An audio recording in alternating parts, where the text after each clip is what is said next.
It's a great song. I like the music. Not quite as inspiring as the originals, you know, the cornered songs and whatnot. But I can get into it. I can feel it. I can boogie to it. Anyway, let's get this started. Let's get this loaded so that I don't have to talk over the music. Okay, come on. Alright, here's the box. The box. The box. Anyway. So, I'm not going to be able to stream tomorrow. I just found out. So I'm going to throw in a quick Great Ace Attorney stream tonight and see if I can't get at least one more chapter further. And I know it's a late one because I just got finished eating dinner and watching What If, which, by the way, this episode was still dark. Boy, those episodes are dark. But anyway, from what I recall here, we proved 3 shots were fired in the store that night. And the... I forgot his real name now, but the Egbert guy, we proved that he had to have been there because he was interested in the items, all of Mcgilded's items. And even though the disc was no longer there, there was still Mcgilded's box here. And because of the 2 pictures that we didn't have to stereoscope this time, thank God, we realized it was moved and that was the box. So now we requisitioned it, and now it's here, and now we're going to find out what the hell Mcgilded put in there on February 13th. Well, this is the article in question, is it? The small box deposited with the pawnbroker by Mr. Mcgilded 2 months ago. And on the night of Mr. Windibank's murder, the only item on the shelves that was touched by whoever broke into the shop. Quick, quick, let's open it and see what's inside.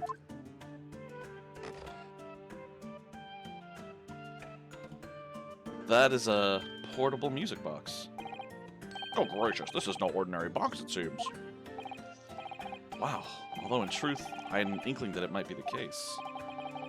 It would appear that the box houses a miniature music box movement. Then, is it too much to expect? I think it would be reasonable to assume that this is a device for the playback of this disc, my lord. That was an easy 2 and 2 to put together. Good job, Van Zeeks. So here we have the means to playback because Mr. Mcgilded's disc deposited at Windibank's at much the same time. Not strictly correct, my lord. It was not Mcgilded's disc. It was the disc of his victim in the omnibus. Oh yeah, it was Mason's disc. But why, for heaven's sake? I'm agreeing with him. Like, why did he have to kill the Mason to get it when the disc itself said for Mcgilded on it? Oh, maybe the Mason was part of the information leak thing. Are we to understand that the brickmaker was trying to sell this music box disc to Mr. Mcgilded?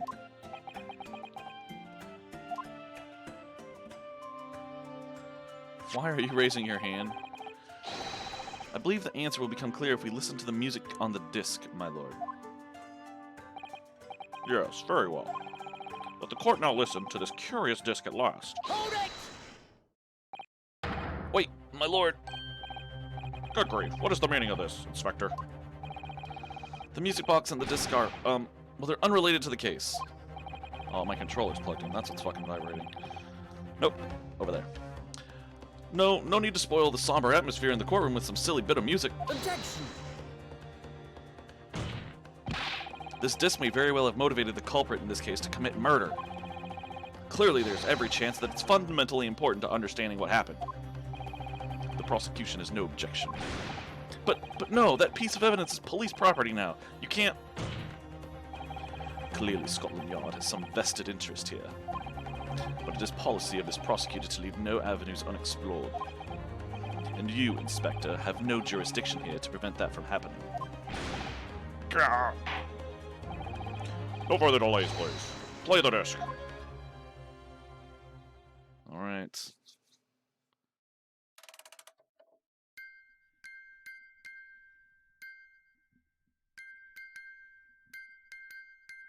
That is definitely Morse code.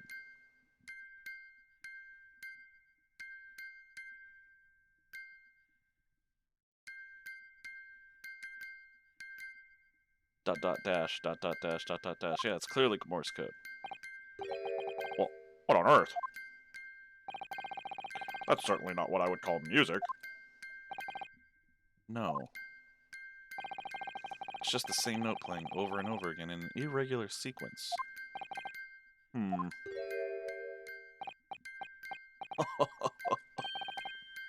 Mr. Graydon? That was his name. Graydon, right. This really is priceless.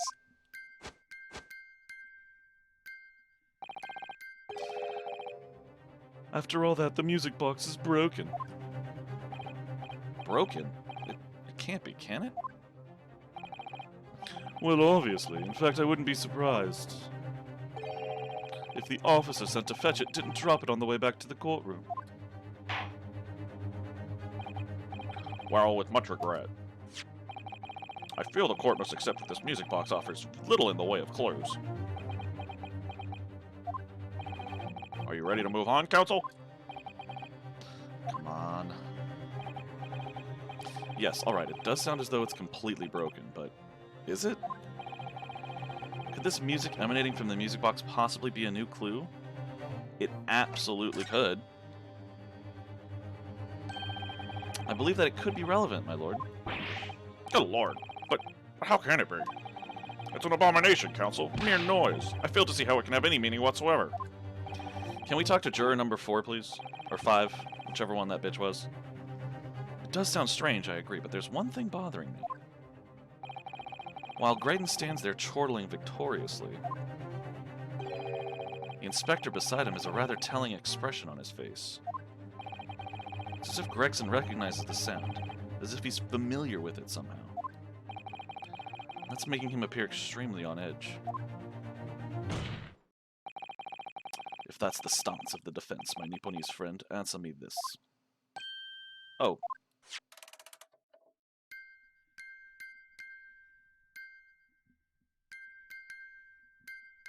Yeah, definitely Morse. Just what relevance do you propose this woeful chiming has on this case? It's the defense's belief that the sound emanating from this music box is broken, an unusual genre of music, not supposed to be music. That's how confident I am in this. I didn't even save.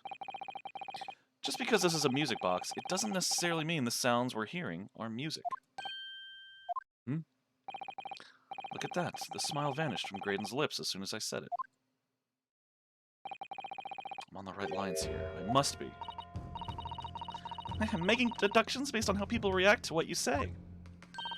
You're acting just like Hurley, Runo. Objection! The sounds we're hearing aren't necessarily music. Well, now that you've told us what they are not. I'm sure the court would like to hear what they are. Do enlighten us, my Nipponese friend. Well, I am the terror that faps in the night. Oh, McWorst.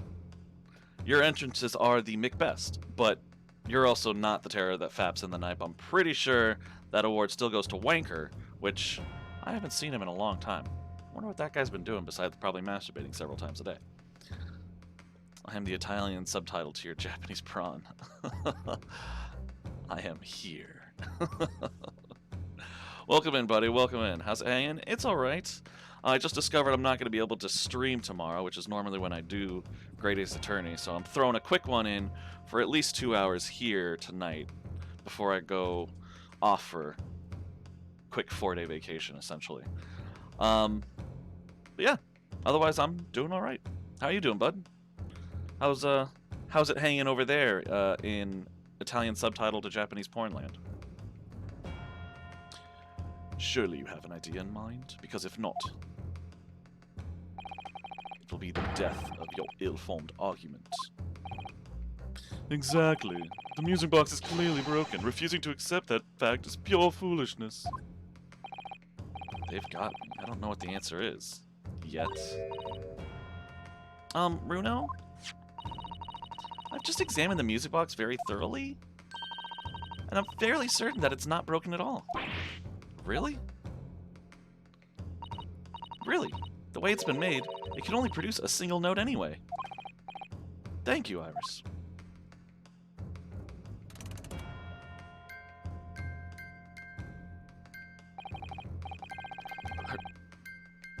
Oof.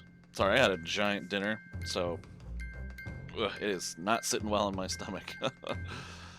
And when I say giant dinner, I don't mean like a nice cooked steak and potatoes thing. I mean like I ordered way too much Jack in the Box because I'm a fat ass. Drinking tea, getting ready to avoid work, same old, same old. I can get behind that.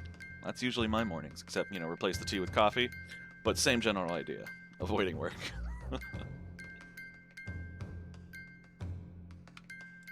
But yeah, thankfully tomorrow's my last day of work for like a full week, so hallelujah.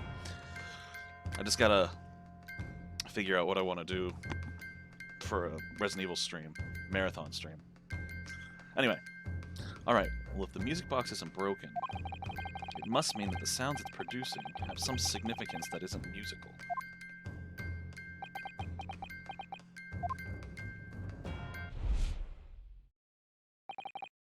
Ah, could it be? Is that what these sounds are? Something's just struck me, Runo. I feel like recently, in the past few hours even, I've heard another sound very much like the one this music box makes. Yes, it's a familiar sound. The sound in that music box sucks. Is that a rap song? Oh, yeah, it's a very early English rap song. Except, you know, the bass is not quite a bass. It's more like a gentle chord, gentle light chord, repeated over and over, much like rap songs, though. Absolutely. Yes, it's a familiar sound. Actually, Iris, I was just thinking exactly the same thing. I'm going to have to press the defense for an answer. If your assertion is that the sound produced by this music box is not in fact music at all, then what the devil is it, Counsel? All the evidence we've seen so far, all the testimony we've heard, it's all pointing to one single answer now. The prosecution demands that my learned Nipponese friend presents proof now. Tangible proof of this latest wild speculation. Alright then. This could be the best chance I'm going to get to fight back in this trial. If I'm right, it's going to join all the dots together. The evidence that explains the true nature of the sounds on this music box disc is... Now I'm going to save it because I don't know what the hell they want me to present. I mean, I'm pretty sure I know what it is, but you know how these Ace Attorney games work with presenting the right evidence at the right spot, so... I don't know, man. I don't know. I think we're going to want to do the newspaper. But at the same time, I know it's Morse code. Is there a piece of evidence that mentions Morse code?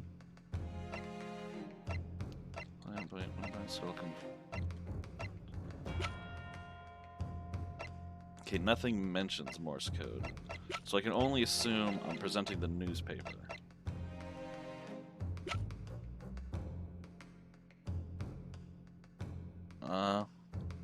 Alright, let's see. Take that! Nope, music didn't stop. Oh, what? Okay, normally in the Ace Attorney games, the music will stop if you do it right. This music continued here, but then a sign of it being right, also the thing pops up. So did I get it right? Today's paper, Counsel? The headline is Pawnbroker Perishes in Pick-Purse Plunder. Hardly supportive of your cause. No, my lord. I was hoping you'd look a little further down on the page. Further down. Ministry mole. Classified secrets may have been leaked overseas from Ministry of Justice. Yes, this is a very serious matter being investigated at the highest level, I understand. I have heard that international transmissions along supposedly secure lines are somehow being intercepted and leaked to various other countries. Presumably, those transmissions are in the form of wired telegrams? Of course. Juror number 5, your input, please. Stop. Oh, me, sir? Whatever's the matter? You told the court before that you worked at the same communication station as Mr. Graydon, did you not? Yes, that's correct. And the particular station where you work. deals with government communications and newspaper reports? Oh, yes, we're not your run-of-the-mill communication station at all. Our work is extremely important. Then tell me, is this not a very familiar sound? Hmm?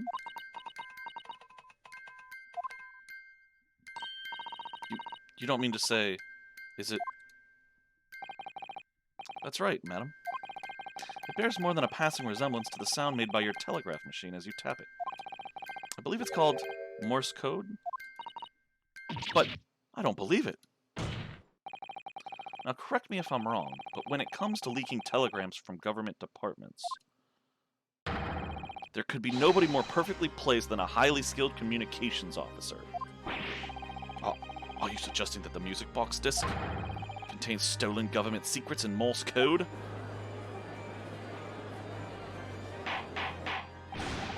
Order, order, please everyone, order! But this is high treason, Council, deserving of capital punishment. Too much new vocabulary. What is this treason, and what is capital punishment? The sorts of words I'd half expect you to know. For our sovereign government's confidential information, hostile nations would surely pay almost any price. Yes, and on that night 2 months ago, that was the very negotiation that was taking place inside the omnibus. But in the end, Mcgilded perished, and the all-important disc lay unclaimed in the pawnbrokery. My word! In which case, whoever stole that information in the first place must surely have been beside himself with worry. Because if the disc were to be discovered before it found its way out of the country, it would reveal an act of high treason punishable by death. So the culprit had no choice but to retrieve it. And in order to do that, he would have had to gain entry to the pawnbrokery illegally in the middle of the night.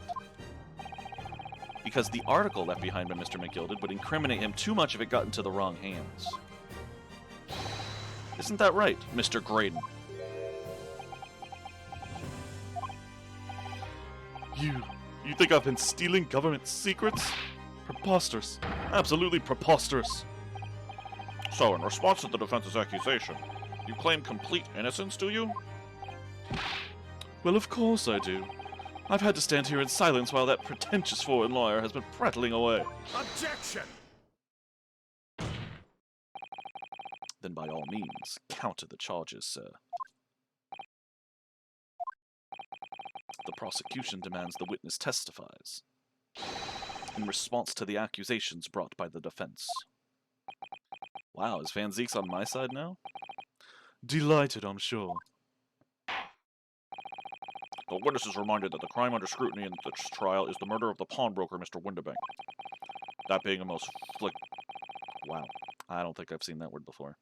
That being a most flagitious offense, for which the law of this land sanctions a capital punishment.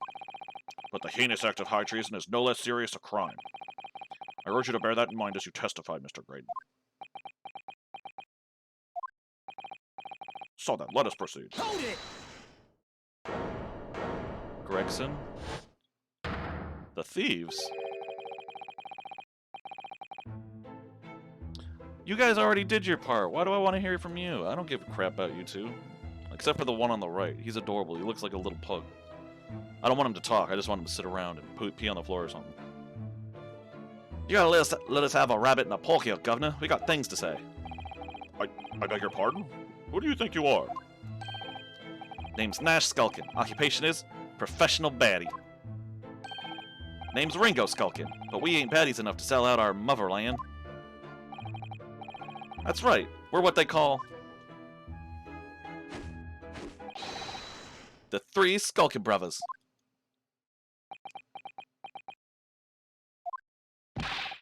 Bad timing, fellas. Very bad timing. Alright, let's see what Grayson has to say about this one. Graydon, not Grayson. Graydon. Okay, I want to pronounce that, but I can't even figure out what the pronunciation guide there tries to say. Fledides. I'm going to go with flagitious. Adjective, formal, of a person or their actions, criminal. Oh, that's it? Just criminal actions? Apparently the G is like in genius. Flagitious? That is the weirdest. I will have to Google that and have the lady say it so I can hear it, but flagitious. That is weird. That is a weird word. I'm glad that these formal words are really dying off. Although now I can sound fancy and be like, dude, you just took that without paying for it. That was pretty flagitious, bro. No, that wouldn't really work, would it? Dude, that was so flagitious. I can't, I can't say that with a straight face. I swear to God. Alright, Graydon's counter. A mere communications officer couldn't possibly steal confidential government information. Besides, the sounds produced by that music box aren't even Morse code. It was some low-class brickmaker negotiating with Mcgilded anyway, was it not? I've no relation to the man. Look, all we done is break into the gaff the other night, like what he told us to do. If we'd known there was dodgy government secrets involved, we wouldn't have touched it.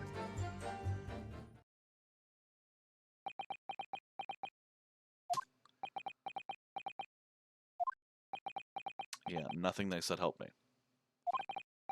Mr. and Mrs. Skulkin. One Mr. will do, Governor. What's up? Do I take it that you now admit to the crime? That on the night in question, you did indeed gain entry to the premises illegally? And moreover, you did so as a party of three, in collaboration with Mr. Graydon here?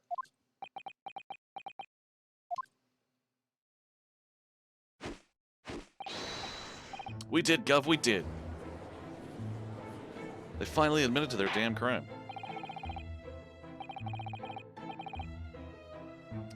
Your spaghetti New Yorker accent is pretty good. Dude, I appreciate that so much, mostly because I literally have no idea what I'm doing half the time with these accents. All I've got right now is old dude down and evil British dude down.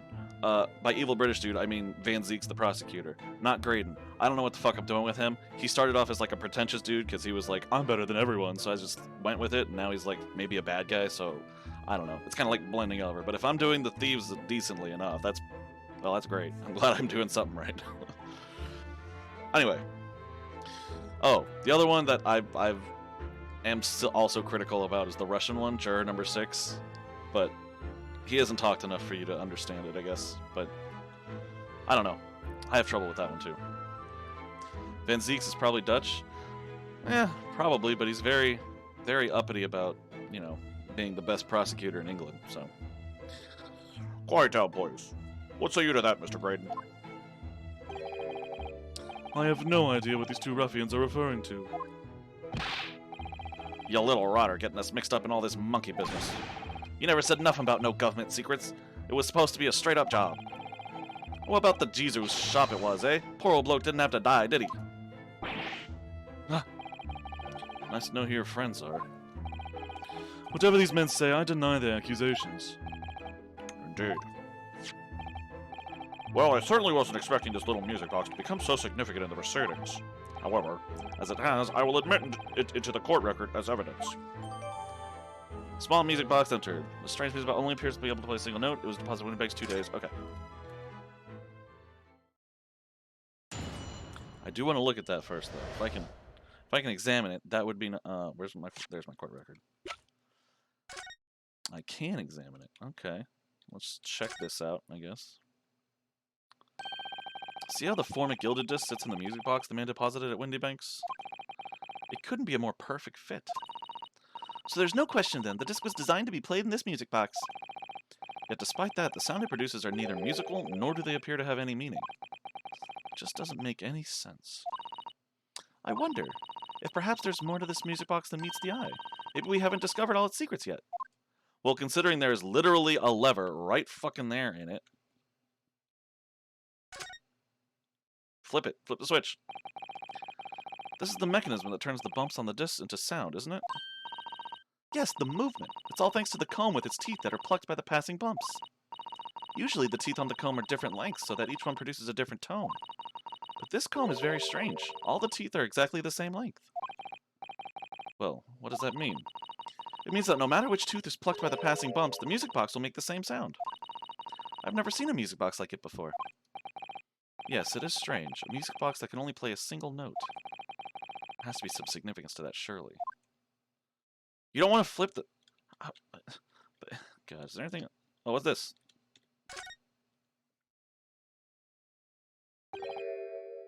I bet Japanese people have conversation about how all us round eyes look the same anyway. Possibly. I mean, if you grow up amongst a certain people, you get used to differentiating their small details other than other countries. So, it's just the nature of being isolated in a culture, but it's understandable.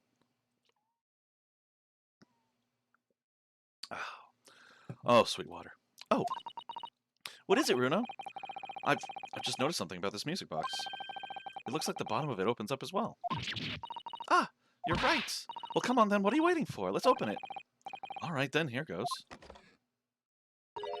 Another one. Look at that. There's another movement on the underside. On the underside. Blah. So does that mean we can set another disc to play back on this side? Yes, I think so, and it looks like the two movements are linked together. They're linked? So if you had two discs, they would both play back at the same time. Oh, one disc is half a message. You need another disc for the other half. That would make sense, and a lot easier to store your secrets away. But it didn't update the thing yet. Who'd have thought there would be a second movement on the underside of the box? And this movement is like the other one. The comb's teeth are all the same length. So this movement also only produces a single tone, like the other one? Yes, it must do. Except that the length of the teeth on the two combs isn't the same.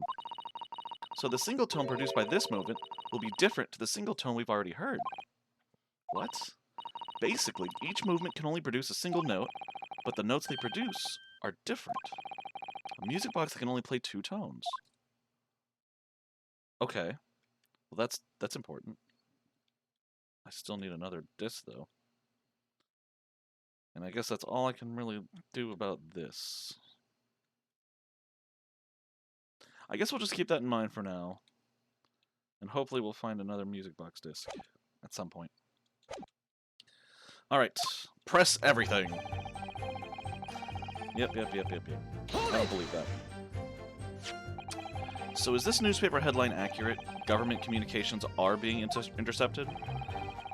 How could I possibly know? What do you mean by that? Any important government communications are handled by high-level officers, by specialists. General members of staff in the station where I work would never be entrusted with sensitive information. Oh no, stop! Must say something. Stop! Let me guess. Juror number 5. We regular communication station officers aren't as lowly as you're being led to believe. A team of us are responsible for setting up and testing the telegraphs used by the Ministry. And Mr. Graydon is the team leader. That's fascinating. Called out by a juror, that's funny. Graydon is highly skilled operator. Stop. Currently in presence of idol. Stop. Her eyes were shining too, I just realized that. Can the first disc be flipped over? I'm sure it could, but the nature of the music discs, it's like it won't change anything. I still need to get another one to put into the other side. That way they play the two notes simultaneously. Because I'm pretty sure... I'm thinking that first disc is like the first set of Morse code. Like maybe all the dots. And the second disc might be all the dashes. So maybe they only have like half the message so far. But I don't know yet. So you had to access the equipment used for these confidential communications, Mr. Grady. Well, what of it? Transmissions are always made behind closed doors, so they can't be heard. And in any case, all messages are sent enciphered. Normal employees couldn't possibly understand them. There you go, enciphered, see? That could be the two sides of the music box. Oh no, stop. Must say something, stop. Mr. Graydon regularly attends meetings with Ministry technicians and the Ministry communications team. He assists them in ensuring that there are no errors in important international communications. And he's received the top prize at the Cipher Cracking Convention 5 years in a row now. Cipher Cracking Convention. Wow. That's fascinating. You know he just wants to murder her. Graydon is highly skilled operator. Stop. Currently in presence of idol. Stop. Well, your idol would appreciate it if you'd keep your mouth shut. She should really pick her idols more carefully. I tell you, this lawyer's accusations are completely unfounded. Besides, the sound produced by the music recording... Hold it! They're not? To anyone with a brain, that would be blatantly apparent on listening to that music box for even a few seconds. Of course, of course. Surely it can't be that my learned friend is unfamiliar with Morse code. Ouch. He looks genuinely shocked at my ignorance. You had to explain stereoscopes to me like three chapters ago. I would be more than happy to demonstrate the basics for you, sir. A lesson here in court? Morse code is a continuous series of 2 distinct tones. There you go. Right there. 2 distinct tones. Tones, you say? Yes, a short dot and a long dash. By combining those in different ways, you construct letters. I see. For example, this is A. And this is B.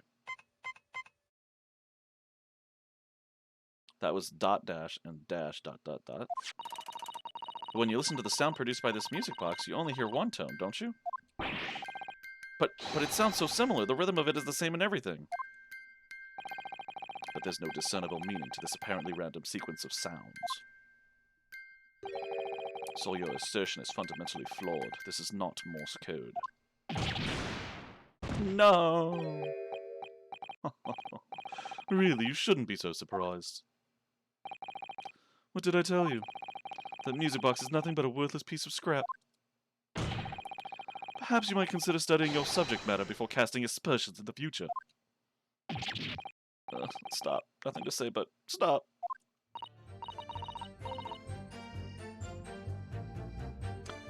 Are you going for a Jeremy Irons and Lion King type of voice with Van Zeeks? I'm assuming you mean like Scar? A little bit. I mean, I'm pretty much just going for evil Brit at this point, so I'm just like deep voice, British accent in there. I don't know how Funky does voices all the time. It's crazy. Yeah, Scar? Well then, sort of. A little. But again, yeah, I'm just going for basic, deep, and British. Oh, it's so frustrating, isn't it? Iris? I mean, if the government secrets were somehow being leaked using the music box, so many other things would slot into place so nicely. Could there still be something I haven't considered? Would it really be impossible to use this music box somehow to play back Morse code? Give it a try. Or can I not give it a try yet? There's still every possibility that this music box was instrumental in the leaking of government secrets. That's the belief of the defense, at least. Objection! Does it please you in some way, my Nipponese friend? Repeat the same line of argument ad infinitum? It's already been established that in Morse code, 2 tones are required, dots and dashes. Yes, I'm well aware of that. Then what? Well, it would appear the defense has a hypothesis to put forward. You had better present your idea at once, counsel. How do you propose that this music box, which appears to produce only a single tone, could have been used to cipher secret messages into Morse code? Bum, bum, bum, bum, bum, bam, da, bam, bam. Got it! Yes, this is it then. Oh, really? That was exactly the right answer! Oh my god.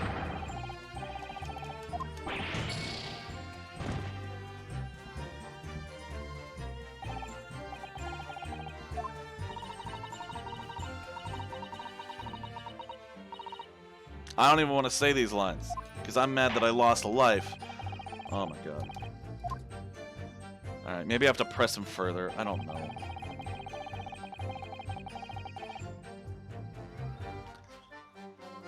That's so frustrating.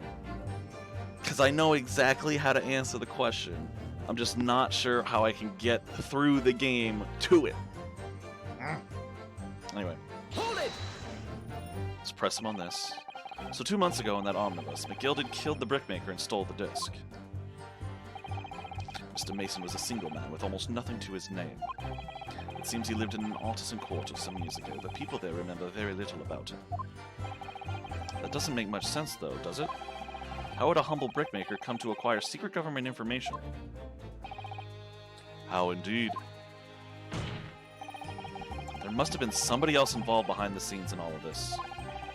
Somebody who acquired the disc and gave it to Mr. Mason in order to take it to the meeting with Miss Mcgilded and negotiate a deal.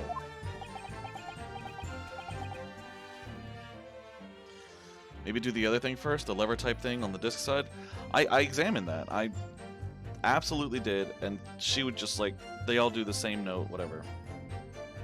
But I'll do it again. Let me finish pushing them, and if I don't get anything new out of the cross-exam, I'll examine the box again.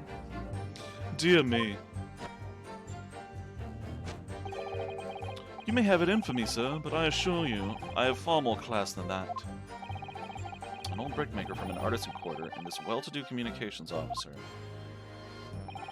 If only I could find some evidence to link the two of them together.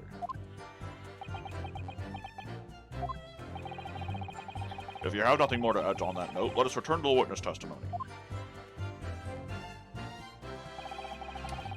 Look, all we done is break into the gaff the other night like what he told us to. Hold it! Like Mr. Graydon told you to do, you mean? That's it, yeah. Who else, eh? Silly me thought he was just popping over for a natter after all them years, but the rider had a dodgy job for us. Hey, Ash?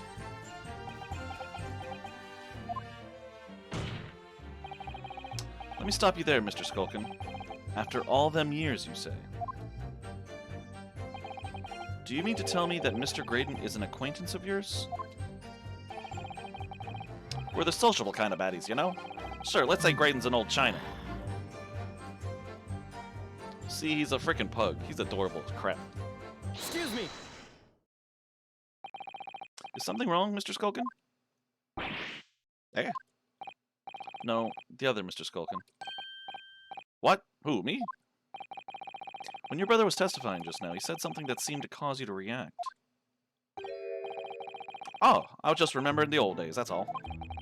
We used to have a right old laugh together way back when. Together? With Mr. Graydon, you mean? Yeah, with Ash. I mean, you look at him now in his fancy whistle and flute, and you wouldn't know Adam and Eve.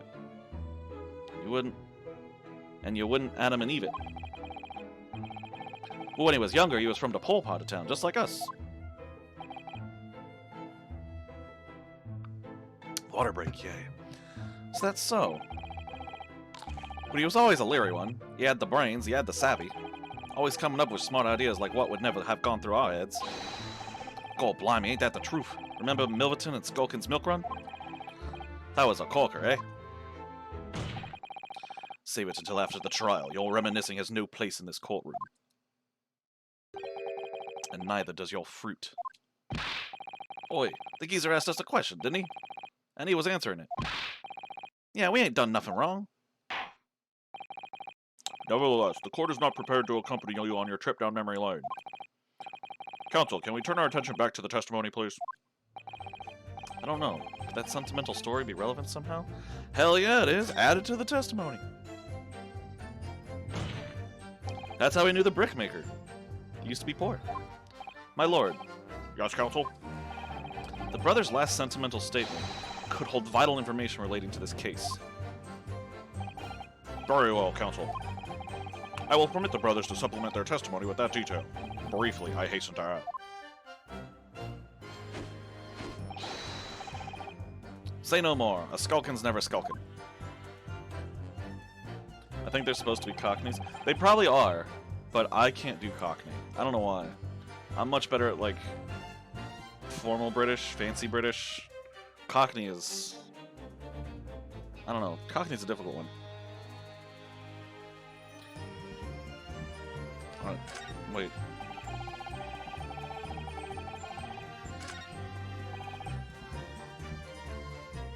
I already pressed on that one, so let's press on this one. Hold it! But yeah, they did strike me as Cockney at first as well, but I couldn't do it. So did you know nothing about this music box? We didn't know nothing. We still don't know nothing, and we ain't planning on knowing nothing about it neither. But 2 nights ago, you did indeed break into Windibake's pawnbrokery, didn't you? In your original testimony, you said that the door of the shop was ajar, and that it was like some kind of a sign begging you to go in. But the truth is, you were planning to break into Windibake's all along, weren't you? We were, Gov, we were. You're right there. Because that's what he told us to do. It was his plan. And why was it Mr. Graydon's plan to break into Windibanks that night? Did you not ask the reason? Well, he said the place was full of stuff worth nicking. That's what he told us beforehand, anyway. Turned out it was a load of cobblers, didn't it? I weren't best pleased, I can tell you. In any case, if they know the real reason, it doesn't sound like they're going to give it away. Hold it! Alright, let's press on this one. I'm sure I'm going to regret asking, but what exactly was that? Some kind of business? Just a little scheme we had going back when we was youngsters. A bit of fun, really. Delivering fresh milk to the locals, that's what it was all about. That sounds alarmingly legitimate. There must be a catch. I suppose since we're here, I should ask them to elaborate, but on what? I want to ask them about the business name, because who the hell's Milverton? So this business was just a bit of fun, you say? And it was just yourselves and Mr. Graydon involved? Yeah, that's it. Milverton and Skulkin's Milk Run, was it? Yeah, that's it. And where did the Milverton part come from? Oh, right, I thought a clever clogs like you would have worked one out by now. Hold it! That is... Enough of this. How much longer are we expected to listen to this drivel? Objection! I don't... Let me guess. You don't accept anything these two witnesses are saying. Tell me, why is it that it was only at the mention of the name Milverton that you decided to interject? But because well... It weren't the happiest of homes that one came from. Yeah, his old man was struggling for money so much, his wife walked out on him. She took the name Graydon then, see? But Ash will always be Milverton to us. Milverton. Wait, hold on.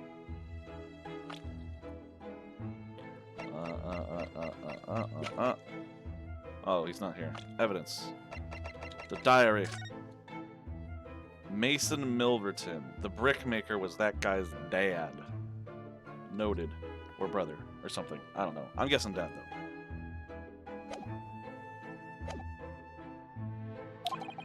So that used to be your surname, did it? Of course not. This is all bunkum. I've been a Graydon since I was born. Do you really think you can rely on the testimony of these two thieves, hmm? Your communications officer attached to the civil service. As such, your personal details will have been thoroughly checked at the time of your appointment.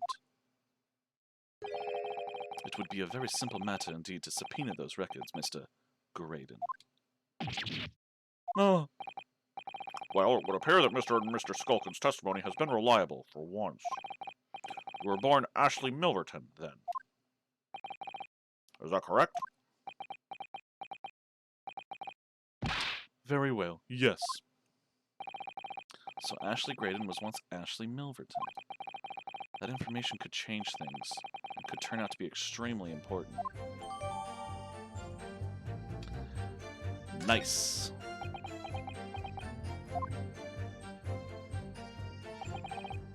All of a sudden, we seem to be up to our necks in a serious matter of national security. Although all this talk about interception of secret government messages is still just conjecture at this stage. It would explain a number of things, though, wouldn't it? The negotiation Guinea overheard on the omnibus 2 months ago and the break-in at Windibanks. But the trouble is, it wasn't Mr. Graydon in the omnibus with Mr. Mcgilded. No, that was Mr. Mason, the brickmaker, who was so horribly murdered. Only there was some link between these two men somehow. No, we established that. I know, but Mr. Graydon's testimony seems to be as watertight as ever. I wonder if the key to us making headway with the cross-examination here could be those two brothers.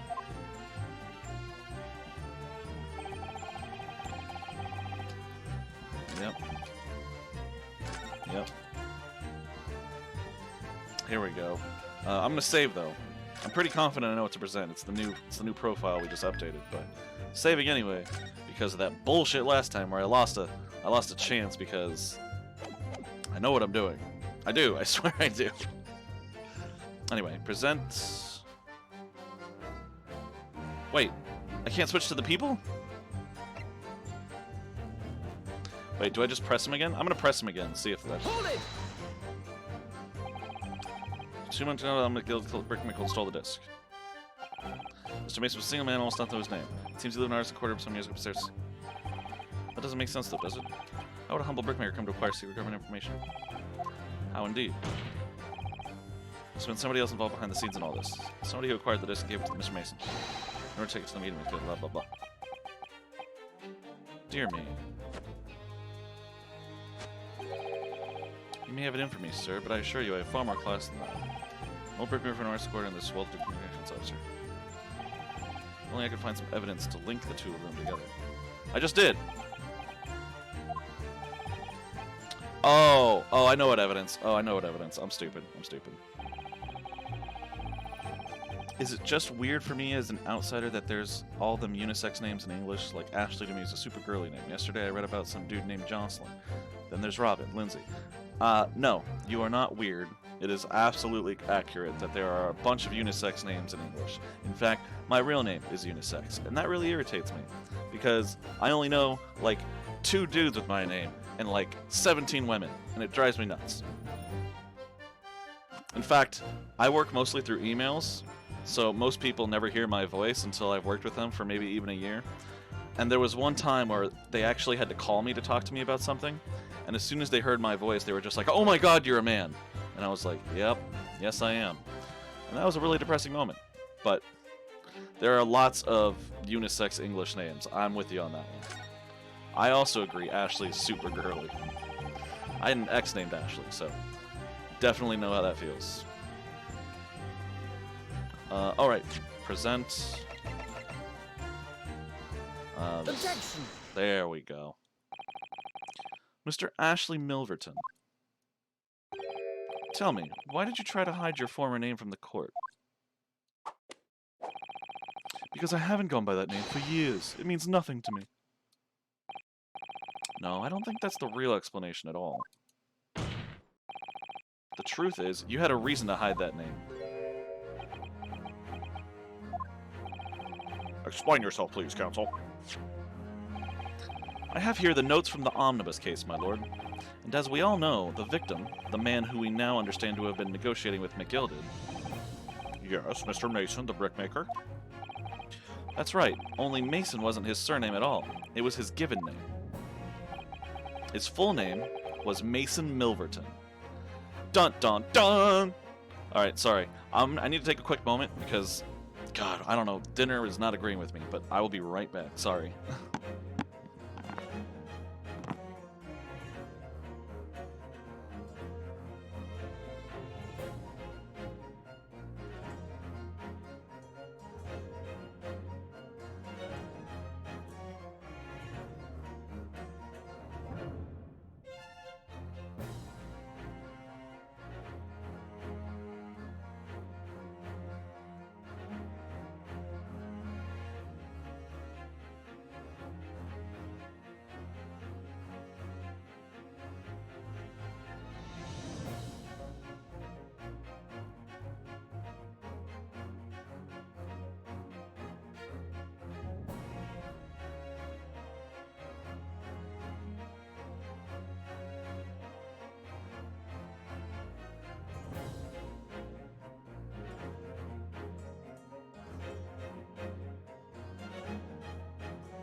Oh my god, I'm so sorry about that. Whew, I feel better though. I do feel better. Anyway, let's go ahead and move on. His full name was Mason Milverton, actually. I know it's hard to believe. You've been staring at the screen for the last 5 to 10 minutes. I don't know, I lose track of time in the bathroom. It's kind of like a vortex of time. Just go somewhere, sucks it in. I don't know. Anyway. Milverton? Do you mean to say? Saints alive. Mr. Ashley Milverton, is it not the case that the brickmaker, Mr. Mason Milverton, was your father? I don't. As I believe I mentioned earlier, your family history will have been thoroughly checked when you joined the civil service. And it really would take no time at all for the court to subpoena those records. The truth is you have been illegally acquiring highly confidential government information and selling it on to Mcgilded in collaboration with your father.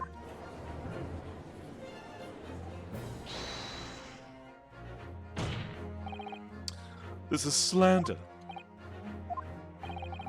I carved a new life for myself as a respectable communications officer, as a gentleman. I have no idea what my father has been up to, but it has nothing to do with me. And may I remind the court that the assertion that this disc contains some sort of message in Morse code has been reliably disproven by a professional and independent communications officer, no less.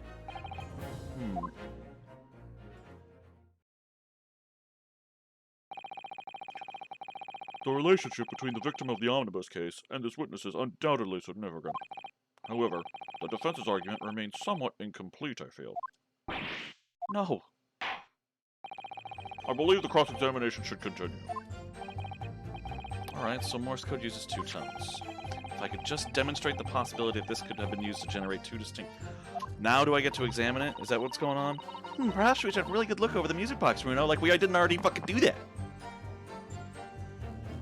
Oh my god.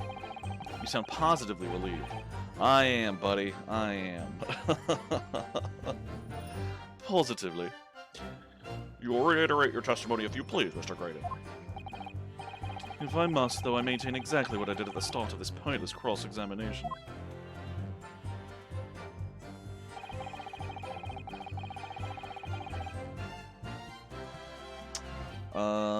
Let's go look at the music box and see if I can't get it to frickin' stick this time.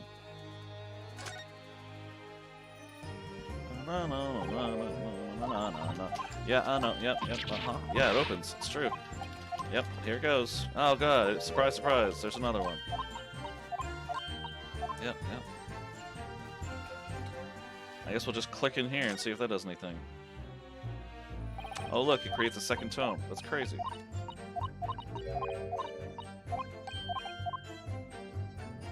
And it still didn't update it. What the hell? Do I have to play this? So it's the... Yep.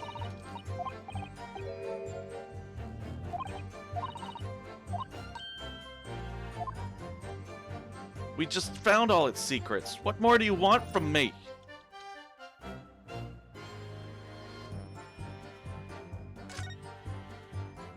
Is he gonna say the same thing? Yeah, it's gonna say the same thing. How do I get them to update this? Sweet Jesus.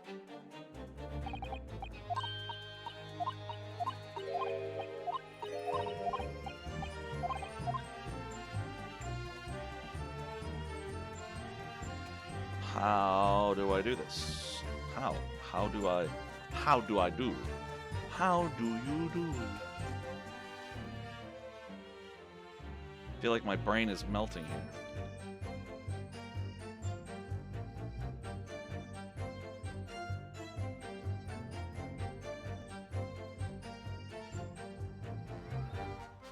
Do I close it again? Can I frickin' close it again? No. Can I play the music disc, or is that just not an option anymore? Oh my god.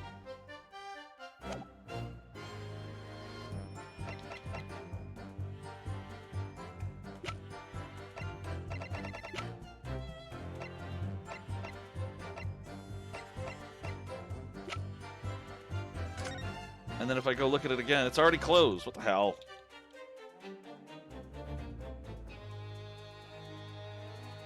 Can someone tell me what I'm doing wrong here?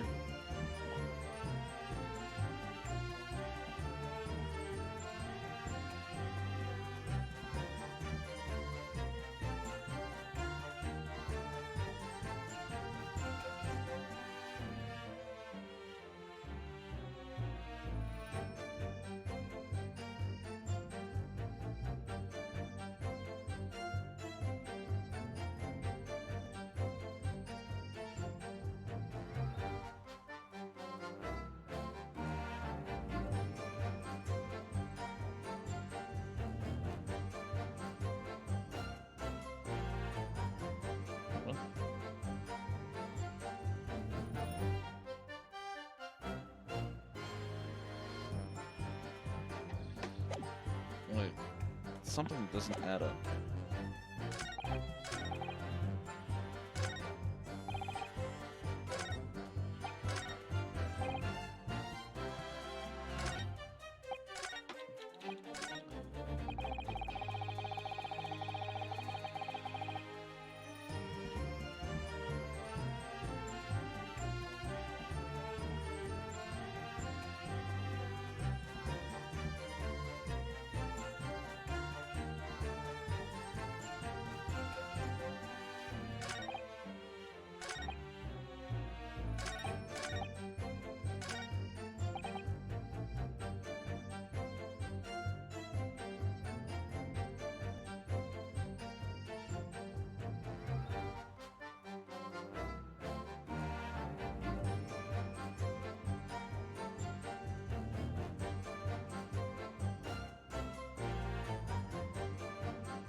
I got his name out of it. What the hell am I missing, though?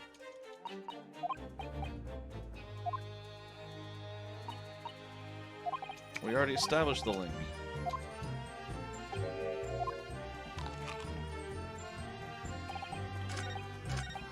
Ugh, he's not giving me anything. Hold it! Alright, I'll push you. Whatever.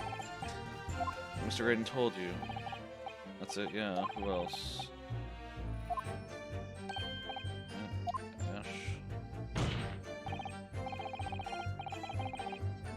Oh, this is new stuff. I can't just pass through it.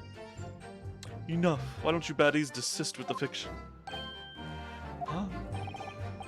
Obviously, I don't know these men from Adam. Now, for the last time, stop trying to implicate me in your sordid thievery. Well, that's bloomin' nice, isn't it? You little turncoat. Fine, if that's how you want it. Two can play at that game. We ain't never heard of this geezer before either. Don't know him from Adam. Never spoken to him before in my life. Never even seen him. Never, Nash. Never. Good grief. Such a blatant lie will not stand in my courtroom. Well, all I'll say is this. If we'd known there was dodgy government secrets involved, we wouldn't have touched it. Okay. So did you know nothing about this music box? We didn't know nothing. We still don't. Oh, this is stuff you've already heard. In your original assessment, you said that the door of the shop was... Oh, no, that's it. No, that's not working.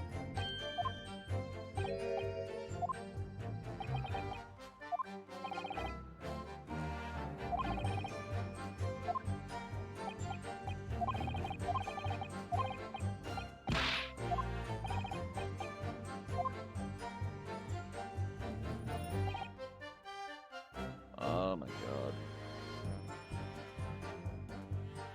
I already pressed this and got the Milverton information. What am I missing here?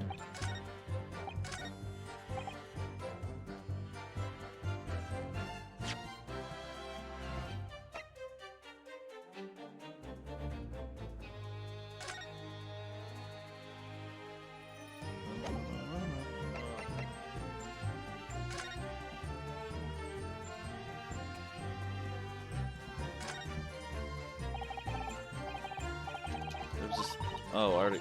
Hurley's wonderful concoction to food. Mina couldn't have been wearing leather gloves then, could she? It's just a pickpocket. Could be wrong, but I think I'm being told off. Wait, no, what was the blood on that thing? Oh, that was Mason's, right.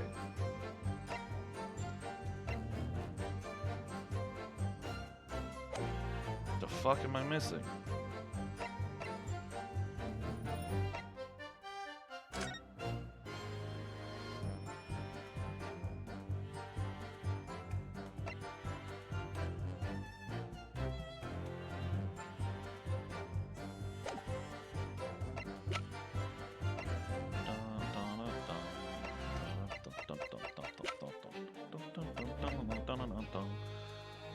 It's, how do I get this updated? I swear to God.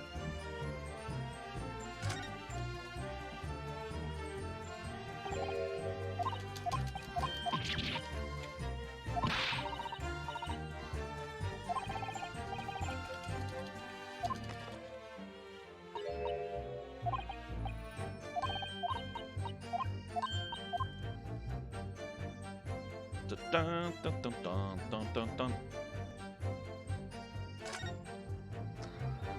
It's gonna zoom in the same picture. God, I've seen this so many times.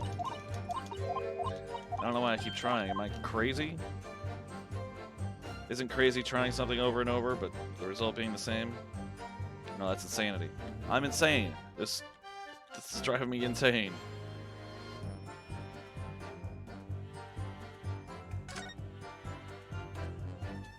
Look how perfectly it fits. We found the other... Oh, Iris, come on, help me.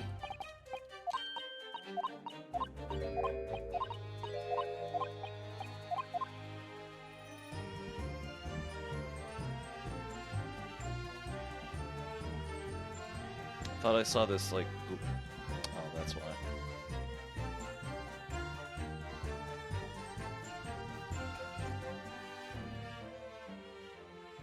That was just Einstein's take on the matter?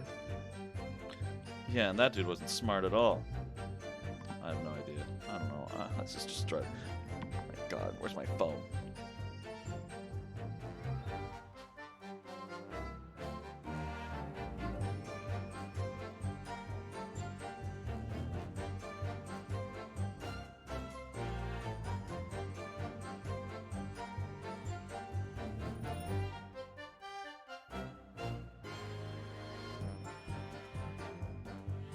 Do I just present the notes again?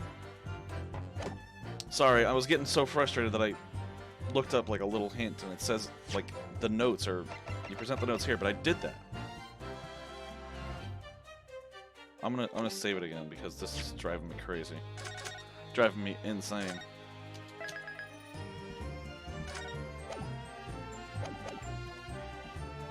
I certainly don't want to be here all night, that's for sure. Objection! He's not going to take it twice. Okay.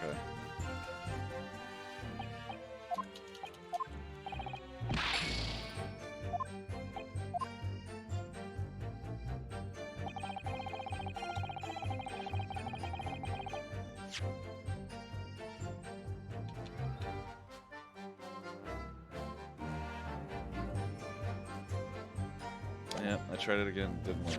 Damn it! No, don't save. Load.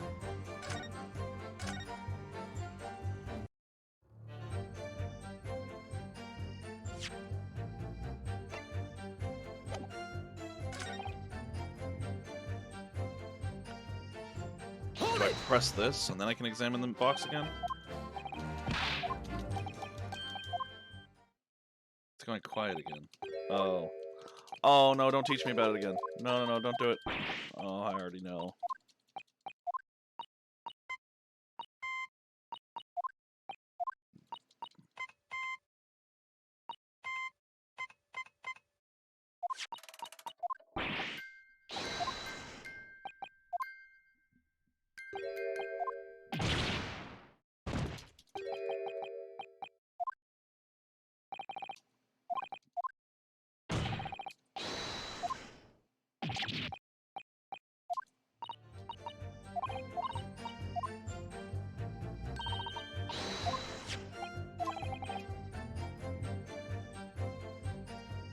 Is this what I'm supposed to do?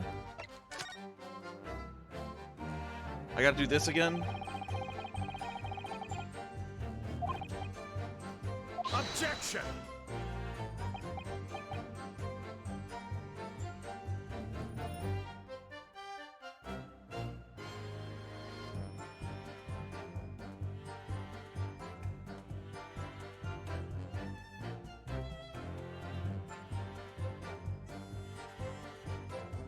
Wait, what the hell?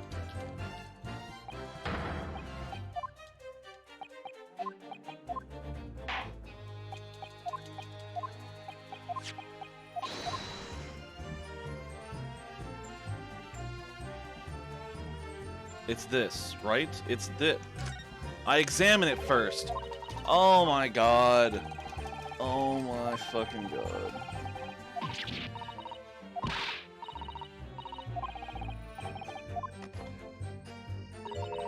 I had to examine it in this mode, this point in time, and then present it.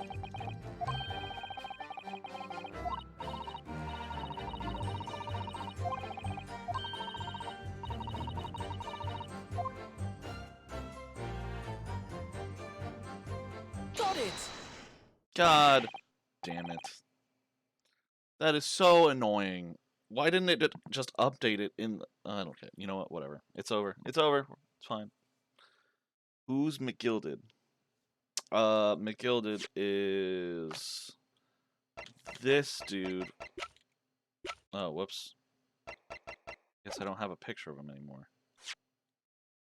He was the guy that we defended in the 3rd chapter. I don't have a picture of him anymore, I think. Nope. Nope, he's the guy we defended in the 3rd chapter. He was supposedly like a really wealthy philanthropist. But he was a seedy character, and we found out he actually was guilty of the murder I defended him on, so... Anyway. Good gracious, what am I looking at here? Another movement on the underside of the music box? What? It appears, my lord, that the two movements are linked together. In other words, you can put 2 discs in this music box, and the sounds of both will play back at the same time. Good heavens! As the court has heard, Morse code comprises of 2 tones, a short dot and a long dash. With a second disc in place, this music box could be used to generate Morse code and convey a message. No. I don't normally do the shouting parts like that in all caps, but that guy's voice that I do is amusing enough to do it. The new facts and evidence unveiled by the cross-examination of this witness all come together to reveal the truth. The truth, you say? That you collaborated with your father, Mr. Mason Milverton, in illegal dealings with Magnus Mcgilded. Why, did to this music box, you mean, counsel? Yes, stealing information being sent in secret government communications and selling it on to Mcgilded. Excuse me. Mr. Graydon concocted this elaborate scheme of using 2 music box discs to encode the information, as presumably a safety measure against the information falling into the wrong hands. And a very effective one. I shouldn't have given this scheme any credence whatsoever. But the deal with Mcgilded went sour, and the brickmaker met his end. Yes, but before he was arrested, Mcgilded managed to temporarily dispose of the stolen disc at the pawnbroker. Then, having learnt of the situation, you appeared at Windibanks 2 days ago, in an attempt to recover the 2 articles Mcgilded had placed in pawn there. But that attempt failed. One of the discs was seized by the police, and the other you never found. So that same night, you enlisted the help of the Skulkin brothers and broke into the pawnbrokery. This time, determined to recover the second disc. Are you suggesting that the second disc was inside the music box? Hey? We never knew nothing about that. On the night that Mr. Windenbeck was killed,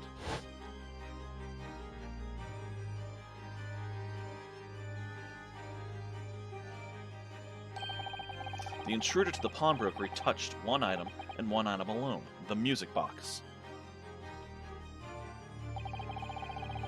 That's rather ingeniously demonstrated using the 2 prints from the security camera, indeed. So the question that naturally begs answering is this: why was only that one article disturbed? The answer is obvious, because it contained the second disc which the intruder was desperate to retrieve. Since, if it were to fall into the hands of the police, it would be proof of high treason.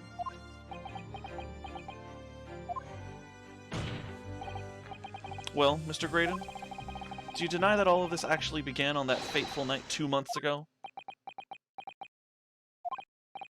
I refuse to accept any of this nonsense.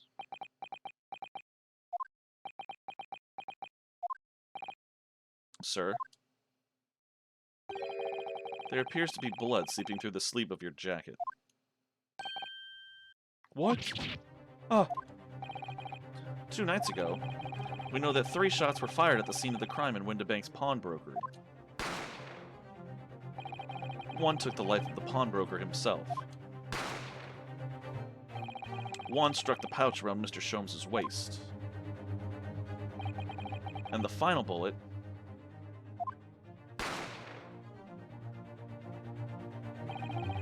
struck the calendar on the wall of the shop, having first pierced the arm of one of the intruders. Security camera, what year be this? It's like 1870, 1880? Probably more around 1880, if I had to guess. But, the security cameras were just like a contraption put together by Sherlock Sholmes, or, you know, Sherlock Holmes, to take a picture every 30 minutes. It was just like a camera attached to a timer, and he put 2 of them at the pawnbroker just to make sure the pawnbroker was safe.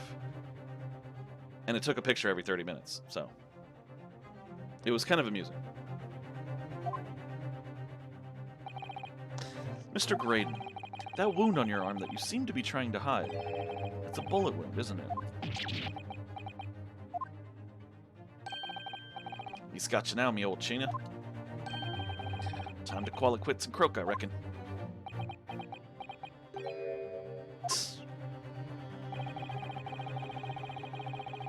Don't acknowledge my presence there under any circumstances whatsoever.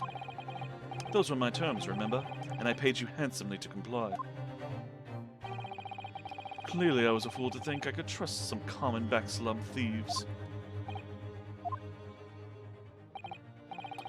Fine, I admit it. I was there in Windibanks that night. I paid this pair 10 guineas to accompany me, and as you've noticed, I sustained an injury in the course of my adventures.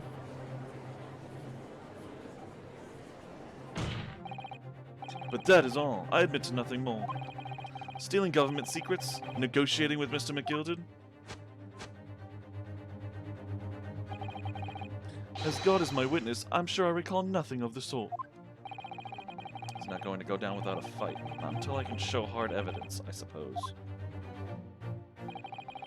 Nevertheless, the defense has now established a crucial fact. Which is... well, we know that 1 bullet was fired from each of the 2 firearms we have in evidence. The bullet from the Skulking Brothers gun hit the pouch around Mr. Sholmes' waist. And the bullet from Mr. Windibank's gun clearly must have been the one that caught Mr. Graydon on the arm. Indeed it must. We can rule out the possibility that the man shot himself.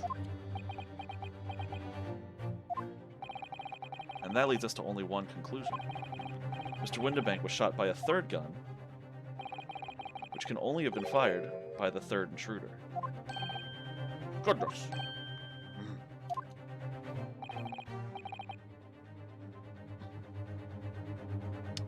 Probably some Chinese dude in a box with a pack of Sharpies. Oh, you mean to do the security camera pictures? Oh man, I remember the days of dial-up. That used to be the joke then. Just people like plugging in wires like a little switchboard under your computer. At least it felt that way, that's for sure. Internet connections used to be painfully slow. That's right, Mr. Graydon. Oh. The only person who could possibly have shot Mr. Windibank that night is you. Hold it!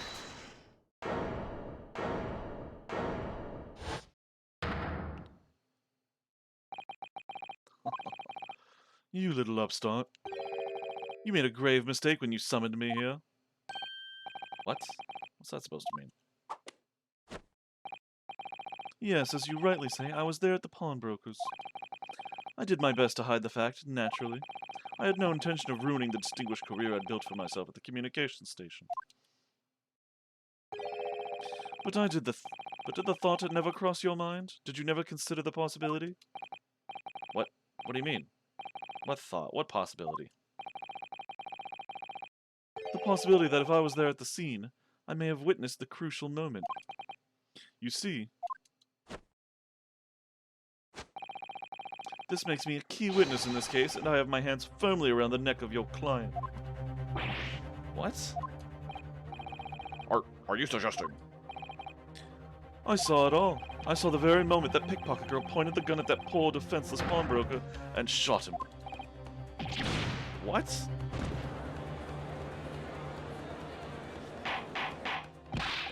Order, order!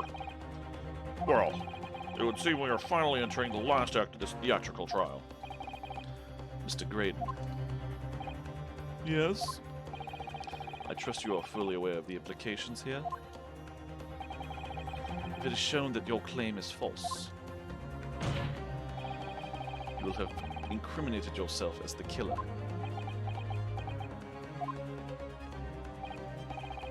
Oh, I understand fully. Then I must ask you to give your formal testimony once more.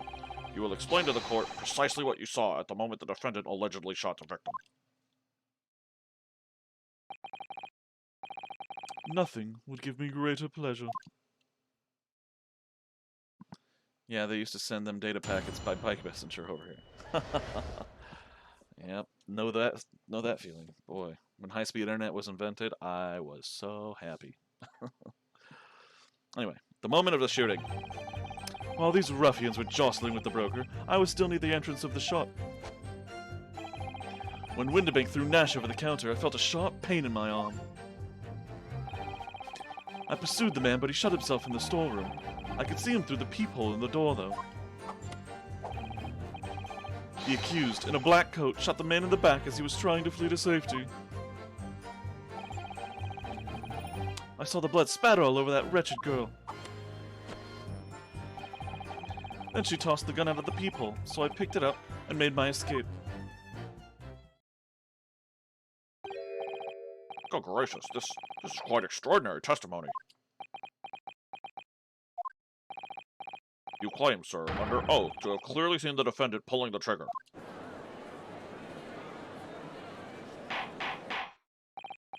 Order, order! It wasn't my intention to testify in this way. But neither is it my intention to be found guilty of a murder I didn't commit. So you see, my hand has been forced. I tell the truth now as an act of self-preservation. The truth? Until now, the prosecution was completely unaware of these details. Yes, well, sorry about that. Having shot me in the arm, the pawnbroker was then shot in the back by the accused. And as I said, she was showered in his blood. You say the blood spattered over the accused's coat. Are you sure on that point? Oh yes, quite sure. All over the black overcoat that pickpocket girl was wearing at the time. Really? If our coat could somehow be shown to harbor vestiges of blood, that would be conclusive evidence here. Oh god. They don't know about it, do they? Such an investigation is entirely possible, my lord. What? Only very recently, a German scientist has developed a technique to identify human blood. So here's to true science, not some amateurish detective's dubious foray into the world of chemistry. There's nothing dubious about Hurley's work. His ideas are all sound. Ideas are no use to us here. In science, as in law, theories must be proven before they stand. In Germany, the technique has already been employed in the courtroom as the basis of evidence. Scotland Yard has a small quantity of the chemical reagent used, with your lordship's permission. We could shatter all vestiges of doubt within minutes. This doesn't look good, Bruno. Why not? Well, we know, don't we, that there's blood all over the front of Guinea's coat. If they test it with their chemicals... Oh, help. You're right. I'm forgetting what happened yesterday. Don't move, Guinea. I'm going to shoot.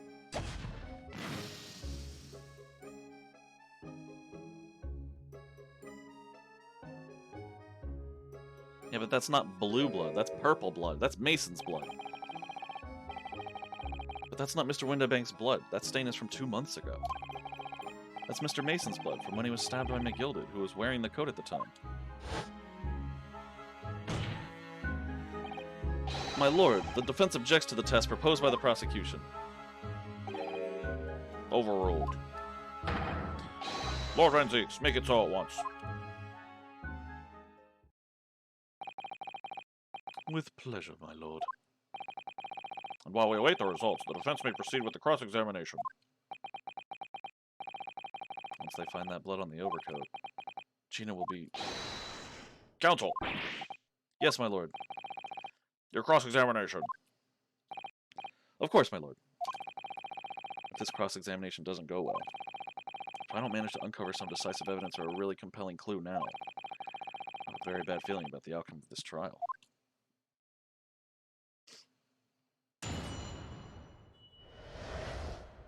The moment of the shooting. Well, oh, I already did that. It was near the entrance. Hold it! Press everything. Mr. Windabank emerged from the storeroom, I believe. Ringo and Nash were scouring the counter when he suddenly appeared and flew at them. He already had the revolver in his hand. Fortunately, I wasn't too close. I've never been so scared in all my life.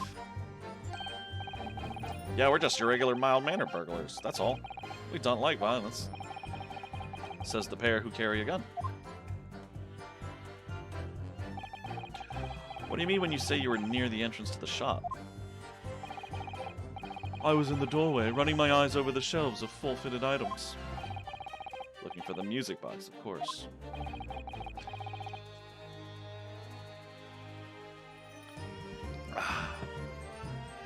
The broker went for Nash in the first place.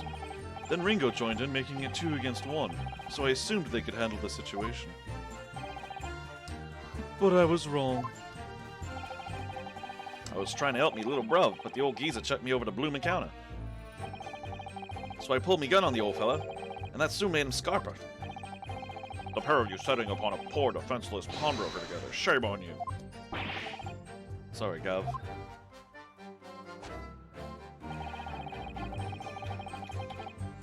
Hold it! Boop! You mean that's the moment you were shot? Yes, though I didn't immediately realize what had happened, of course. Things crashed to the floor from the counter as the 3 men were brawling. It was at exactly that moment that it happened, so I didn't hear the gunshot. And the bullet went on to strike the calendar in the wall behind you. So it would appear. When I looked at my arm, I saw it was bleeding badly, so I wrapped my handkerchief around it. Seeing as I couldn't explain what had happened to a doctor, I had no choice but to wait for it to heal. I didn't imagine it would still be bleeding 2 days later. Did Mr. Windabank intend to shoot you, do you think? Well, now, I don't imagine he even noticed I was there, to be honest. Perhaps the gun went off accidentally. Anyway, it didn't strike home. When I pulled me gun on him, he tried to shove me out the way. And then he scoppered through that door out back. At which point, what did you do? I pursued... Oh, I did that.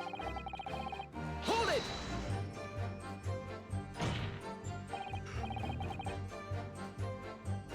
Definitely need to press him about that peephole, because as we established earlier, something's wrong with that. You mean you chased after him? I don't recall the reason why, but I ran after him to the back of the shop. What about this peephole in the door you mentioned? Well, unsurprisingly, the storeroom's door is a solid job, made of stout wood. But there's a small opening at about head height that lets you see what's in there from the outside. Actually, I should know that, shouldn't I? I looked through it myself that night.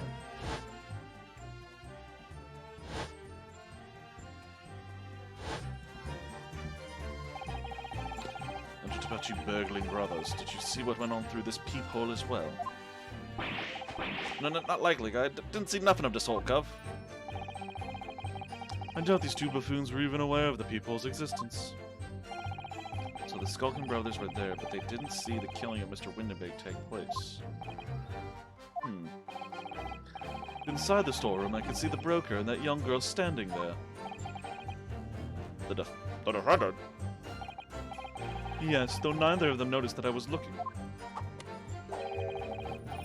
The girl raised her gun and pointed it straight at the man. And then, what did you see next?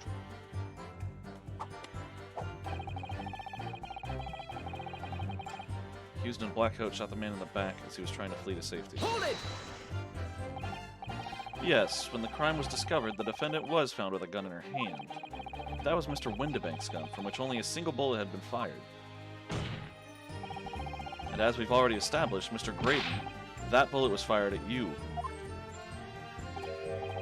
Ah, but no, it wasn't the broker's gun that the pickpocket girl had when I saw her. Yes, the bullet from Windenbeg's gun grazed my arm, and yes, the Skulkin's gun grounded the detective. But this was another gun entirely, a third gun. The broker's gun was not the murder weapon, so clearly there had to be a third firearm involved. In other words, the accused must have had her own gun with her at the time. Objection! But no other gun was found at the scene. Calm yourself, counsel. Sorry? You must consider the events in order. At first I saw the broker and the girl glaring at each other, but then all of a sudden, the broker turned to run. And it was at that moment, the little gutter rat shot him in the back.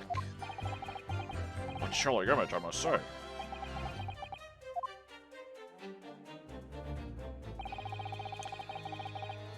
It's the blood spatter all over that register. Hold it!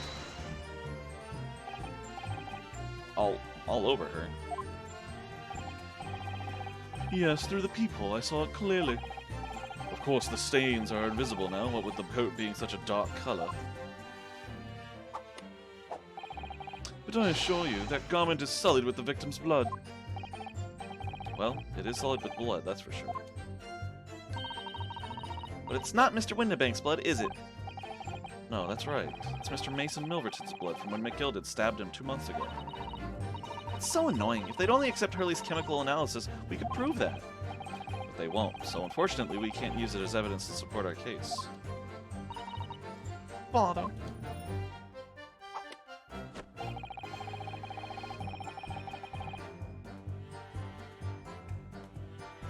And she tossed the gun out of the peephole, which doesn't make sense, because why would she toss her gun out of the peephole and then pick up Windenbeg's and then pass out? I don't fucking know how this guy's trying to get away with this shit. Did I hear you correctly? She threw the gun out of the room?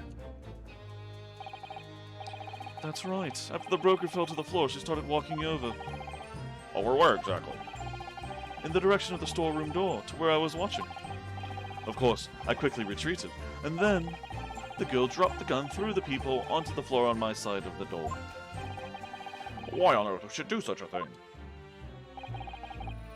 I couldn't tell you. Perhaps she was hoping to distance herself from the murder weapon. Without thinking, I went and picked it up. I suppose I was worried just about leaving it there in case any more tragedies took place. So it was you, in fact, who took the third gun from the scene of the crime. Yes, it was yours truly.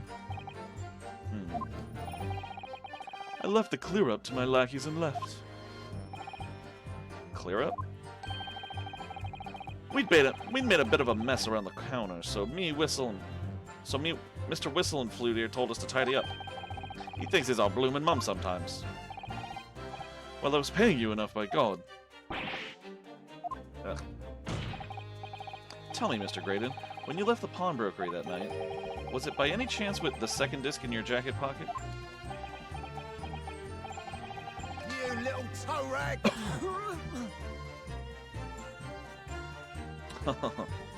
You're like a bull at a gate, aren't you? I mean, you're like a bull at a gate, aren't you? Excuse me! What's going on over there? Gentlemen!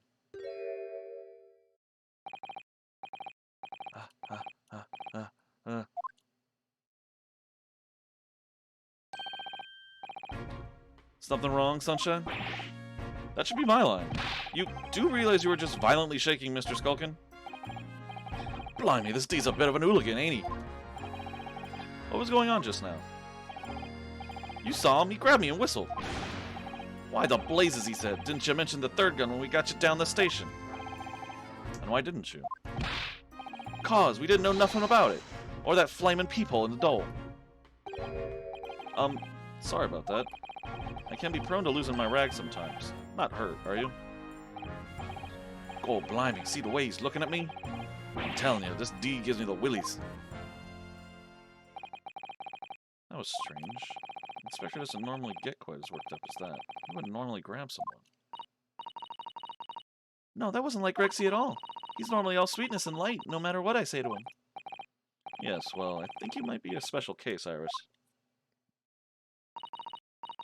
Well, anyway, that was definitely out of character.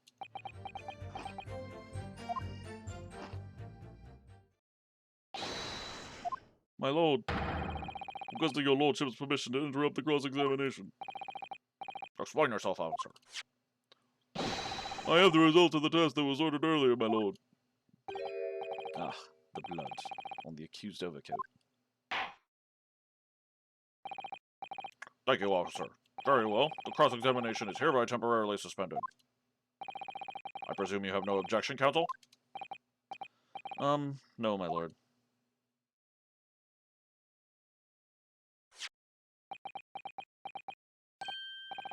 Well, there you have it. Report, please, Inspector. Yes, sir. Traces of human blood were found on the overcoat of the defendant, Miss Gina Lestrade. From the extent of the stains, it would appear that they were the result of spattering following a gunshot wound. End of report. Well, he actually whipped out some fish and chips. Yeah, that's kind of his deal. He just has an infinite newspaper cone of fish and chips, which I am a little jealous of because I would love an infinite cone of fish and chips. Although maybe not right now because I am still too full of junk food, but it does sound like it would come in handy, especially if you're hungry and on the run. Just pull out like a newspaper from your pocket, roll it into a cone, and suddenly, fish and chips.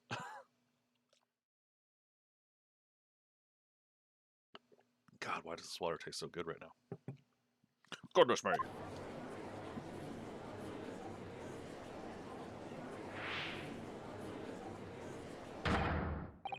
See? What did I tell you? Objection! No, the blood on that coat is not Mr. Windibank's. What on earth makes you say that, counsel? The coat originally belonged to Magnus Mcgilded. Just before his coat was deposited at Windibank's, Mcgilded had fatally stabbed Mr. Mason Milverton. So the blood on that overcoat is the blood of the brickmaker from the omnibus case. Objection! Well, the dead cannot speak. Isn't that right, my Nipponese friend? Sorry?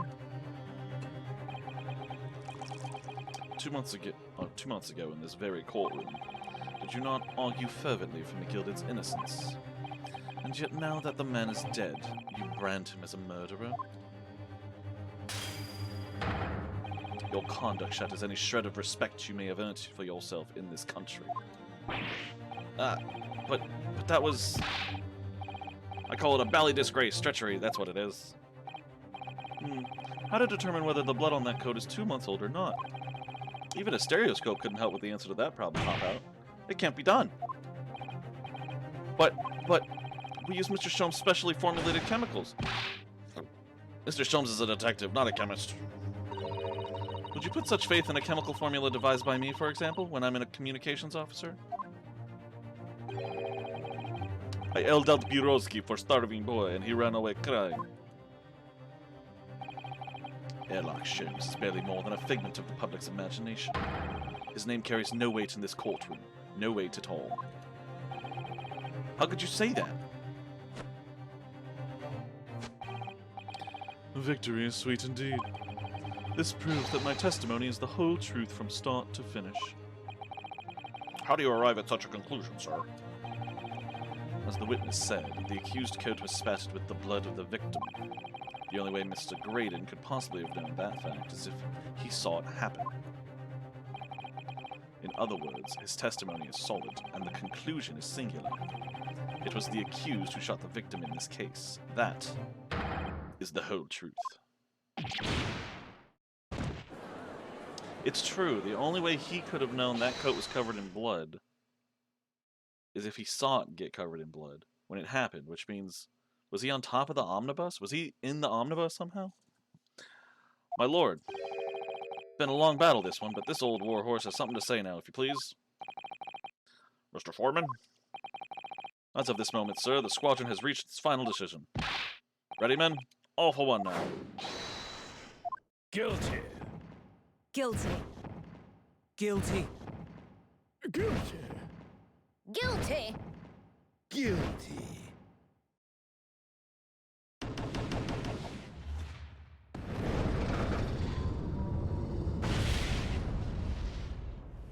I'm glad that judge isn't too worried about all the fire that seems to be around him.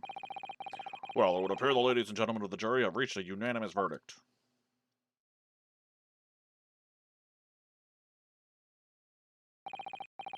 The defense has consistently failed to unpick this witness's testimony.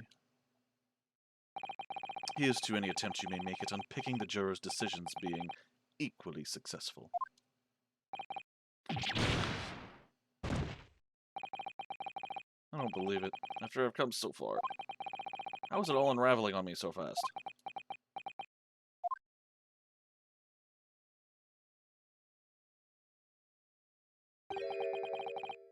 How very distressing. To be held in such low esteem.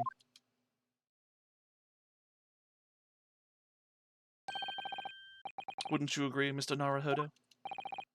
Officer? You've delivered the report now. That will be all, thank you. It occurs to me with some regularity, Mr. Naruhodo, that scientific truths are determined not by science, but by none other than the human mind. I know that voice. Am I going mad? Ah!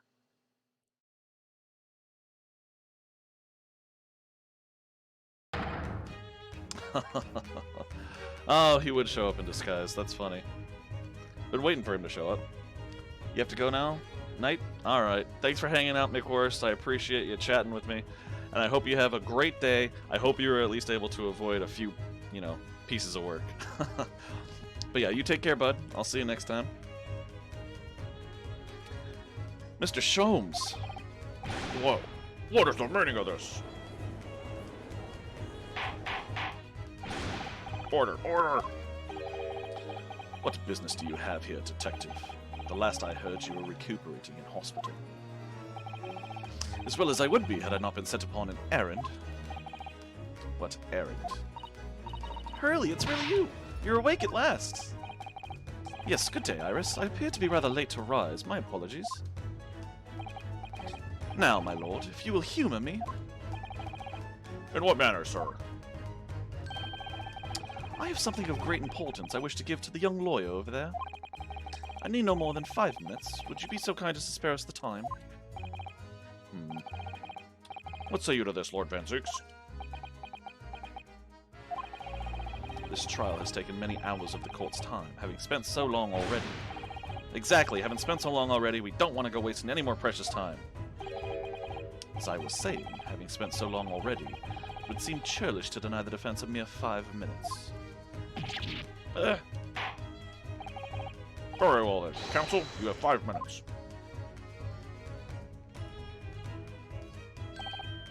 My dear fellow, I apologize for my tardy arrival. Mr. Sholmes, are you alright now? Alright, I'm all wrong. Sorry? I've only just managed to summon the strength to stand, man. I asked the judge for 5 minutes. But I fear even that may prove too much for me. Pray forgive me should I pass out. Let's make this discussion as short as possible. Hurley, this place is full of idiots. None of them can see how wonderful your chemical blood analysis is. Ah, well, that concoction of mine was really just a bit of sport to assist me in my investigations. I never took the trouble to refine it for appraisal by the scientific community. An oversight on my part. Right. Modesty, surely not.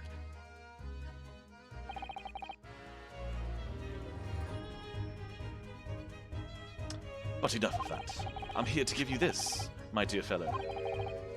What's that? A lavender furoshiki wrapping? A leaving present from Miss Susato. From Miss Susato? If possible, matters were to be settled without me giving you this. Those were her instructions when she asked me to do her this favor. I don't understand.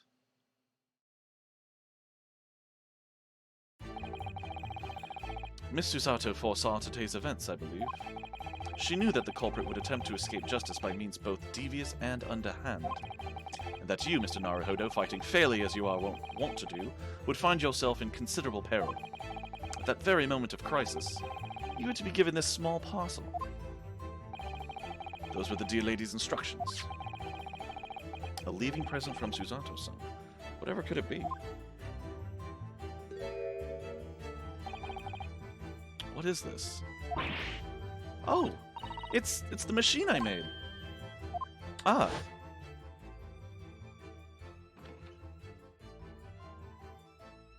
Oh, it's Wagahai! Look! I use this! It's my latest invention! What is that? I call it the Cat Flapomat. It can make a cat flap for a little furry friend like Waggy in seconds.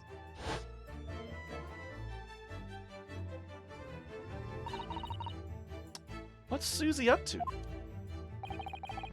Miss Susato muttered the following words before she left. I'm a failure. I don't deserve to be a judicial assistant. What? Didn't she say something like that?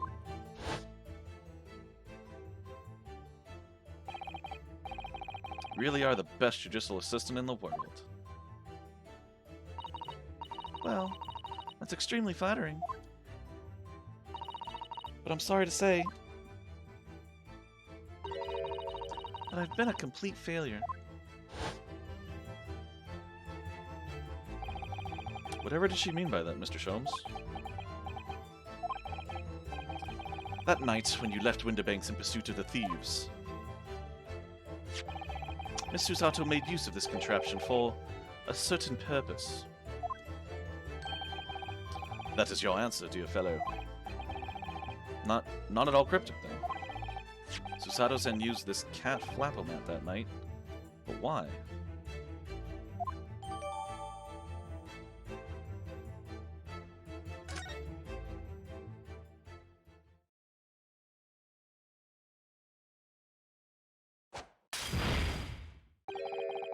Your 5 minutes is over. We're out of time already?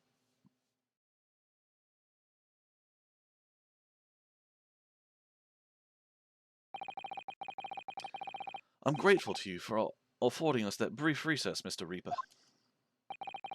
I need no thanks, Detective. After all, the die is cast. Is it really? The jurors are unanimous in their leanings. No doubt my learned friend will consider a summation examination. But any attempt to alter the verdict now would be utterly futile. I wonder... Mr. Naruhodo. Yes? The rest is down to you, dear fellow. What is your plan? The rest is down to me. I need to be careful here. If I make a wrong move, the trial will end badly. My lord, the defense requests...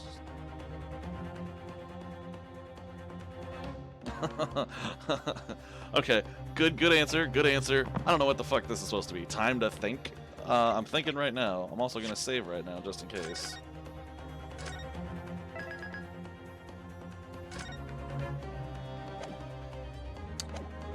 Honestly, I think I want further cross-examination, but they already unanimously agree, which means I'm probably only going to get a summation examination. But right now, I want to look at this.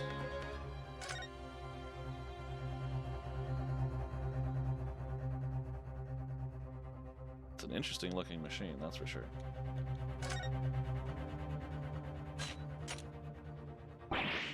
Whew, those are vicious teeth. Those vicious teeth look like they could rip through almost anything. They're good, aren't they? They're made of a special alloy I developed just for this job. The cutter rotates 10 times per second so it can get through any kind of door in no time at all. And what are the two parts at the top there? Ah, those are for attaching hinges to the section of door that gets cut out. Right, of course. Nothing can match this machine for power. It can make mincemeat of even the toughest of doors. It sounds so charming and friendly when you say what it's for, but it feels like the reality of the cat Flappermat is that it's a grim weapon of door destruction. That guy's so adorable. There's nothing I wouldn't do for him, even developing deadly weapons. Is that checked off? No.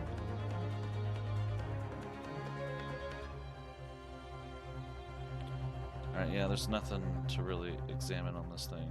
As I thought there would be, but just wanted to look at it. Anyway.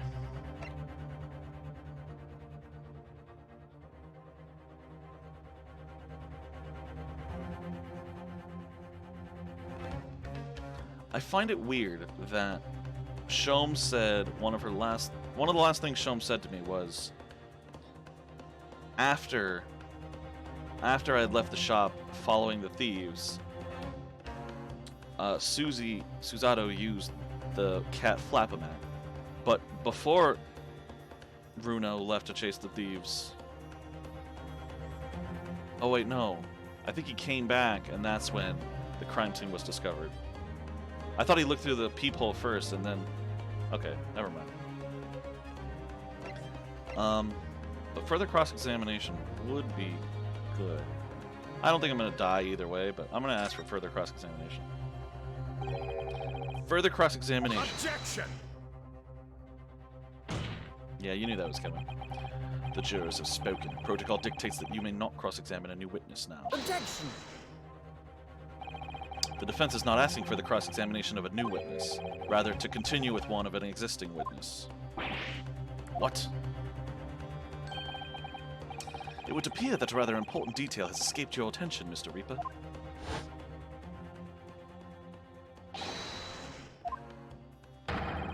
My lord, requesting your lordship's permission to interrupt the cross-examination. Thank you, officer. Very well. The cross-examination is hereby temporarily suspended. I presume you have no objection, counsel? No, my lord. So nobody can say anything then. If Bruno asked to resume his cross-examination of Mr. Graydon, the court is obliged to allow it. This is absurd.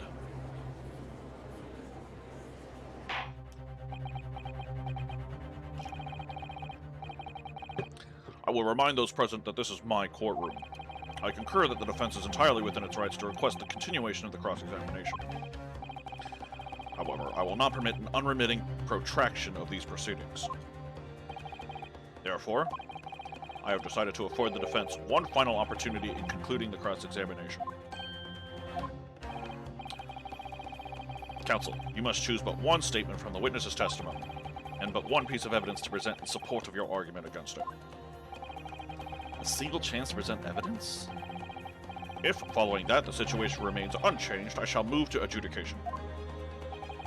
Is that clear, counsels? You will not press the witness any further. My lord. Yes, my lord. A single statement and a single piece of evidence. Most generous.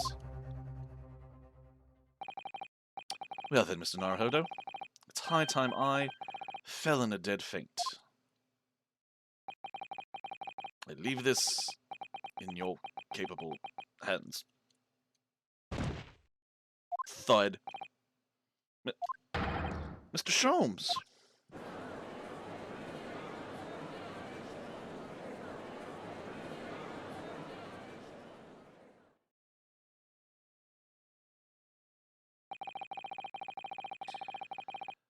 To stand so insouciantly before the court in a state of such high fever. Either the man has extraordinary strength of mind or an extraordinary lack of feeling. I imagine he's feeling very little now. The detective is sleeping soundly in one of the antechambers. Strike a man when he's down, why don't you? Well then, counsel, are you fully prepared?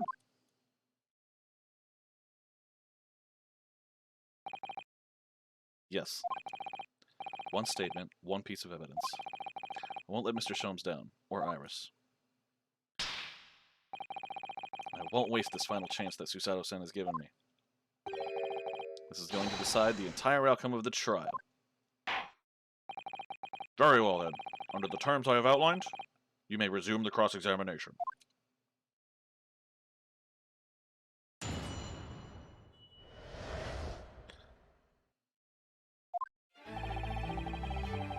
Wow, that's new music. Very Japanese, too, which is different.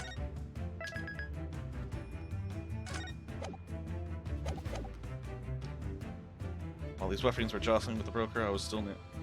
Oh, I can still press, though. Can I? I saved it. Moving through Nash over the counter, I felt a sharp pain in my arm. Don't care about that. I pursued the man, but he shut himself in the storeroom. I could see him through the peephole in the door, though. That's what I want to kind of press him on. The accused in the black coat shot the man in the back as he was trying to flee to safety. I saw the blood spatter all over that wretched girl.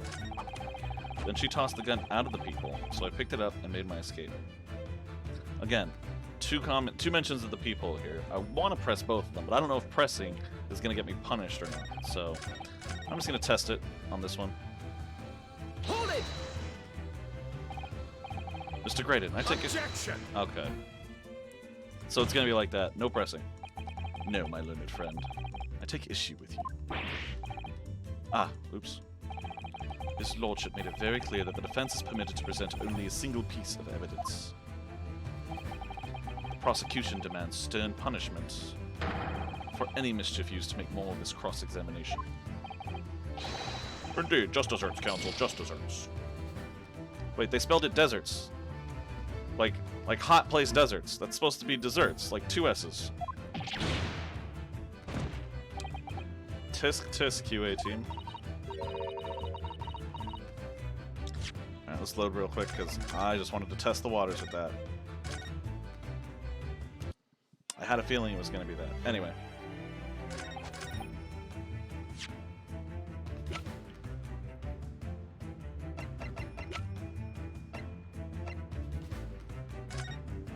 See, at 1 a.m., no peephole. 1:30 a.m., peephole. So I don't know if I present this, a photograph of Gina, or the actual cat Flap-O-Man. I kind of want to present the picture, because it just kind of makes more sense with the picture, you know?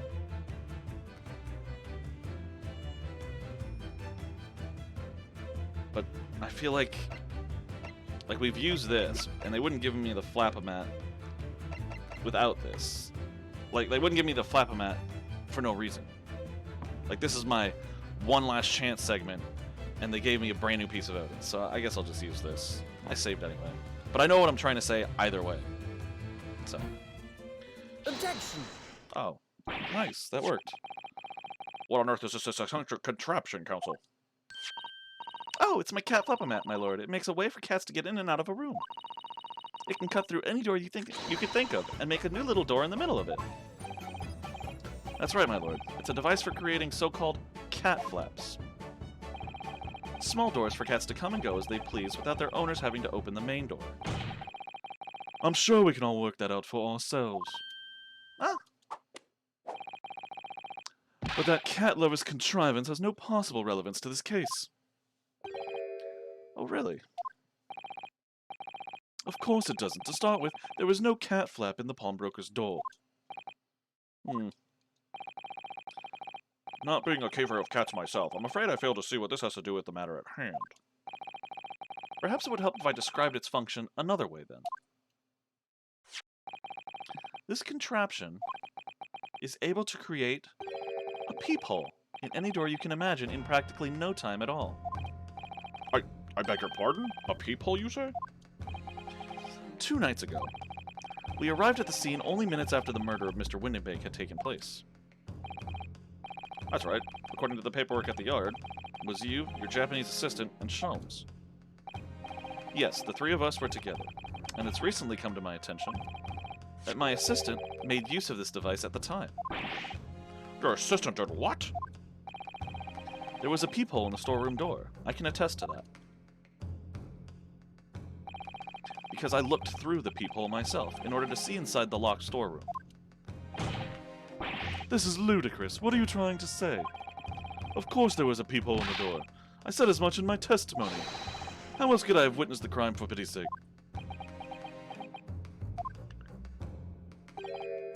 Yes. How could you? What? Counsel, kindly say what you mean. Alright. It's time. Time to strike the final blow. What I mean is this, my lord. My assistant made the peephole in the storeroom door, and until such time as she did, the door had no hole in it to look through. What? No! Objection! This is a farce. Are you really suggesting that the peephole in the door was... Yes, it was created only after the incident had taken place, by my judicial assistant, using this device. Your assistant tampered with the crime scene whilst being fully aware of the gravity of her actions? That is a most serious act of vandalism. For which I humbly apologize, my lord. It was in a few minutes that I left the scene in order to pursue the Skulkin brothers and alert the police. Nevertheless, in the light of this new information, it becomes apparent that Mr. Graydon's testimony is riddled with holes. Riddled with. Explain yourself, counsel. The majority of Mr. Graydon's testimony that appears to incriminate the defendant is based upon what he witnessed through the peephole in the storeroom door. Yes, that filthy girl shooting the man in the back. However, if at the time of the incident, that peephole did not yet exist in the door, there's no possible way that you could have seen what you claim to have seen. In short, your entire testimony is a pack of lies.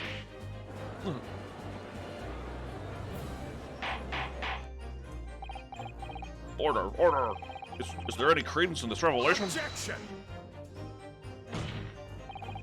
None whatsoever, as my learned friend must surely realize.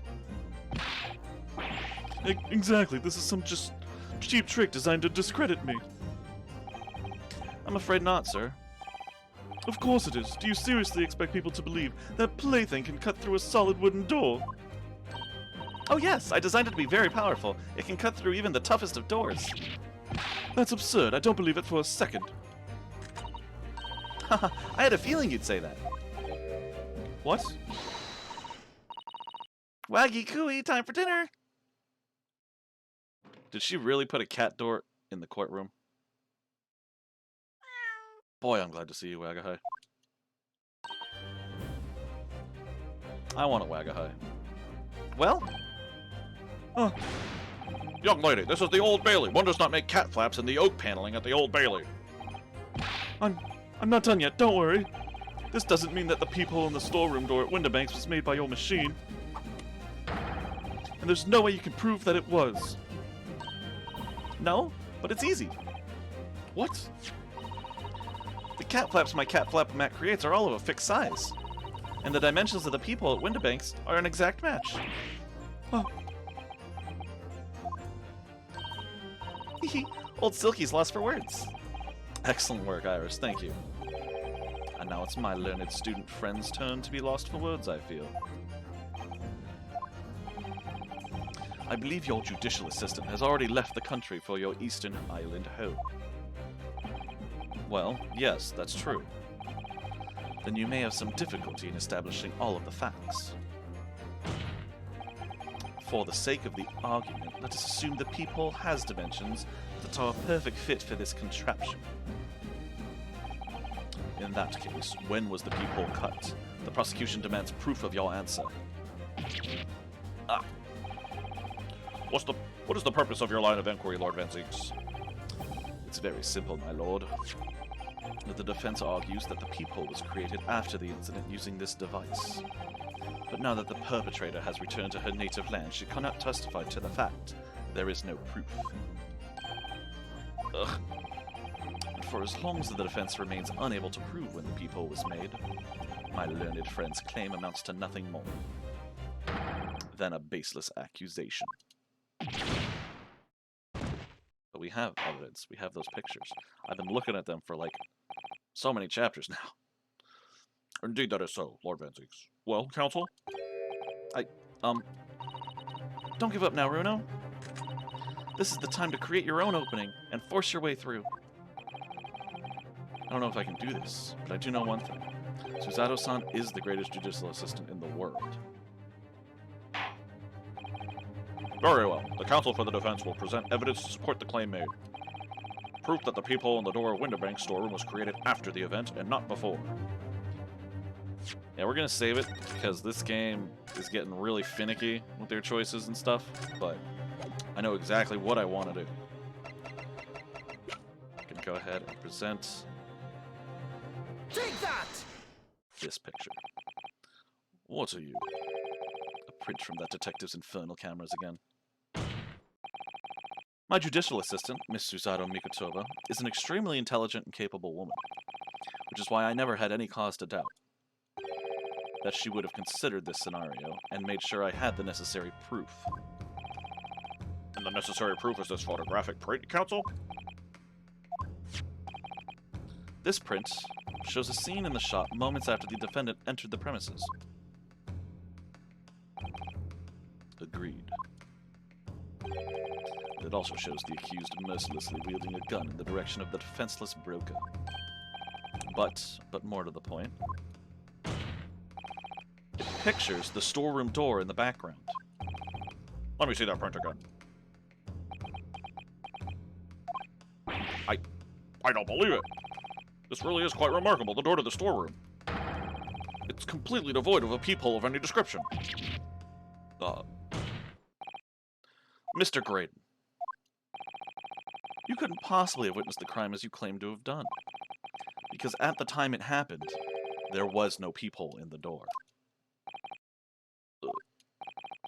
In other words, your testimony is a catalog of lies.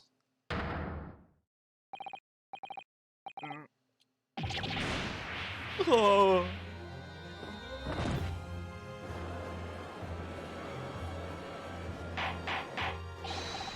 Order, order! I am satisfied that the defense has substantiated its claim beyond all reasonable doubt. This witness's testimony was entirely fallacious.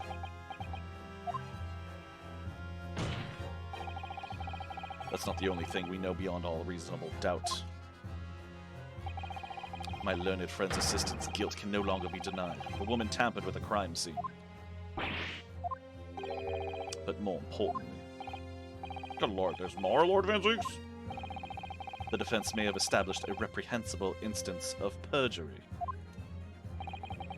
But that is no proof that this man is the victim's killer.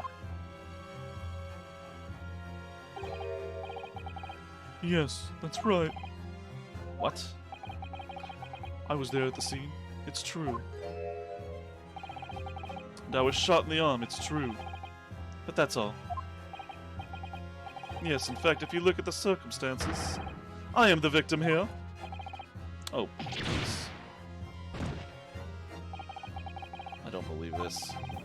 They're right, as it stands now. I don't have any definitive proof that he's the culprit.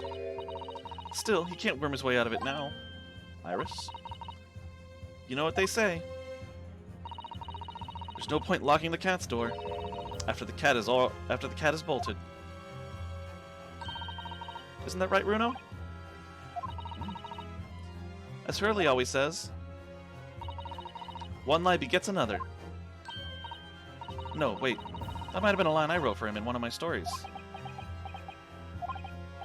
Well, no matter who said it first, you're right.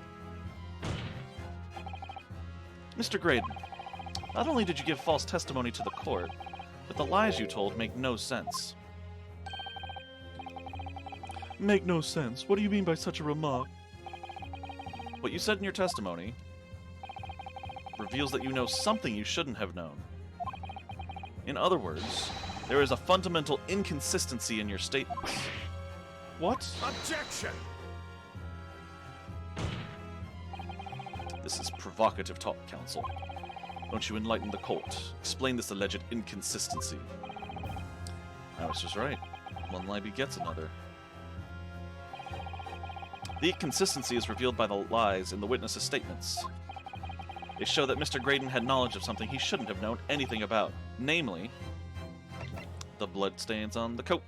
Bloodstains on the coat, but I'm going to save it because this game is finicky. Not that I'm not enjoying it. Don't assume I'm not, because obviously I am. But it's definitely the bloodstains.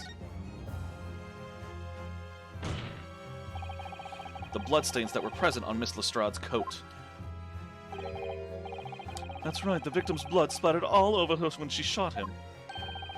But how could you possibly have known that? Obviously, because I saw her do it through the peephole in the...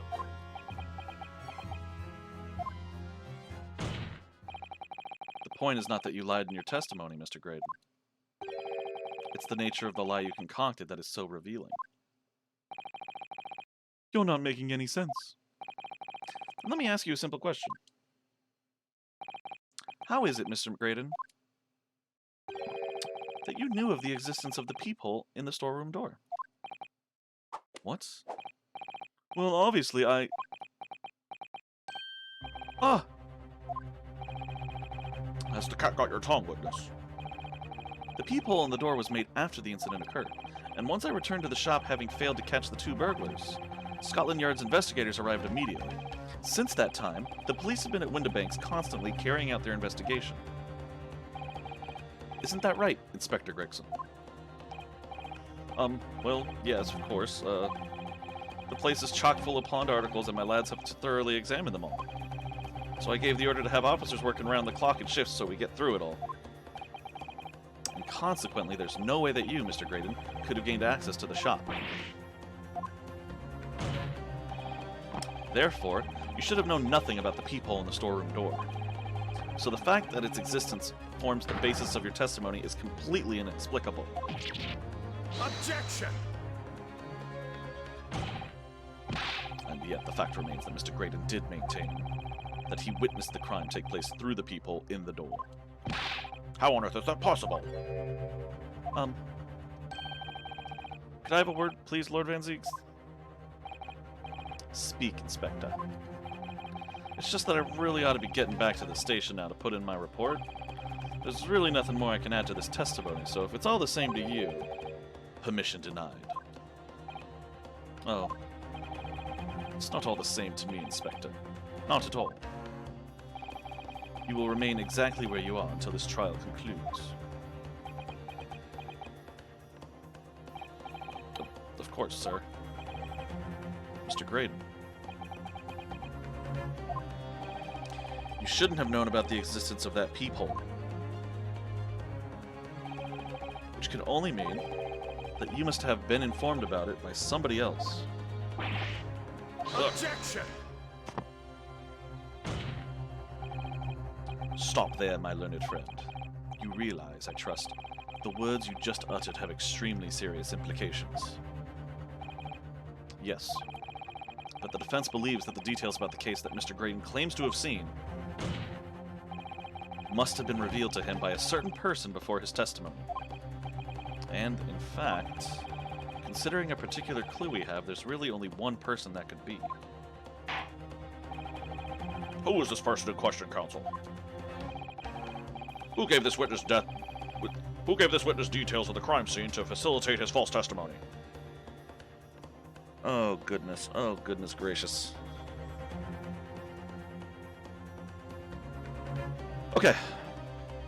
Saving, because this one I genuinely am not entirely sure.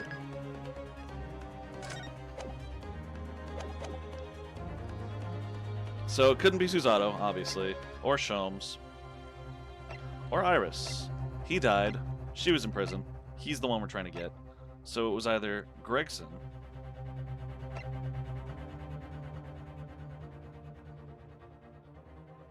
Strongheart, Van Zieks, and he was in prison, and he was in prison. So it could only be one of these three people.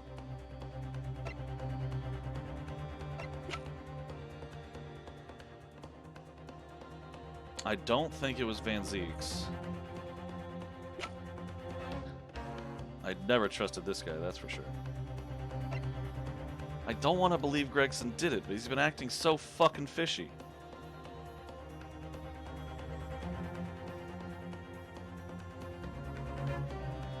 He said there was a piece of evidence that we had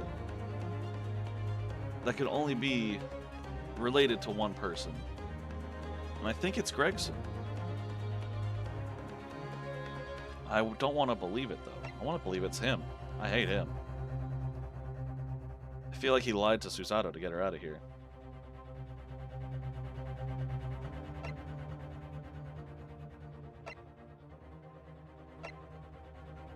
Oh, man. Okay, okay, come on. I don't want it to be Gregson. I really friggin' don't, but...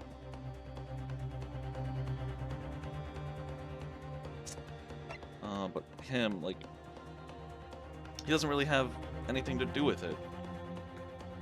And honestly, if it pertains to evidence, Gregson was the one who was like, don't use the disc. That's important for us. But we took it anyway. So I don't know. I gotta say Gregson, I guess. He's the only one that makes sense. I want it to be him, but... Take that! The truth is, it can only have been you, Inspector Gregson. Me? You had better have some proof to substantiate such a rash claim, my learned friend. Consider the fact that we have only been aware of Mr. Ashley Graydon's identity for the last few hours. We learnt of it only during the course of the trial today. Indeed, preparations for his testimony were made with great urgency during our hour-long recess. While the police executed the subpoena and brought the man here from the communication station. And until that time, Mr. Graydon would have had no idea. No inkling that he would suddenly be required to appear in court. Oh, that does make more sense. Are you suggesting that until such time as he was summoned? Yes, my lord. Until then, it's reasonable to assume he knew nothing of the people. It was only once Mr. Graydon was in the stand that he realized his position. That he would have to defend himself against the accusation that he was the third intruder. You're suggesting to the court that it was while this trial was in progress that he received the information? So that he could commit perjury in order to save his skin? Exactly. And the only person with knowledge of the investigation that he had any contact with is you, Inspector Gregson. This is a bloomin' outrage. Why would I be giving away details of our investigations to this fella, eh? I was summoned to his lordship's chambers during the recess in any case. Had you forgotten that? Quite true. I had a number of questions regarding the events that transpired at the pawnbrokery.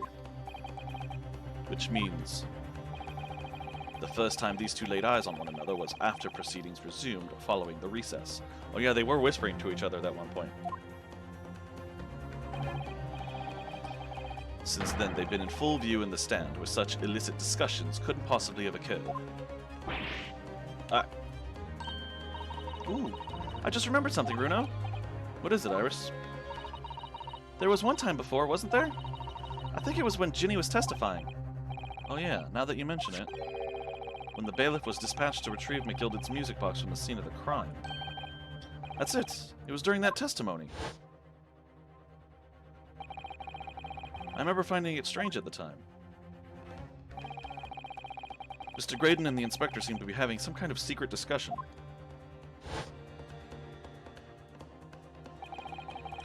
It would have been possible for you to give Mr. Graydon the information he needed then. You little toe rag, you're making this all up. I'm a respectable Scotland Yard inspector, for crying out loud. Why would I do something like that? Why would I be giving away confidential details to the likes of this bloke? Admittedly, you wouldn't have had any reason to do something like that for no gain. But perhaps it was part of a deal of some kind. Then it starts to make more sense. What deal, Counsel? I wonder if perhaps in exchange for details about the peephole at the crime scene, Mr. Graydon agreed to give a certain something to the inspector.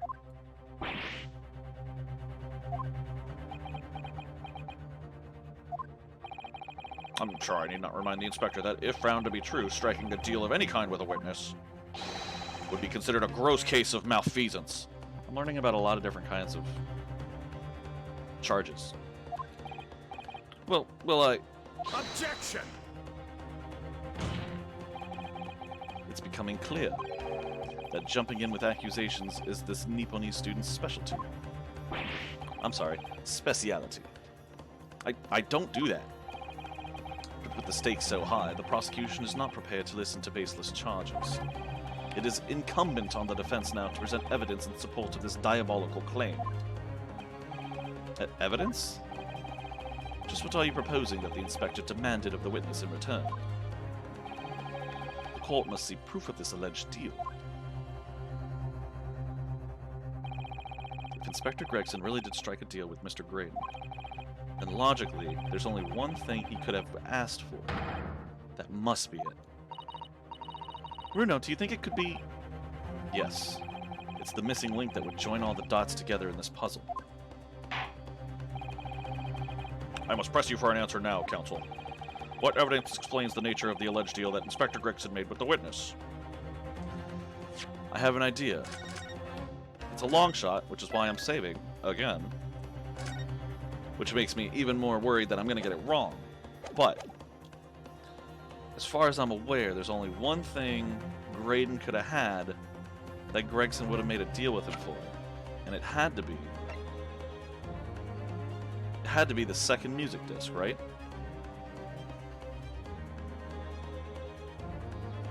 Because if he could get his hands on the second music disc, it would have allowed Graydon to get out of this case, to know about the people. I want to present the music box.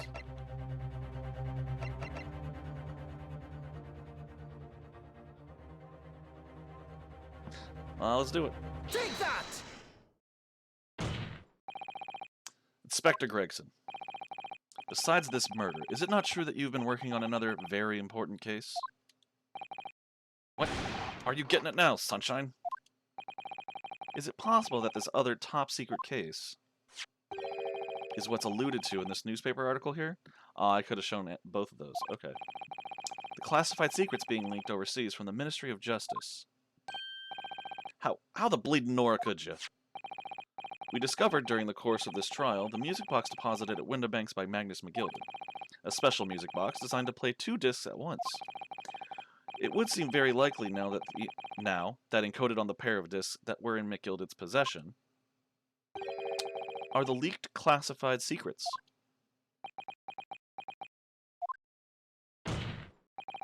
So I put it to you, Inspector, that in order to recover the second of the discs containing those secrets, you covertly made a deal with Mr. Graydon in which you exchanged the disc for details of the case.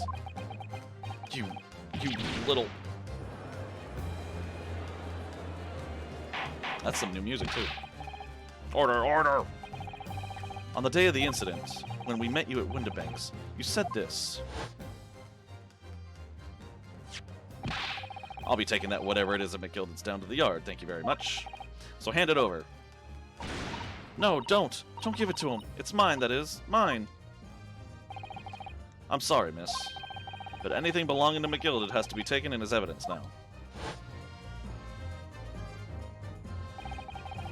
Scotland Yard already knew at that time, isn't that right? That Magnus Mcgilded was involved in the stealing of government secrets. My orders were, recover the medium used to convey the secrets leaked from the ministry, and do it on the QT, strictly hush-hush. That explains why, when I presented this disc as evidence to the court, you objected so heavily, I presume. Because you knew that it contained highly confidential information. Blimey, not likely. I mean, I wasn't sure of it myself. I realized there was a possibility, that's all. Inspector, surely you're not saying that in order to acquire the second of these music box discs, you did indeed reveal confidential details of the crime scene to the witness? To aid and abet this man in giving false testimony? There's no other way that Mr. Graydon could have known of the existence of the peephole. It's the only explanation. A deal was struck between these two men.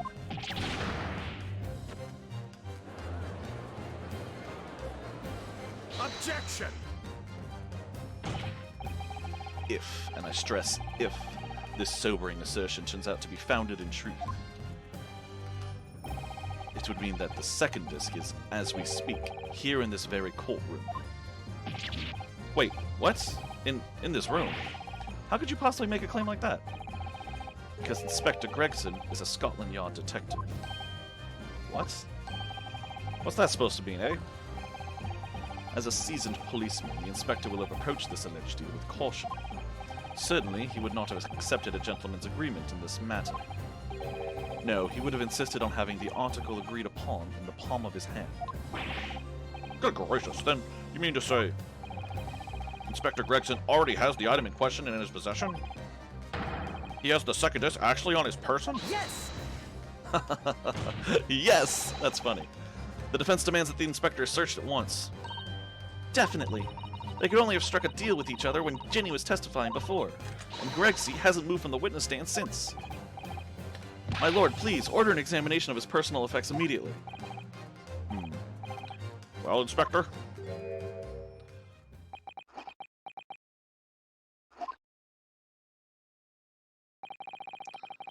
This young lad wants to tone down his imagination. He's insulted me and my profession quite enough.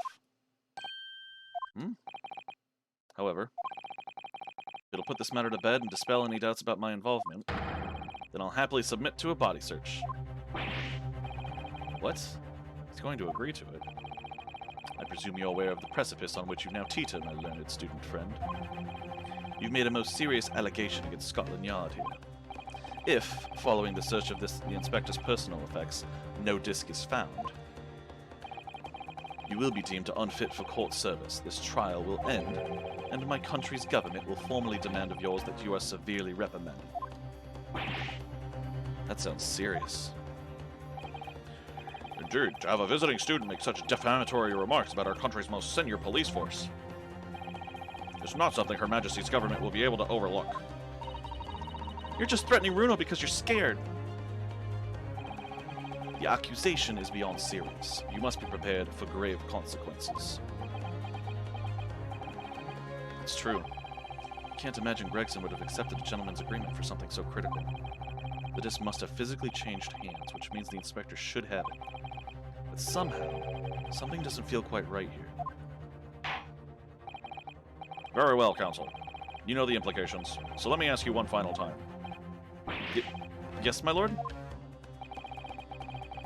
Do you still persist in formally requesting a search of the inspector's personal effects?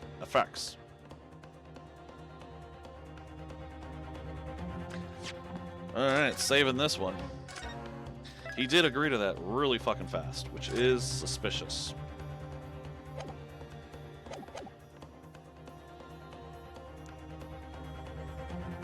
I'm not going to withdraw it, because I feel like that's just giving up. I'm going to lose a mark anyway.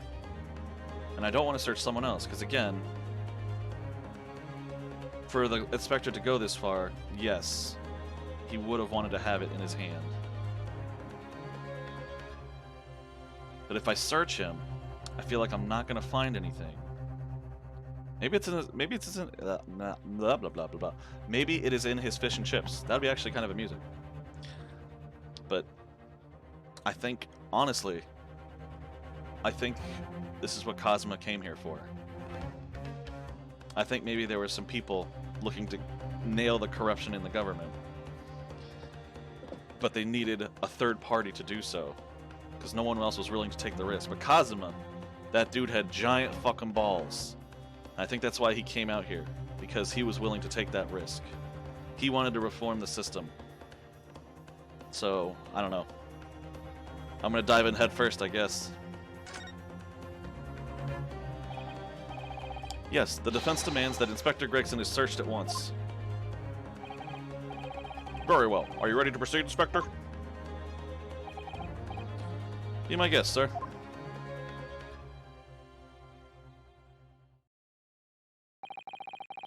So a brief body search was carried out by the court bailiff.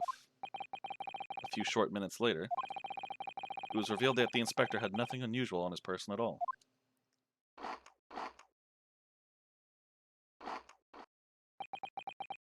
Aw, man.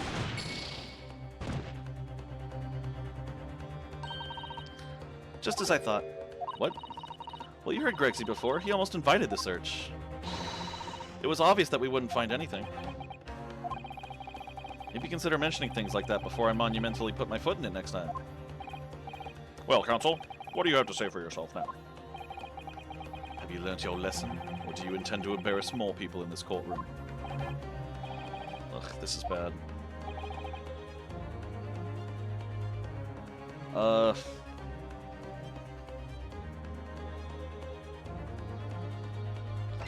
Who else could he have passed it to? I mean, he definitely would have wanted it. But maybe he doesn't have it? Hmm.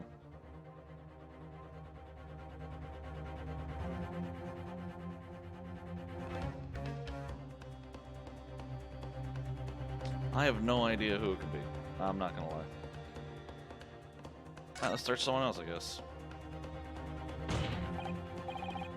Yes, the defense formally demands this search be conducted. Well, Don't say you weren't warned, but your typical Nipponese stubbornness may well land you in hot water this time. Perhaps the lesson will do you some good. fair enough. I've got nothing to hide. Very well, then. Bailiff, conduct a search of the inspector's personal effects, please. The defense demands a search, but not of Inspector Gregson. What? Now what's all this? I'm the one you're accusing, aren't I? I thought you wanted to search me. No, Inspector, not you. Somebody else. What's the meaning of all this, eh? Lost it at last, have you, Sunshine? The court shouldn't have to put up with this nonsense. You're being completely irrational. Be quiet, all of you.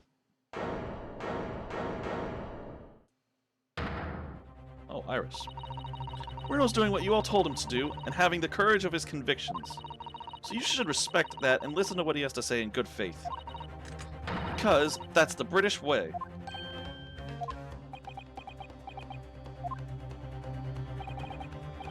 Well said, young lady. Indeed, this court is in awe of the defense counsel's conviction, and eagerly awaits his next words. You what? Now don't be hasty, my lord.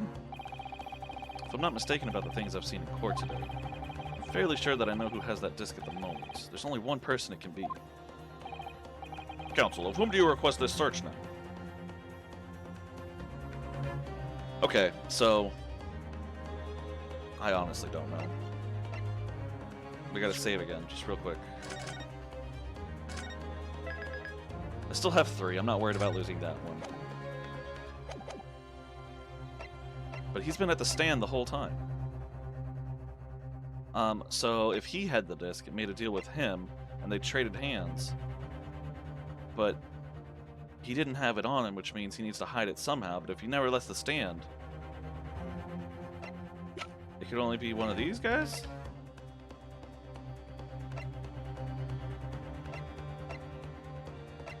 This one still looks like a dog. Woof. Wait. He's been standing next to this one the whole time, right? Do you think they kind of did just a little, like, here, hold this for me for a second? I mean, they keep thinking he's his brother. Wait. If Graydon was really a Milverton, is it because he made a new life for himself, is it possible Gregson was a Skulkin, but made a new life for himself? Could he actually be one of the Skulkin brothers? That would be actually a fascinating twist. I don't know. I'll go with Nash, I guess. It's the only one that makes sense if he's been on the stand the whole time, and he's been standing next to Nash, so... Take that! I don't know. Music stop, that's a good sign. Of my lord, Mr. Nash Skulk... Ooh, he actually said it. Did I get it right? Well, I never. Eh? Me? Him? Very well, then. Bailiff, restrain the witness and conduct a thorough search of his personal effects. Hold it! Please, my lord. Inspector? Scotland Yard, has to object to this search. Objection! Unfortunately for you, Inspector, your objections carry no weight here. Huh? In this courtroom, only the prosecution and the defense have the authority to object. But Lord Van Zeeks, I have no idea what forces are in play that might influence your actions. But personally, I have no intention of obstructing the course of this trial. Bailiff, carry out the search. Now hold on a mo. I don't know nothing. Nothing about no disc. Cut it out! Oh, was the zooming in the bailiff coming in? That's kind of funny.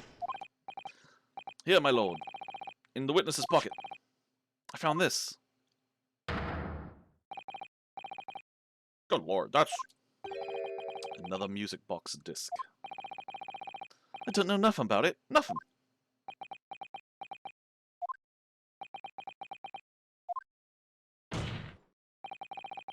That is the second music box disc left behind by Magnus Mcgilded.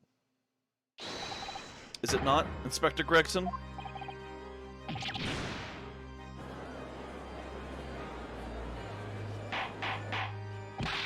Order, order! Mr. Skulkin, what have you to say for yourself? Go on, Bennett. I mean, just go on, Flamin' Bennett. I swear I didn't know nothing about that disc. Honest to God. Counsel, would you please explain what exactly is going on here? The alleged deal that was struck was between this witness and this detective, no? Without question, my lord. Then, for pity's sake, why on earth was this man in possession of the disc that the inspector traded for information? Inspector Gregson is a shrewd, calculating man who rarely loses his composure, but at one particular point in this trial, he exhibited some unusual behavior for a brief moment.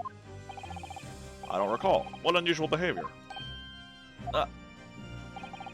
It was, yes, during my cross-examination of Mr. Graydon. Oh yeah, he was beating the crap out of Nash. Tell me, Mr. Graydon, when you left the pawnbrokery that night, was it by any chance with the second disc in your jacket pocket? I admit to nothing of the sort. While Mr. Graydon answered my questions, the inspector appeared to have grabbed Nash Skulkin by his coat and was shaking him violently. Yeah, he didn't know. Thought me noggin was gonna fall clean off, I did. I was wishing I'd been born as me brother, I was. And what exactly happened to make the detective attack you like that? I ain't got a clue. He just suddenly turned and grabbed me, whistled like that, and started shaking me. Why the blazes didn't you mention the third gun when we got you down the station? That's what he said. He held it right down me ear, all he did. Me head's still throbbing now. The way the detective behaved then was extremely out of character, but looking back now, it must have been then that he did it. That was the opportunity Inspector Gregson created for himself in order to hide the disc. Oh, bless my wig, he did it? Or he hit it? You... But I'm afraid I fail to comprehend the motive here. If the detective had acquired the disc he was after, why on earth would he then proceed to hide it in another man's pocket? This is a court of law. He could have submitted the item as evidence. It would appear, my lord, that the inspector was not at liberty to do that. Why ever not? As the man himself revealed earlier, his current assignment has some special conditions.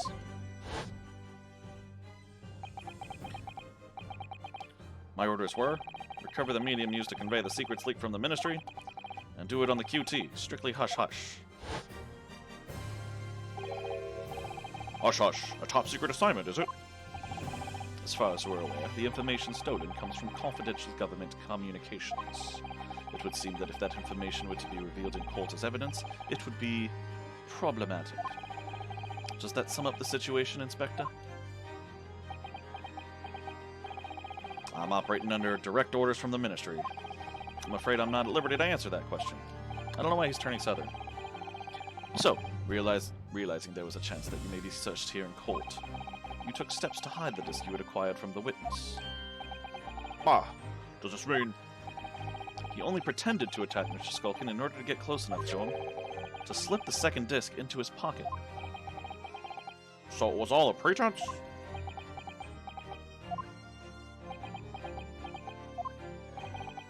Well now, Inspector Gregson, and you, Mr. Graydon, are you prepared to admit to the accusation made against you of this alleged deal?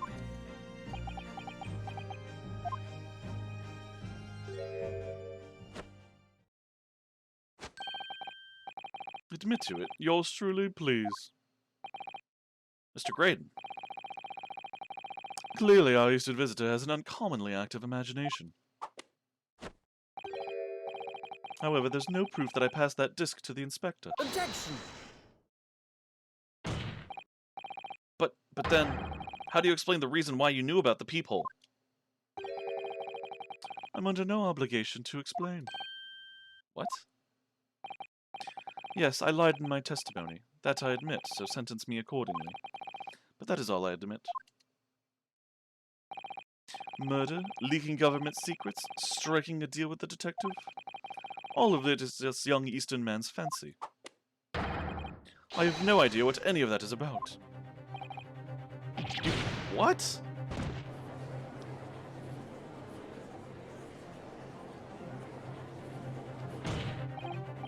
Well, what about you then, Inspector Gregson?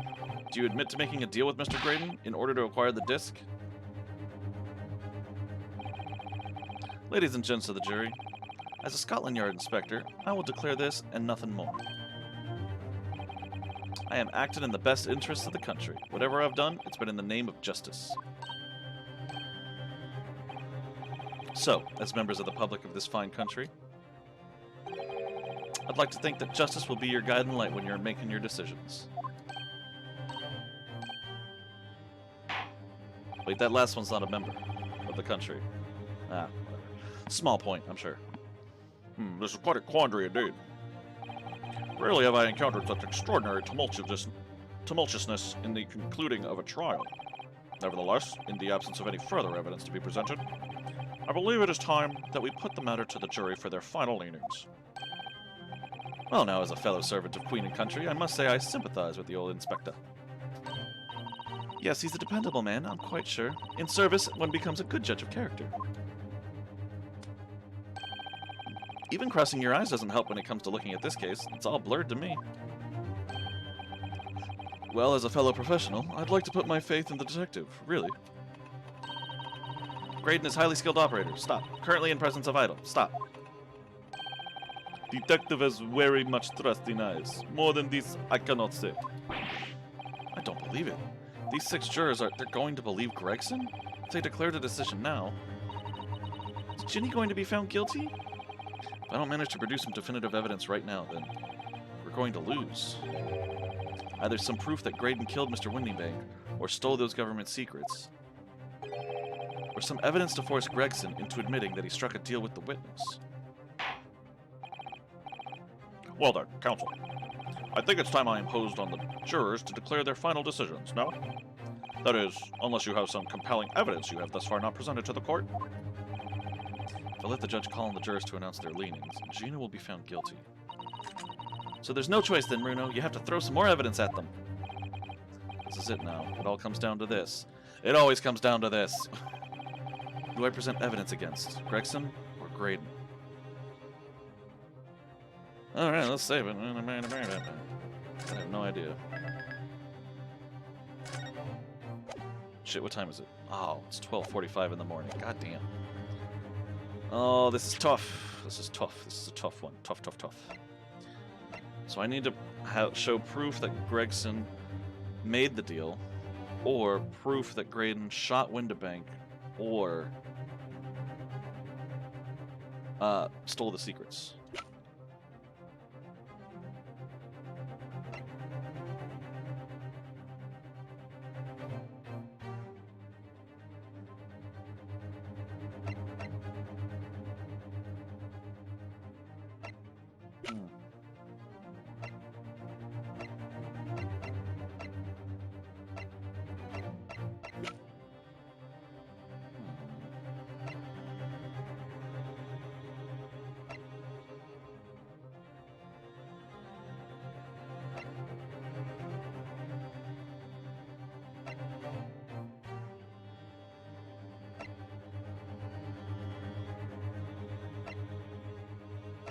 Alright.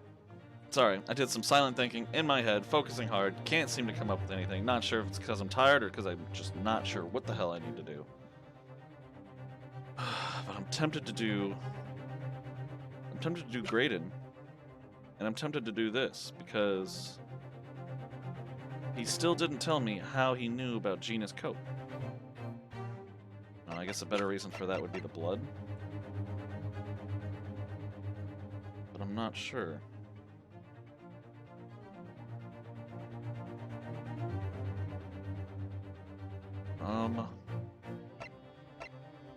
What I really want is to play the second disc in the music box.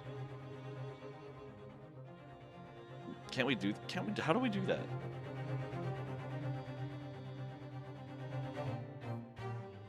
Wait. Evidence that Gregson made a deal. If that second disc, if we can put it in the music box and play it, and it matches the Morse code, then that will be evidence he made the deal, right? Because that's the only way he could have gotten the disc from Graydon. So, oh god,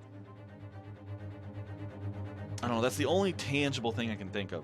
I would love to hear how Graydon knew about the coat being soaked in blood when he wasn't technically supposed to be there, but he could have been on top of the omnibus. But again, I don't have evidence of that. The only thing I do have tangible evidence is that second disc we just found on Nash's person, you know? Why they haven't asked to put that in the music box yet is beyond me, but I guess I'm going to try to do that. I guess I'm going to... Alright. Gregson, I guess. Inspector Gregson, there is one final piece of evidence I would like you to see. Eh? What's that then? If you refuse to acknowledge that you did in fact strike a deal with the witness here today, then you leave us no choice but to examine this piece of evidence thoroughly. Well, go on. This is my last chance. It looks like I'm going to have to force his hand here. One final piece of evidence to get this detective to admit to the deal clearly struck with Graydon. Just the music box again, I guess? I got 3 lives. Take that! Oh, hells yeah!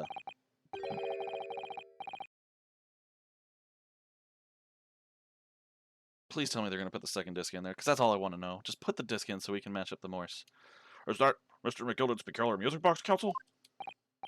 Yes, with the disc already in place, ready to play. I think perhaps now would be a good time to listen to the sound produced by the music box again. Only this time, with the second disc we've just discovered set in place as well. Goodness, this disc, Counsel? Hold it! No, wait, I can't let you do that. Why not? Because it's got nothing to do with this case. That's why. Objection! Not true, Inspector. The defense has already proposed that the sounds heard by the court earlier from this music box were part of a Morse code message. We know that Morse code comprises of 2 distinct tones.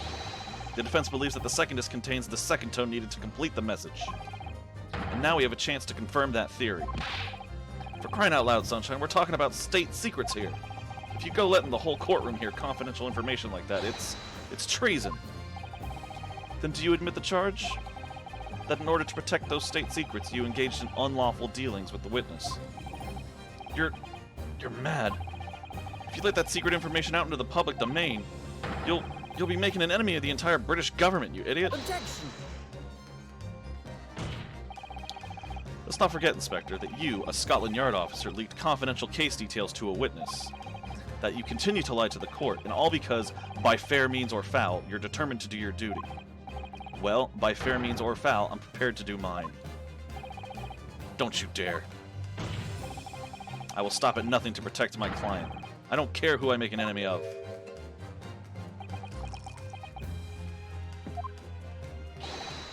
My lord, if you please. The court must hear the sounds made by that music box. Come on, Van Zieks, for Pete's sake, stop him. Objection! Okay, he's doing the leg thing again for some reason. I don't know, but whatever. Inspector, you should know my methods by now. I'm a prosecutor. I'm no Scotland Yard puppet.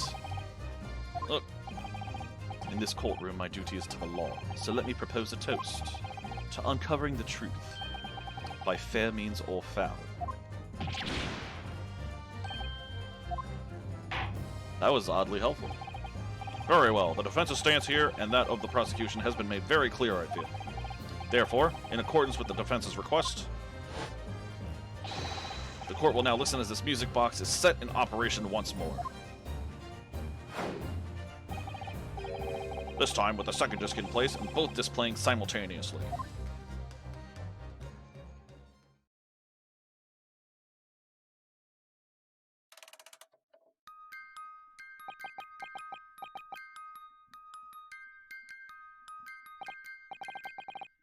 Oh, listen to that. It's unmistakable now. It's Morse code. All right, I admit it. Whatever you want. Just for the love of God.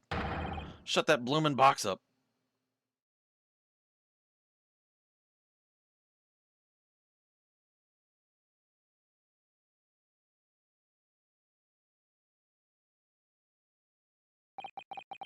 Let me ask you again then, Inspector Gregson. Did you, or did you not, strike a deal with the witness next to you in the stand, Mr. Ashley Graydon? Specifically, did you furnish the witness with confidential case details in exchange for this music box disc? Did you reveal the existence of the peephole in the pawnbroker storeroom door, Inspector? I did. Stop! What are you doing, man? It's all exactly like the young Eastern lawyers said. When the trial resumed after the recess, and we were stood here in the stand together, that's when he approached me with the deal. Shut up, you imbecile! Shut up! Psst, you there. You're the detective who turned up at the pawnbrokery the other day, aren't you? I may have something you're looking for, Inspector, with me at this very moment. So how about a trade? I suggest you accept. Or information that may make certain individuals uncomfortable will soon become very public indeed. I couldn't let that information become public knowledge, not under any circumstances. So I accepted the man's proposal and told him details about the case that should have put him in the clear. The peephole in the storeroom door, and the bloodstains on the overcoat. By giving false testimony, this witness intended to have the defendant wrongly accused of murder. Inspector, you knew that. Yet you still revealed those details to facilitate the witness's perjury. I did. But then it turned out the peephole had only been made that night, after the incident took place. Scotland Yard wasn't aware of that, if I'm perfectly honest. Well, Mr. Graydon, what do you have to say for yourself? There's nothing and no one left for you to hide behind.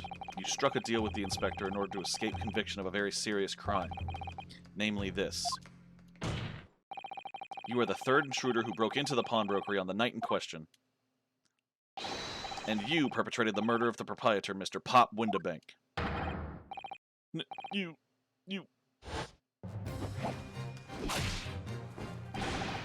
Traitor!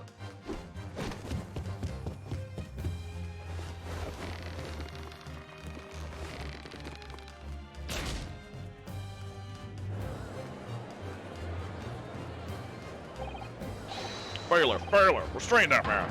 At once!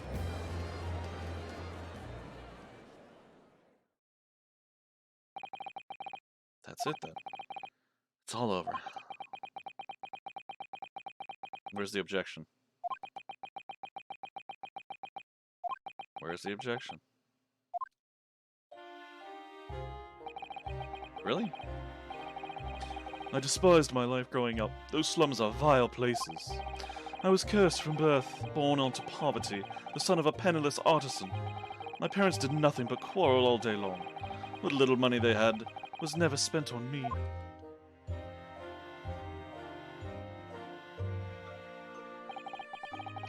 So I set about studying to be better myself, to one day escape from that hellhole. And you eventually became a communications officer. I admire your determination. But then you decided to try to sell government secrets? Why?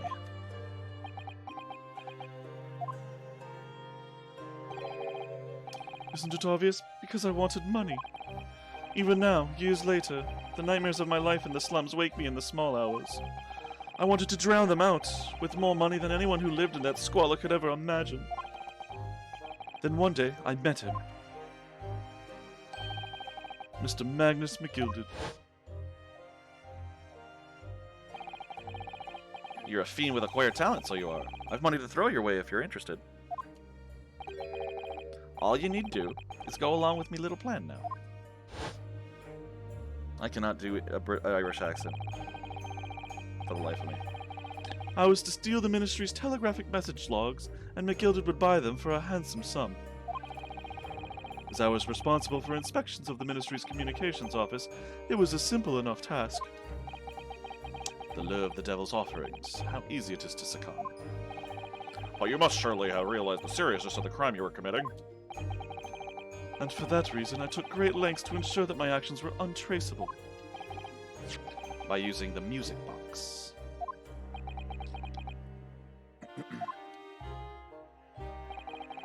My father was a brickmaker, though my mother divorced him when I was still a child. Yes, Mr. Mason Milverton. That's right, he was very skilled with his hands. He'd once been a music box maker's apprentice. I imagined his skills would be sufficient to create a machine that could generate Morse code. So I sought out my father again, to employ his services. It was the first time I'd seen him since I left the slum 10 years earlier.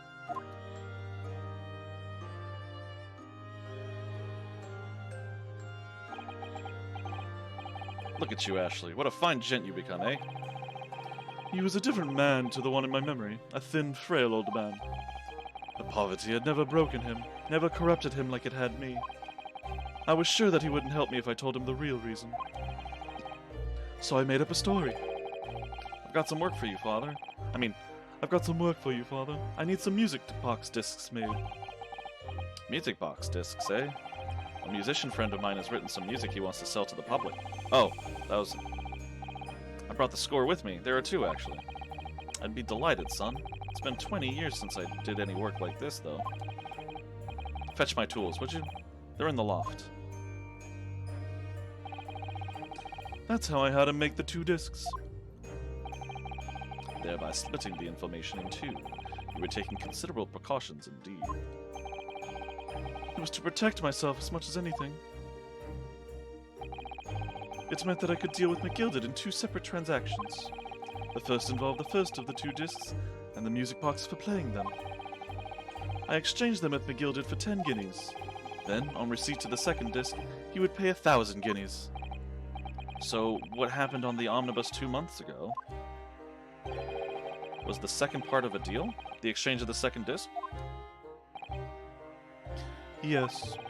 I'd sold the band information that way a number of times already, but it seems he became reluctant to part with his money. But that doesn't quite make sense, Mr. Graydon.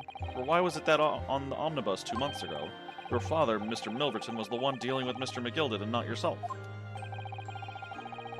When I received the 1,000 guineas after my first completed dealings with Mcgilded, I decided to give 200 to my father for his troubles.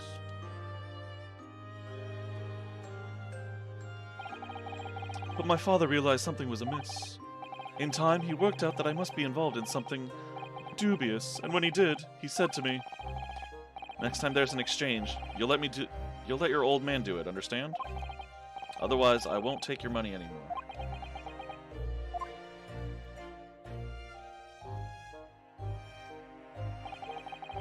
That was my father's way of dealing with it, I suppose.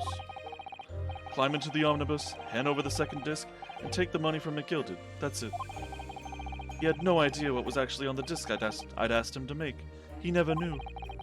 Just like I'll never know why everything went so horribly wrong that night.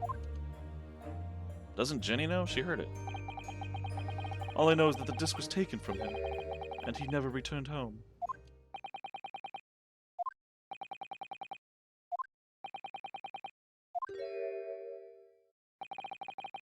It was only then that I found out what sort of a monster Mcgilded really was.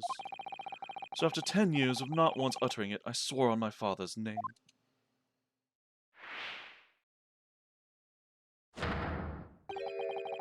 To exact revenge.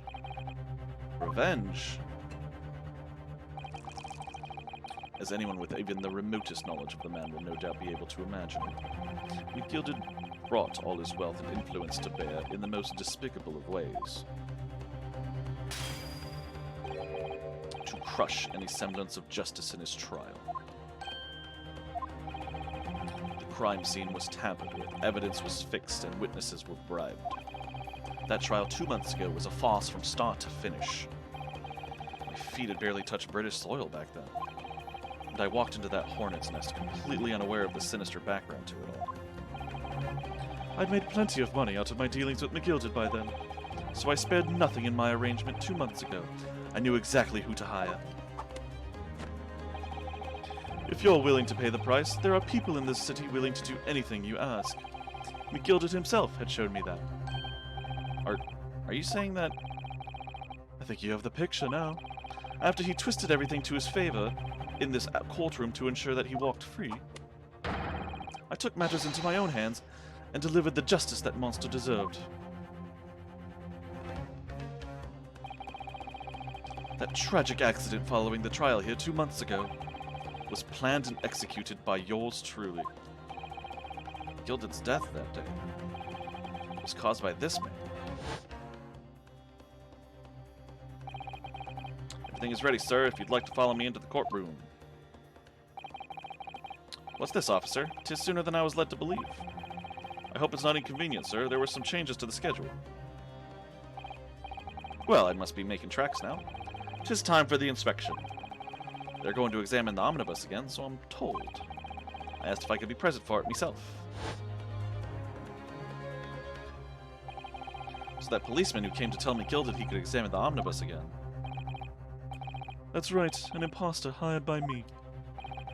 Mcgilded used his wealth to manipulate the trial. He paid people to adulterate the omnibus with all manner of false evidence. He threatened witnesses to lie in their testimony.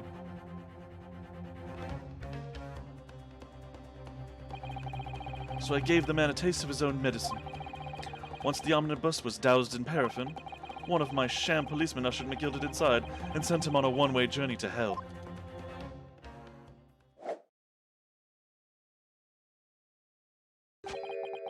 An eye for an eye. That's how I avenged my father's death. A spine-chilling account indeed. But that wasn't the end of it for me. There was a loose end, you see. A loose end. Yes, I should think it's obvious. The second disc, which my father had taken to exchange with Mcgilded. Ah, yes. There was indeed no mention of it in the man's trial 2 months ago. Clearly because it had been removed from the scene of the crime. When I realized it was missing, I remembered something. Something from the first time I dealt with Mcgilded.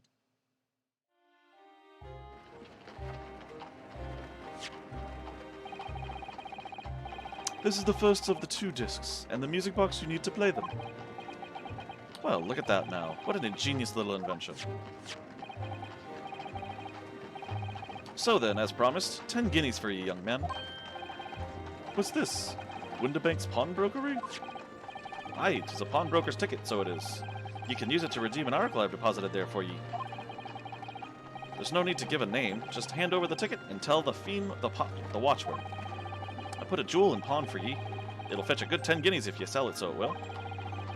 I've never heard of a pawnbrokery being used in quite that way before. Have you not, Mr. Graydon? London's pawnbrokeries are very useful places, you know. Each one is like an extremely secure vault.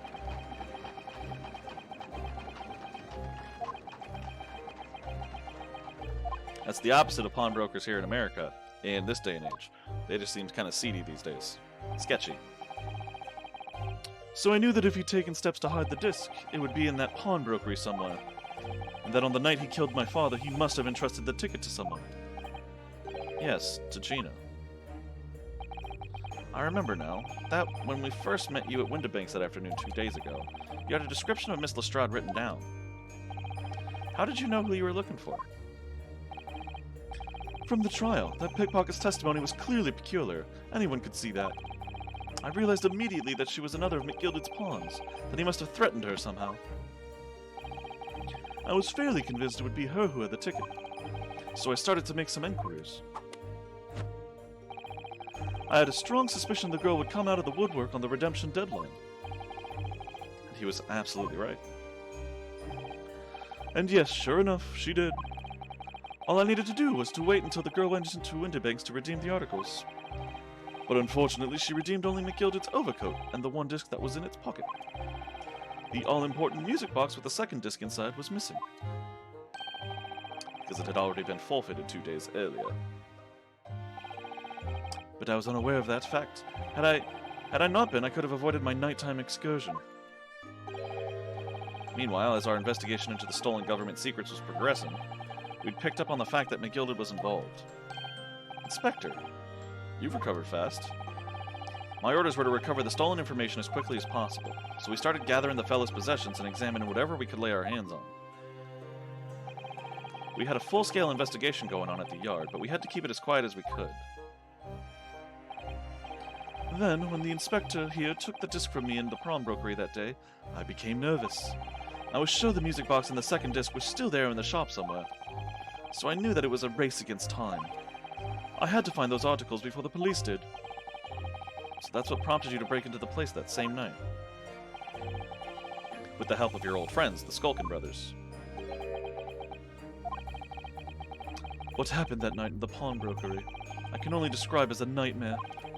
While Nash and Ringo were searching the counter, I'd located the music box I'd sold to Mcgilded on the shelves of forfeited articles. And the second disc was inside. Yes, I slipped it into my pocket with a very deep sigh of relief. But then, something entirely unexpected happened. What are you doing in my shop? Bang.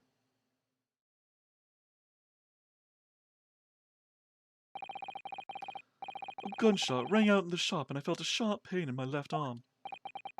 The broker fired his gun, and the bullet pierced your limb.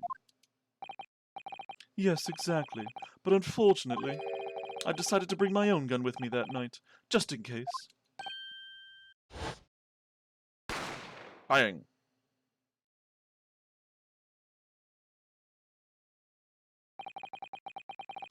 Before I knew what was happening, I'd fired back. The man had already turned to flee. I hadn't intended to fire at his direction, much less kill him. But unfortunately for both of us, the bullet hit home. It struck him in the middle of his back as he fled through the storeroom door for refuge. A sorry tale. It all took place in the blink of an eye. I don't imagine Nash and Ringo even realized what had happened at first. I was terrified, so I fled. And that's the whole story. That's everything that happened at Winterbake's on that wretched night.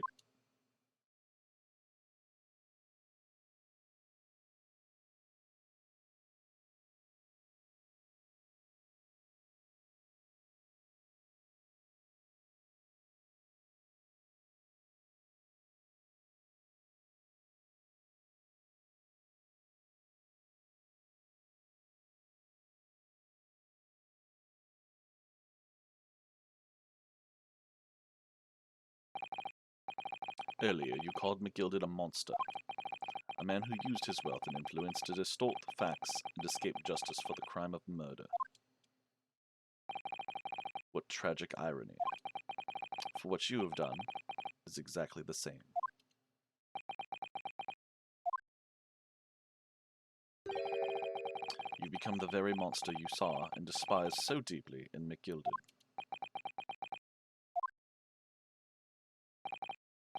Yes, I think I have. Oh. Well, this has been a long and exhausting trial. However, it would seem that at last we have arrived at the truth. Inspector Gregson, what of Mr. Ashley Graydon? He's been restrained, my lord, and is being escorted to the yard. He'll be charged with the murder of Mr. Winterbank and the stealing of government secrets. Very good. And you, Inspector? Regrettably, you will have to face charges yourself.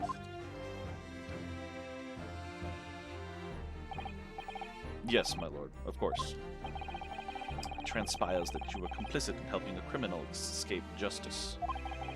That fact remains whether or not you were doing so in line of duty.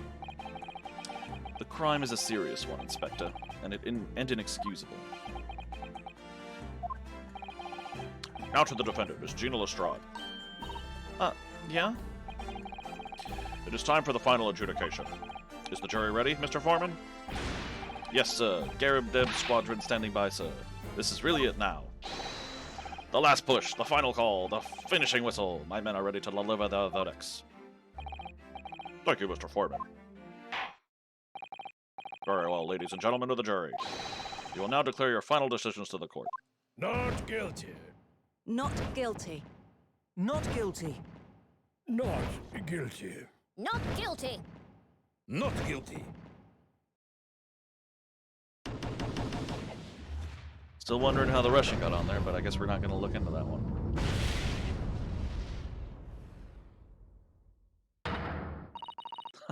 That's the stuff.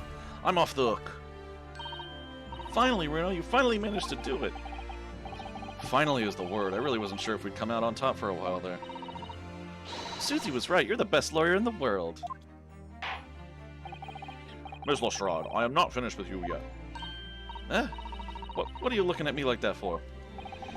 Before you start enjoying your freedom, there are certain other crimes to consider. Eh? 2 months ago, in my courtroom no less, you gave false testimony, did you not? And in relation to the trial today, not only did you unlawfully enter Winterberg's pawnbrokery, you also attempted to abscond with Mr. Mcgilded's property, it seems. Eh? I never done nothing of the sort.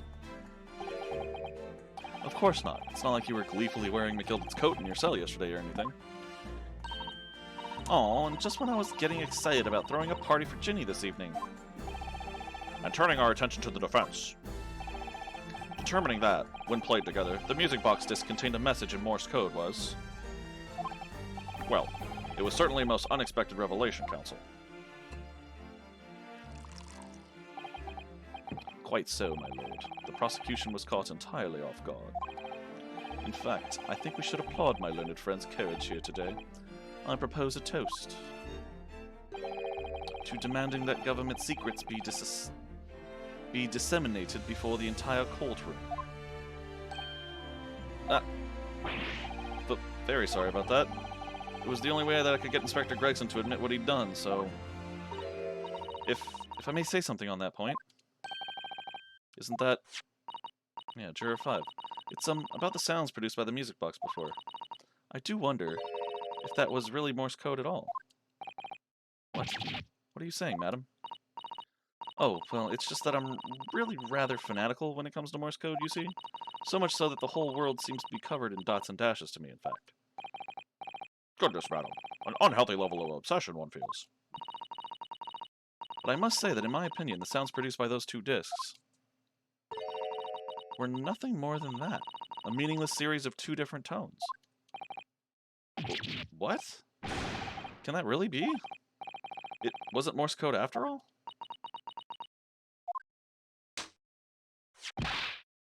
My lord, the defense would like to listen to the music box again. Are you off your nut? How many times do I have to tell you? Those discs contain ministerial secrets, Sunshine. This courtroom is not an appropriate forum to discuss the nature of the government communications. We know Mcgilded conspired to trade national secrets with our enemies, secrets acquired from Mr. Graydon. Now that the man has admitted to his crimes, we have no need to pursue the matter further. Ugh, but it's really going to bother me.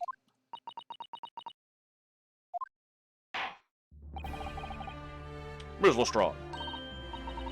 Yeah, me lord? That what you have seen today here in this courtroom has been extremely disturbing. Falsified evidence, intimidation, perjury, a grim catalogue of depravity. An appalling experience to befall any child. Come on, it ain't nothing I don't see most of the days in the back slums. I beg your pardon? If you're weak, you pay for it. That's just how life goes. Gina. But look, I reckon I've worked something out today. The world ain't fair, but if you want it to change, you gotta start at home. You gotta change how you are yourself.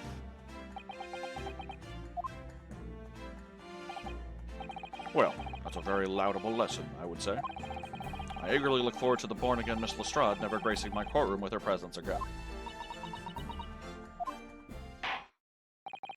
Now, with regard to the murder of Mr. Pop Winterbank, proprietor of a pawnbrokery business on Baker Street, I hereby declare the defendant, Miss Gina Lestrade,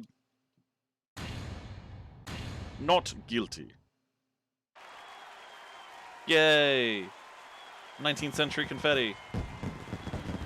Yay, Chinese fireworks.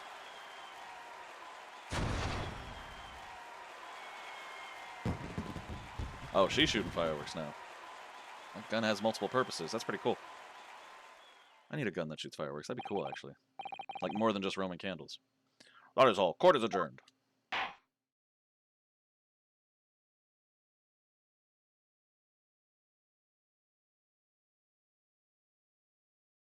Well, this is awkward.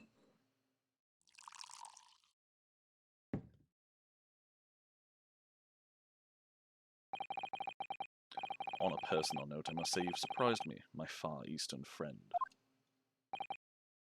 Oh.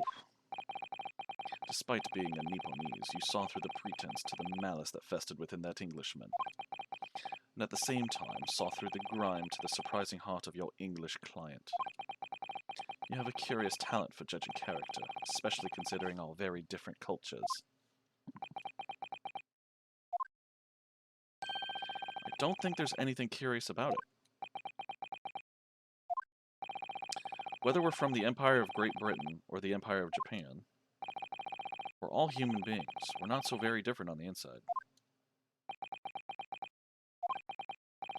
You know, I took this case for one very simple reason. To lock swords with you once again here in the courtroom. You did? When I encountered you for the first time 2 months ago, it reminded me of toasting friendship and trust with another Nipponese, only to find my trust betrayed. Through you, I hope to look into the eyes of the man I once knew and try to understand. Oh, he's talking Kazuma. You mentioned something similar earlier today, about total betrayal at the hands of the Japanese. What happened exactly? Well, you may ask. And on one day, when the time comes, you will learn the answer, whether you like it or not. Alright, then I'll wait for that day if I must.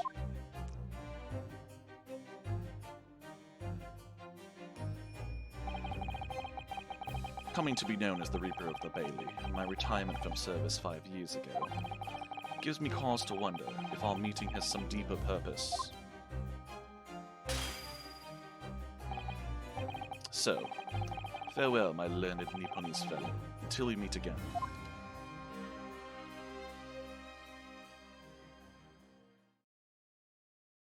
Yeah, he talking Kazuma. What the fuck did happen between him and Kazuma? 17th April, 5:24 p.m., the Old Bailey Defendant's Antechamber. It's done. It's over at last. But where's Iris? Where did Iris disappear to?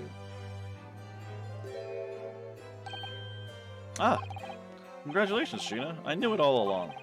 I knew that you were innocent. Well, you did what you said, Mr. Nara Odo. You believed in me, right up to the end. You're as odd as your name. What's odd about it? I told you I had faith in you, didn't I?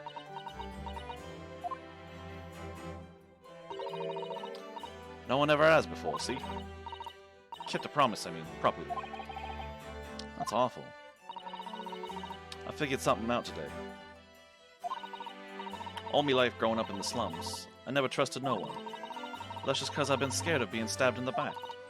I mean, the more you trust someone, the more it hurts when they let you down.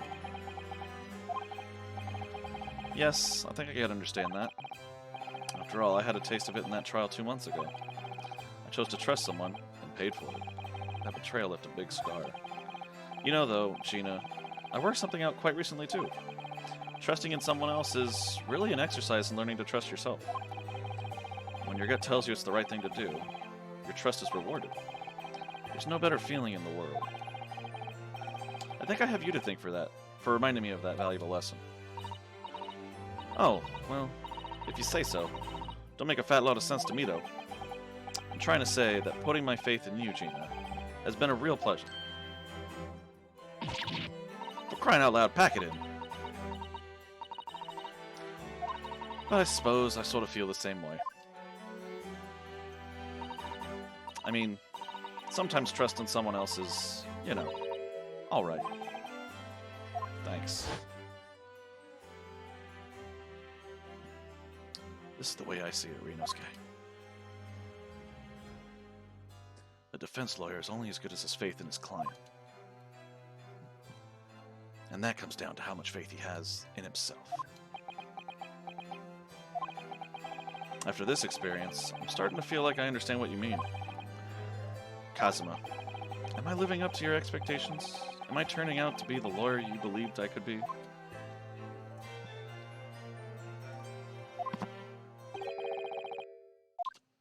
Pardon the interruption.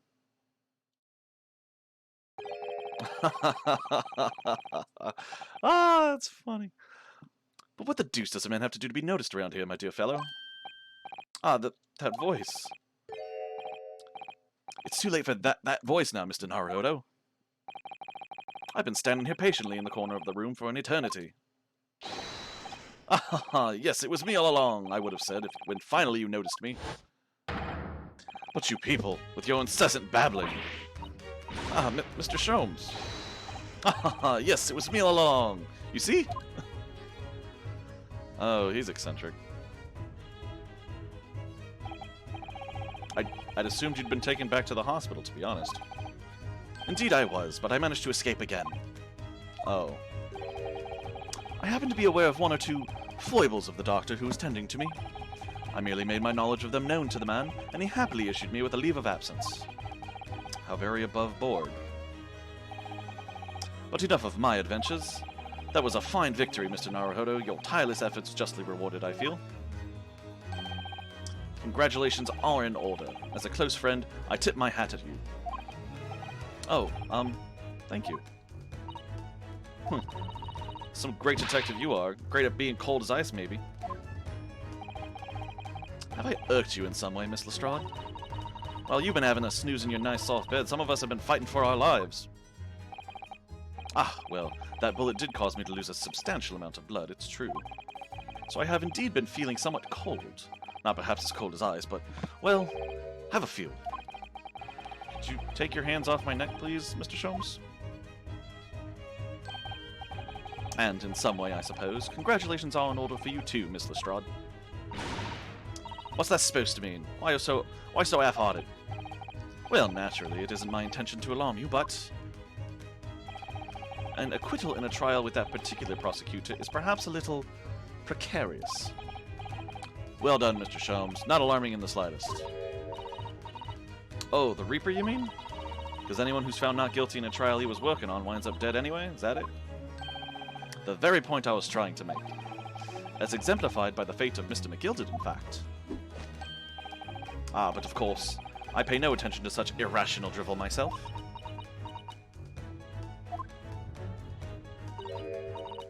Yeah, well, it don't bother me. Oh, really? Of course not. The way I see it, the Reaper's a bit like him upstairs. Him upstairs, you mean like God? Yeah, him upstairs knows what's what, right? He knows what people are like on the inside. He won't have got the wrong end of the stick. There are some coves that, like that bog-trotter, what are rotten to the core. At the end of the day, him upstairs make sure they get what they deserve. I suppose that's one way of looking at it. Divine justice is one thing, though. The Reaper taking matters into his own hands and claiming lives is another. Well, I ain't like the Mcgildeds of this world, so I ain't scared. I got principles, see?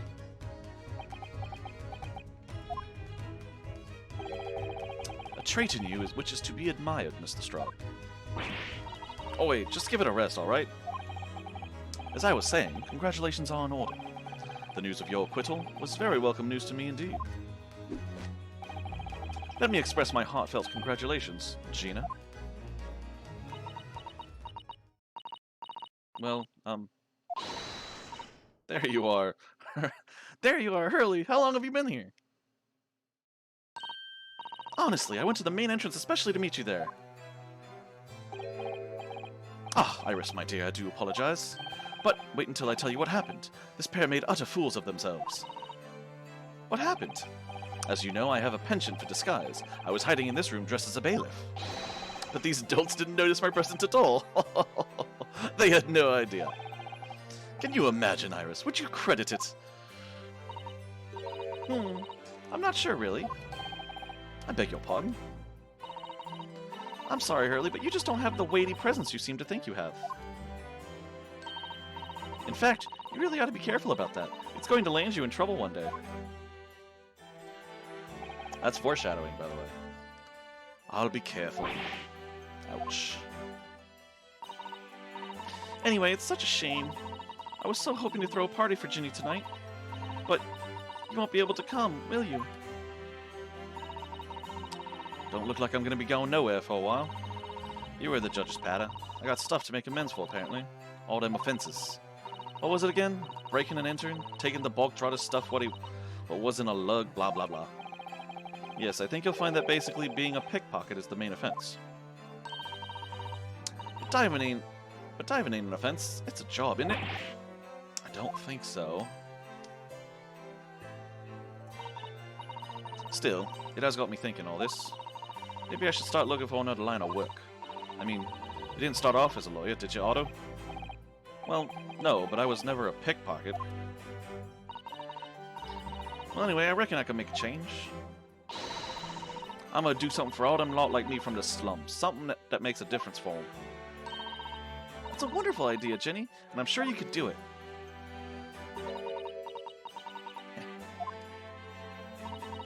What is it?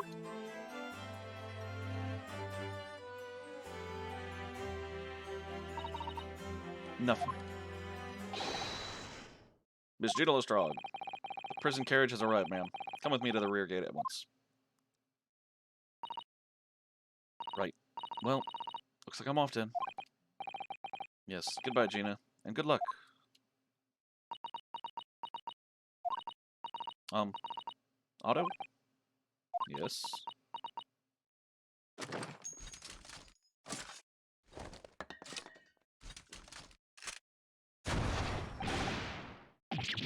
What was that for? I don't know. I mean, I don't know what to say, so... Ah, indeed. Perhaps the situation calls for a phrase hitherto missing from your vocabulary, Miss Lestrade. Eh? On occasions such as this, I would recommend a simple thank you. Oh. Oh yes! It's good advice, Ginny. Right, I see. Well...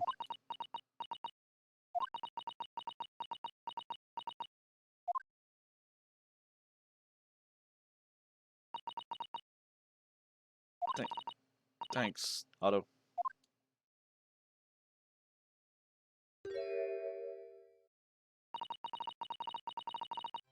Thank you for everything what you've done, for believing in me. Not at all. In fact, that should be my line. Thank you, Gina.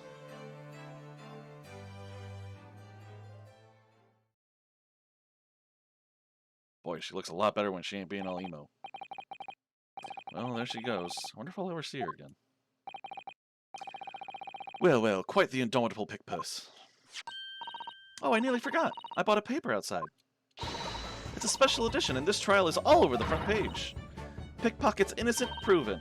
Isn't it wonderful? You should have shown it to Gina, Iris. She would have been thrilled. Oh no, how silly of me. Ah, but anyway, would you like the good news or the bad news? Ugh, not again. Well, what do you say, Runo? Hurley?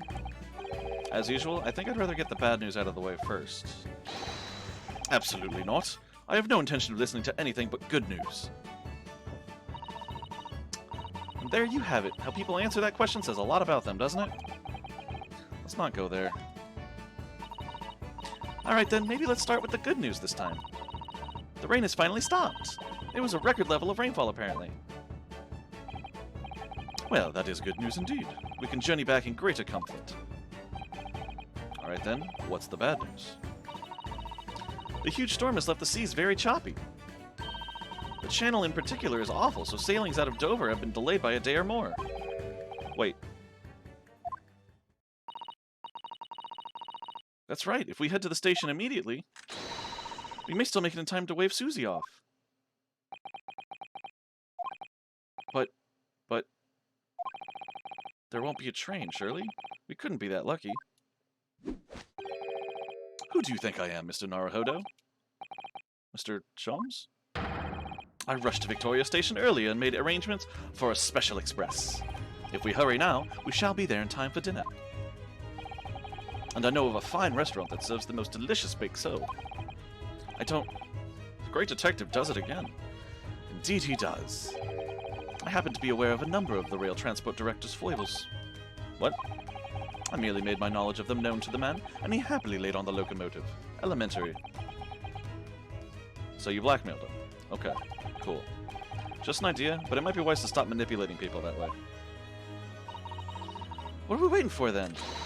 To London, Victoria!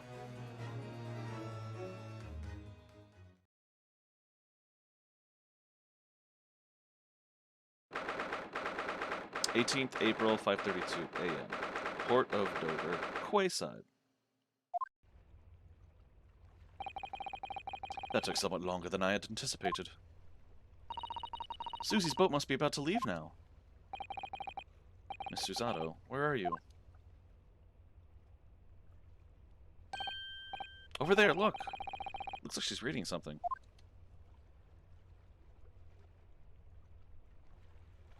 Hold it! Miss Susato, wait! What are you doing?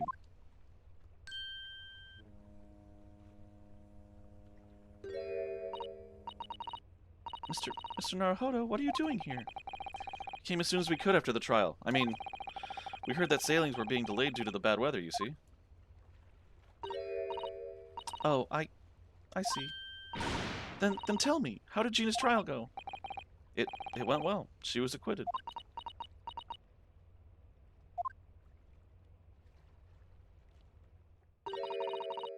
That's wonderful. Really wonderful news.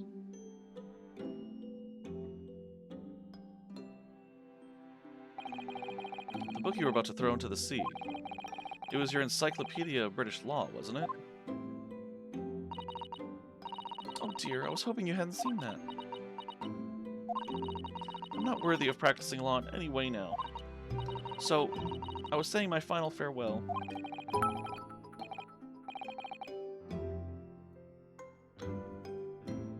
Brando 30 Rock, 100 bits, buddy. Thank you so much for that. I really appreciate it. And thanks for dropping by. How you doing tonight?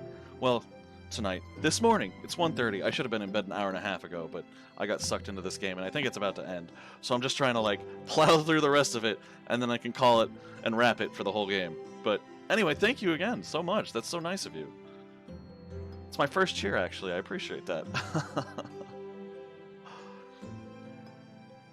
But yeah, I hope you're having a great evening, a great morning, a great everything.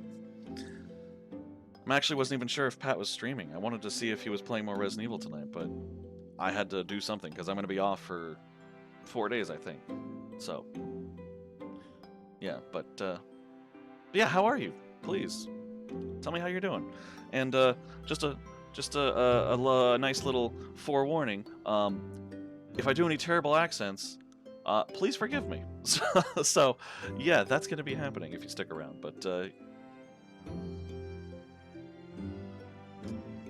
your voice is great for these types of games. I'm getting by. I feel like I'm getting by, but I appreciate the compliment, my good sir. Right now I'm doing a girl's voice, and it ain't great, but I'm working on well, considering this game's about Japanese people in England, and there's a Russian guy involved too, I'm really, like, exercising that range, you know? Heading to bed soon? Aw, but you love supporting my stream. Well, right back at you, dude. I look forward to, I think you streamed yesterday, but I wasn't able to make it because I had to fit 2 in this week. So I apologize for that, but I do want to catch another one of yours, sir. But, yeah. I got this. Thank you so much. A little more confidence for me, and I appreciate that. You were saying goodbye to law? To you, Susato-san? Would I be correct in assuming it's because of the peephole, Miss Susato? I deliberately altered the scene of a crime, and then I tried to hide the fact. What I did is utterly unforgivable. That reminds me. How did you even come to have this, Susie? On the evening of the incident, Mr. Sholmes had invited Gina to dinner, if you remember. Oh yes, we had a wonderful time.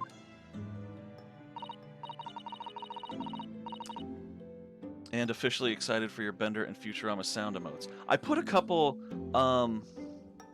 I still need to, like, actually sort through them all, but I threw a bunch into the soundboards. So, like, I don't know if you're on a computer or on your phone or something, but if you're on the computer, if you scroll down, there should be, like, a soundboard that you can just throw some free ones out there for fun. And the ones in the channel points, there you go. Wait, you're serious? Let me laugh even harder. Oh, that one's a classic. Love that one. But yeah, there's you found the channel points ones too. So, yeah, I found the ones that I could, and that one's classic. I really want to be able to make my own, so I got to figure that out. But I found a bunch already, so I'm gonna use those for now. I gotta get the one where Bender's like, where Fry tries to convince Bender to go to one of the other palaces, and Bender's like, you know, for the first time, Fry, I think I've stolen enough.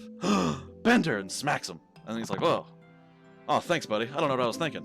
I love stealing. I love taking things. So classic. Oh, man.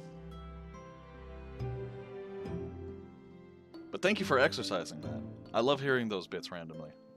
Not bits, but the sound bites, the bites. I could have just said bites. Words are not my strong point. You'll learn that eventually.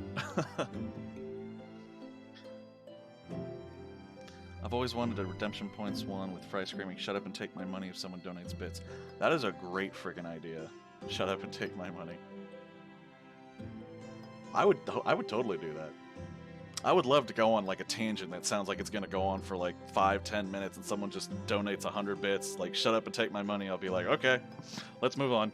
Next topic. Genius idea, my friend. Well, Gina's gave us a little introductory lesson, didn't she? To the art of pickpocketing, I mean. Oh, that was so much fun. I stole Runo's armband. Yes, please don't do that again, Iris. That band's very important to me. Well, if it's so important, you should pay more attention to it. You didn't notice it for ages. On a whim, I thought it would be fun to see if I could take the cat flapomat, so I put it up my sleeve. Really? And then I rather forgot about it. How do you forget about that in a kimono sleeve? That is a huge... Yes, that one is...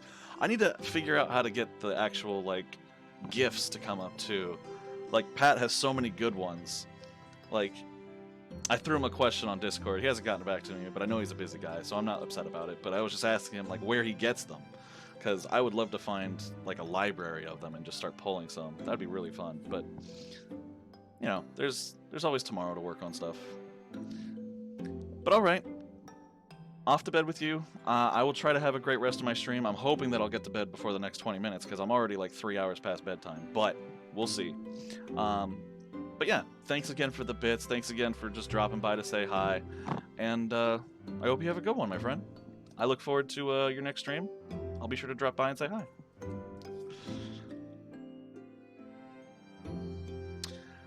And then yeah, again, I don't know how you forgot about that in your kimono sleeve, because your kimono sleeves literally are just cloth. And this thing is a giant gun, but whatever. Till I found myself in Mr. Windebig's shop with it later that night. Oh, I can't move my mouse that way. Oh, I can't. That is a great lurk emote. I like it. Alright, good night, buddy. Take care. Oh, right. We gotta keep talking. Mr. Windebig shop that later that night. I see. And then...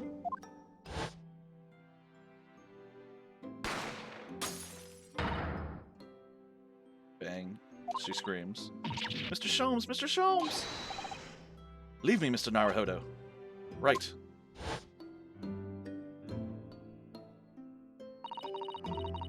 After Mr. Naruhodo had left the shop, I started to think that door started to play on my mind.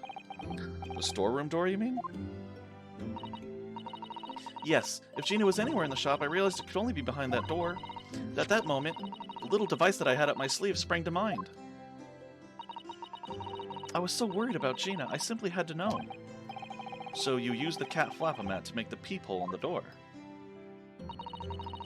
As captured in a photographic print of the shop by one of Hurley's red-handed recorders. Indeed, it was of the first importance, that point. Precisely when the peephole was made, that information would prove to be Mr. Naruhodo's greatest weapon. Though naturally, without proof, it would have amounted to nothing. But when I looked through the hole in the door, the sight that met my eyes made my blood run cold. Thoughts started to run through my mind. I remembered that trial 2 months earlier. Trial of Magnus Mcgilded. I thought about how he had manipulated the evidence and arranged false testimony to secure his freedom. It made the British justice system feel very dark and sinister to me. Then a terrible thought occurred to me. What if some wicked criminal was planning to do the same thing now? Because from the appearance of the crime scene, it looked exactly as though Gina had shot Mr. Winterbank. Even though I was sure she would never have done such a thing. You were worried that the true culprit would try to frame her for the crime? That's right, but then I realized it would be very difficult for anyone to give false testimony in this case. What do you mean? Well, the crime appeared to have happened behind the door of a locked room. For someone to claim falsely to have witnessed it, there would have to be a way to see beyond the door. Oh. For which, a peephole would be the very thing. Only the peephole I had made wasn't actually there until after the crime had been committed, of course. And the criminal would know that, so it wouldn't make any difference. But the possibility of a rather ingenious trap was there, was it not? A trap? Is that why she did it? So, is that why you kept it a secret, Susie? You never mentioned that you made the peephole to anyone? Not even to the police? I know, and I knew at the time what I was doing was wrong, a criminal offense even. That's why I decided to confide in Mr. Sholmes. If Mr. Naruhodo was completely backed into a corner with no other possible means of escape, the truth about the peephole could save him. That was my plan. She really does think of everything.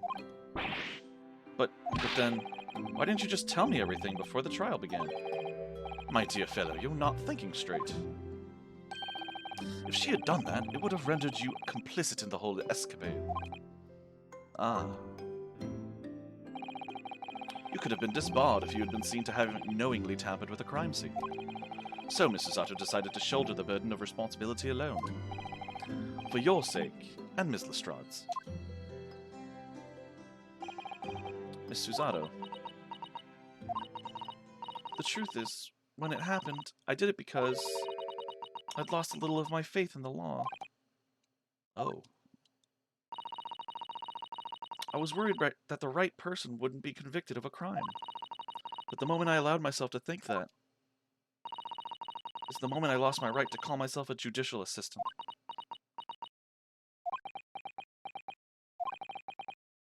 What you did isn't comparable to what he did.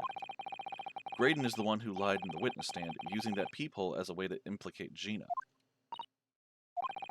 And besides, if the peephole inconsistency hadn't existed, I'm not at all sure that she would have been acquitted in the end. Miss Susato, what you did saved Gina's life.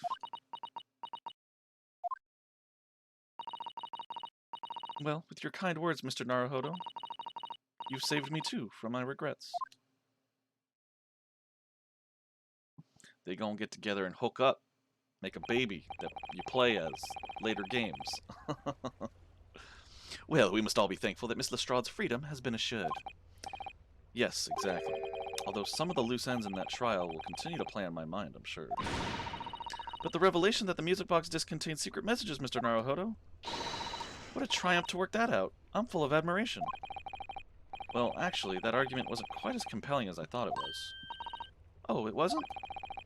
There was a communications officer among the jury members, you see, a telegraph operator, and she said that the majority of the sounds on the disc were just meaningless tones. As one would expect, after all, we are talking about secret government communications. No doubt they were written in cipher to avoid being readily understood should they have been intercepted. In cipher? I see. So then we could never have hoped to understand the message anyway. Nonsense, my dear fellow. It's quite a zero-pipe problem, I assure you.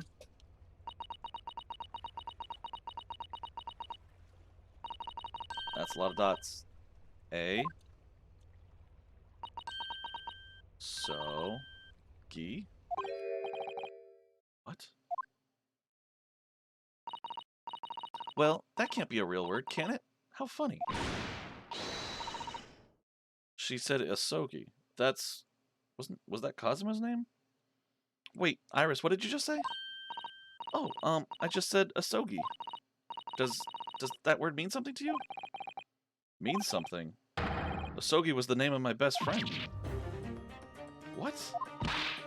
But how? How do you know what that name is, Iris? I wrote it down during the trial before, when the message was playing on the music box. She transcribed it on the fly? She really is a genius. I thought the message probably wouldn't be written out in plain Morse code, so I tried various ways to interpret it. But whatever I tried, the words just didn't seem to make any sense. That is, in English at least. Oh. It suddenly occurred to me, you see. There's more than one Morse code, not just the English variety. Various countries around the world have altered and added to Morse code to use it in their own languages. I don't believe it. Are you saying... That's right. I've only actually seen a chart of Japanese Morse code once before, but I think it's based on the Iroha pangram, isn't it? And you mean to say that in Japanese Morse code, the message says Asogi? Yes, I think so. Sorry, but I don't remember all of the Japanese Morse code. Iris, would you let me see that? Miss Usato, do you know it? Do you know Japanese Morse code? I'm sure she's got a book of it up her sleeve, dude. Yes, I spent some time studying it. Because I'm quite sure Morse code will become ever more important for international communications. Then might I recommend, my dear madam, that you focus your efforts on the English version? Be that as it may. Iris, show me the message, please. Of course.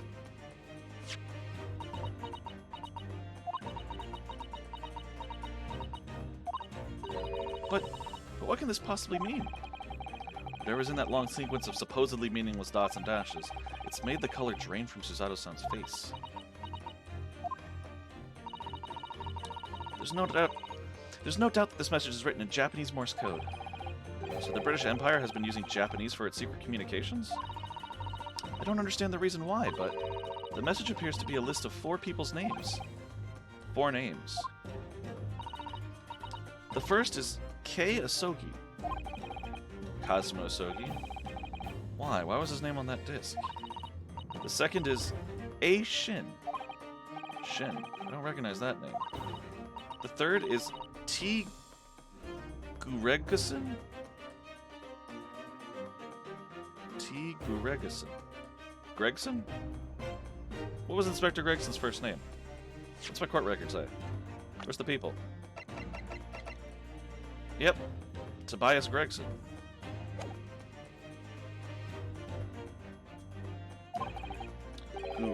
Gregson. Ah, it would seem Tobias Gregson is the 3rd man on the list. And what's his name doing in the secret government communication as well? And the last name... What's the matter, Miss Usato? It's just so strange, so unexpected. Oh, what is it, Susie? Don't keep us in suspense. The last name is J. Wilson. Oh, Iris's dad. Murder victim in the first case. What? Wilson? John H. Wilson? You mean Daddy? It says only J. Wilson, so I'm afraid I can't be sure. Then, after the 4 names, it reads, if I translate from Japanese, that is all 4.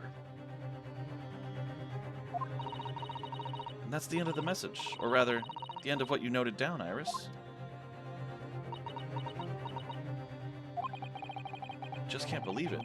Who would ever have thought that those discs contained Japanese Morse code? Not to mention a strange list of some disturbingly familiar names. It would appear that this particular message is a communication of some kind between Great Britain and the Empire of Japan. So, Daddy could be in Japan then, where Susie and Runo come from. Oh, well... no, it's not very likely, really, is it? I mean, there are thousands of people with the surname Wilson, and there must be lots of J's among them. Professor John H. Wilson, visiting professor of medicine at the Imperial Yume University. But we can't tell Iris about that now. We just can't. This is so strange. Somehow, in solving the case of Mr. Windibank's murder today, I feel like I've rolled back a boulder at the mouth of a very dark cave. I do wonder if perhaps it's a dark cave that we shouldn't go wandering inside.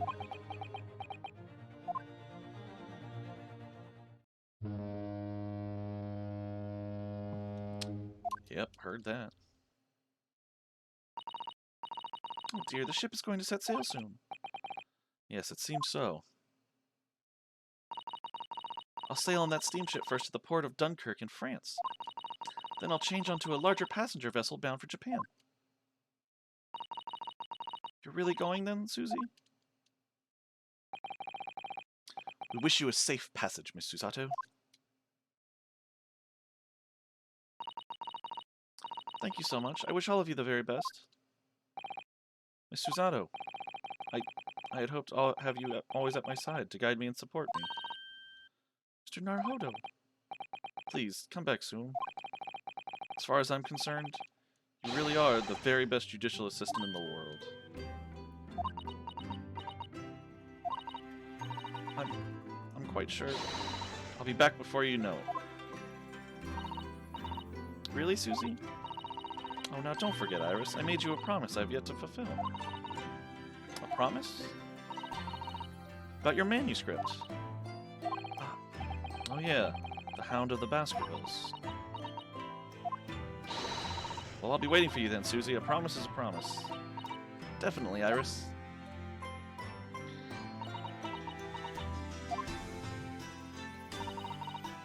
Mr. Naruhodo? Yes? Do you remember the first time we met? Yes, of course. On the SS Buria, when I was dragged out from that wardrobe, still half asleep. If I remember rightly, you threw me halfway across the cabin with your Susato takedown. You know very well that I'm blah blah blah blah blah. You know very well that I'm talking about after that. It's strange, but being thrown together as we were in that case, I somehow felt straight away that you were the perfect person to continue Kazuma-sama's great legacy. Miss Susato. My instincts were right. I really want to believe. No, I'm sure that. I'll be back soon. Farewell until then. Of course she'll be back soon. She's got to hook up with Naruhodo and make us a phoenix right.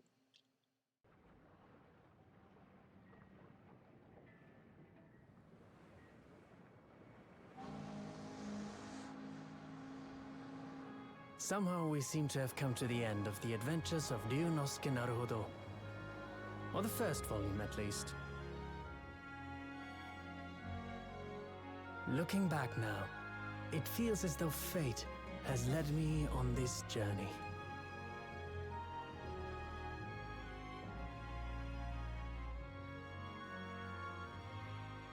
Fate led me to becoming a lawyer, to traveling halfway around the world, to meeting the great detective. I'm sure there'll be trials and tribulations ahead. Of course there will. But whatever happens, I know I'll be able to turn my fortunes around.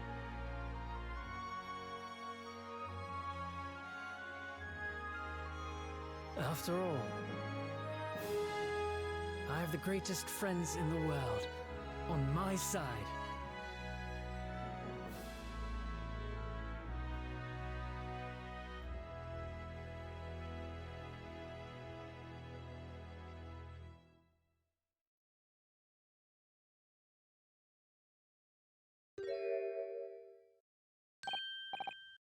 Ah, yes, Mr. Naruhodo? Yes, Mr. Sholmes? I have some rather awkward news.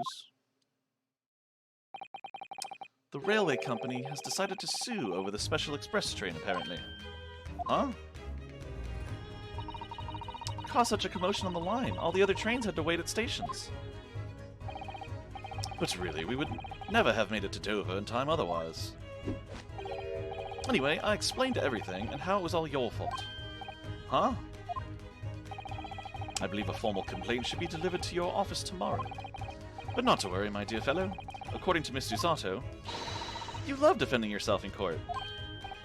What? It's alright, I'm perfectly happy to testify. He really didn't look like the sort of man who'd do something so outrageous. See? Mr. Sholmes?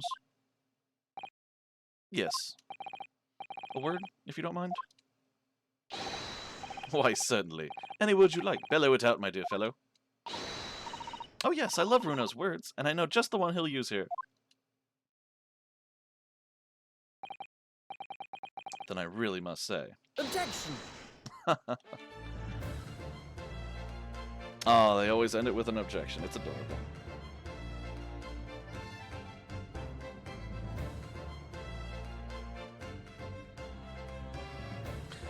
Oh, okay. It's only, 2 hours past the time I really wanted to go to bed, but this whole last chapter took... In the following weeks, hundreds of music boxes arrived at Baker Street from all over Europe. Something was afoot, though it transpired I had ordered them all myself. So I advertised them for sale with "used by Mr. Sholmes to solve an important case." And the money I've earned, consulting detective work pays a pittance by comparison.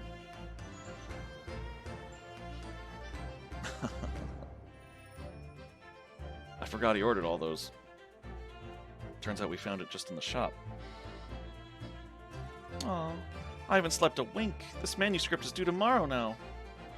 When I'm this busy, Hurley usually cooks me breakfast. Well, cooks is an overstatement. For some dry toast and insipid coffee. I do miss Susie and her lovely Japanese breakfasts.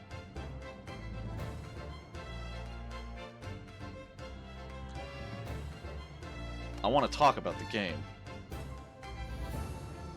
Oh, God. Witness, your testimony is riddled with contradictions. Exactly. Really do rare Koban coins hide under rare stakes themselves. Well, I don't know son knows his father is an innocent man, or are you calling my son a liar? Witnesses, my courtroom is no place for your petty arguments. I always loved fucking the voice of the tutorial prosecutor. It's always funny. Having delivered the Russian dancer to shore in Shanghai, I laid low on the steamship for a while. But last night I apprehended an extremely suspicious Japanese national on board. I've done nothing wrong. All I did was give Wagahai's offspring refuge in my pocket. A man brings some kittens on board, and suddenly he's a hardened criminal. It's not fair. Oh yeah, it's their Edgar Allan Poe caricature. That's what I was trying to say.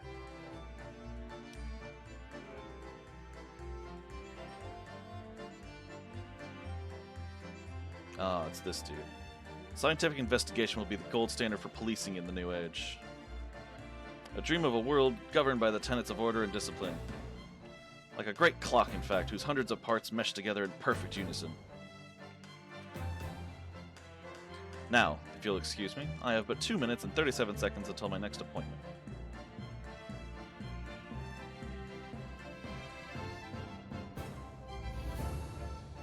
Alright, it's going to start going through a bunch of random characters, I'm sure, so I'm just going to go ahead and talk about the game. It was enjoyable. It left a few questions at the end that I just want to get off my mind, like, in the first trial, why did that woman want to kill John Wilson? And why was she exonerated and sent back to England, where we have no idea if she was actually punished or whatnot, you know? And then in this final trial, of course, you know, they did the whole list of names thing, just trying to throw a hook out there for future games, and so you're more interested to continue and see what's going on, you know? And then, of course, at the end of this one, there was also that moment between Runo and Van Zieks, where Van Zieks was kind of confiding in Runo a little bit. But again, that's more of like a hook, I think, to try to build up his backstory for maybe something bigger in the next game.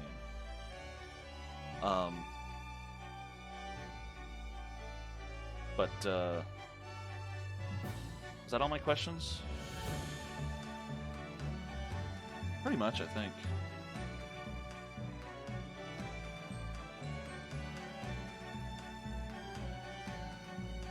It was, I think. Anyway, music was great.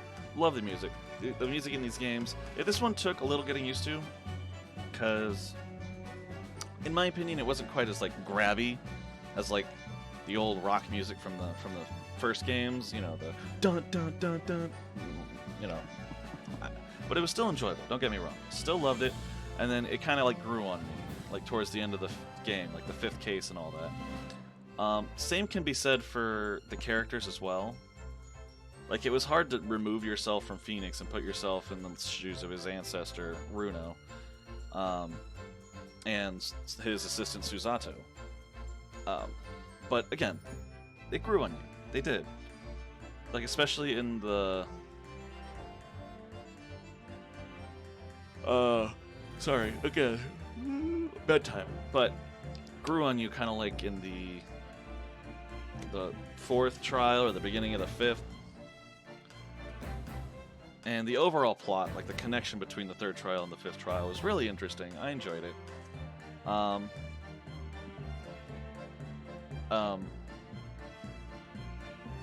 yeah, all in all, great game. Enjoyed it.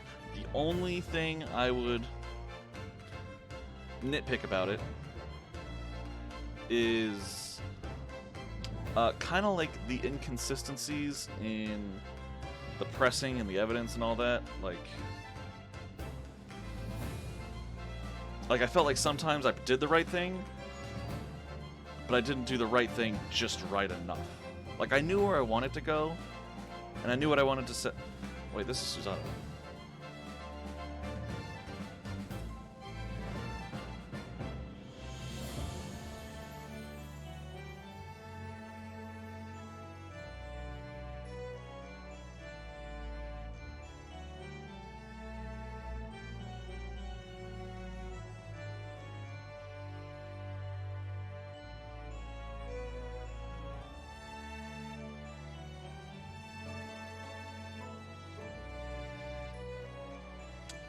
She and Bruno gonna get it on. I like how you can tell which one's her desk and which one's his. The messy one.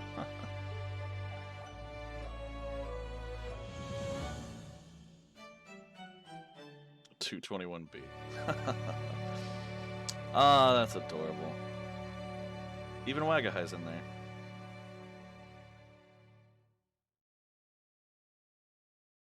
But yeah, that's my only critique, was just that,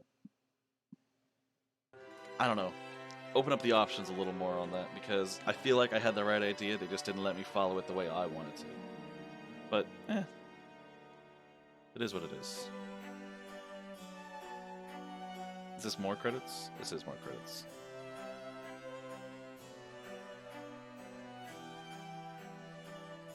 I guess I could sit through this. There's Ouchie. That's the word the name I was thinking of. Prosecutor Ouchie.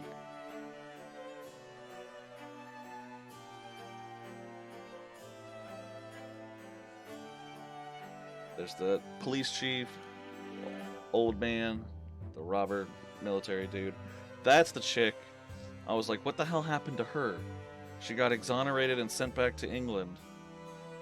Like, I want to know what the fuck she was doing.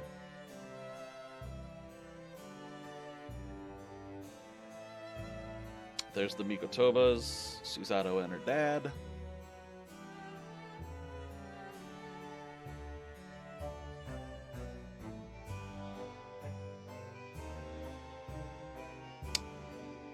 There's the Russian sailors. And the police chief in disguise.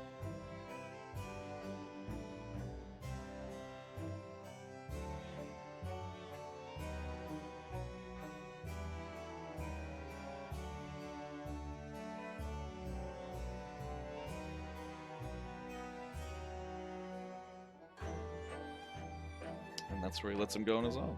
Well, not on purpose, obviously, but... And the poor girl.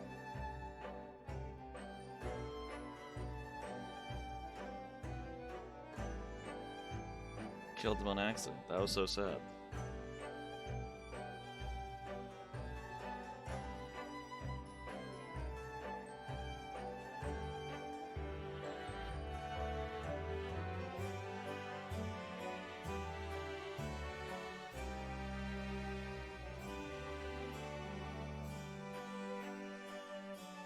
There he is again.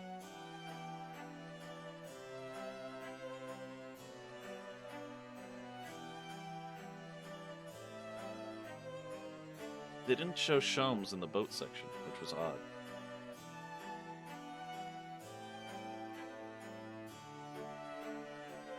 Strongheart. The police. The omnibus riders and driver.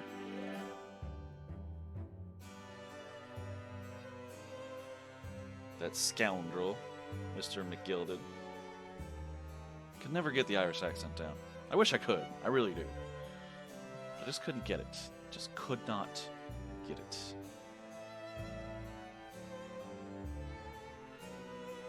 There he is, old chap.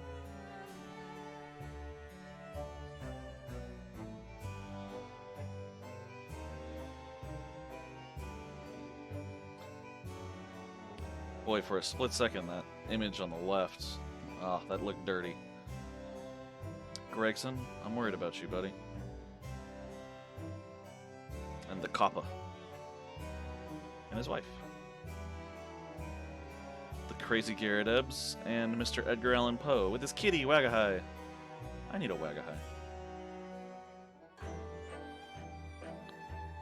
And little Iris. We gotta take care of her.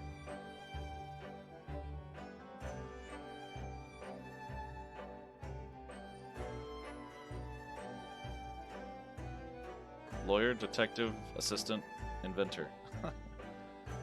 Van Zeeks. Still wondering about you, buddy.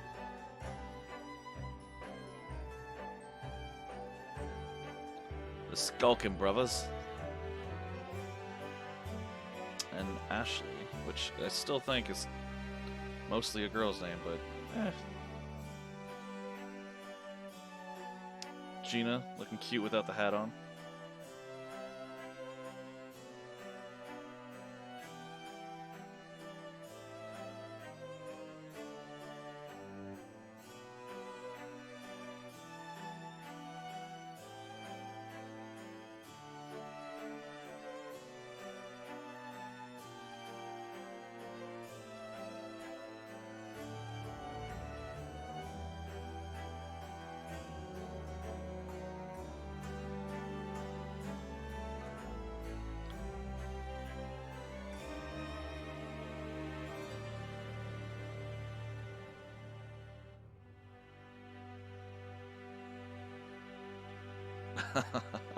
Oh, that was adorable. The little finger point.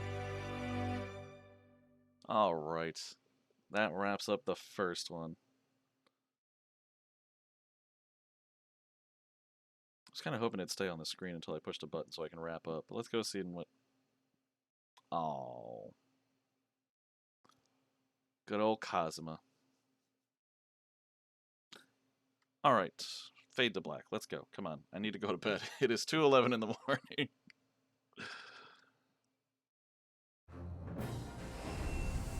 Oh, and they put me at the dock. Isn't that sweet? Alright. This is where we're going to call it. We wrapped up the first one in a very nice bow, but the bow had a ton of loose ends. I'm really hoping they're going to address that in the second one. But all in all, this game was a great Ace Attorney game. I really enjoyed it. It took a little time to kind of like get into the swing of things because it's a whole new cast and whatnot. Whole new time period even. but once you get there, it's a nice little adventurous romp. Again, only nitpick I have is the evidence presenting.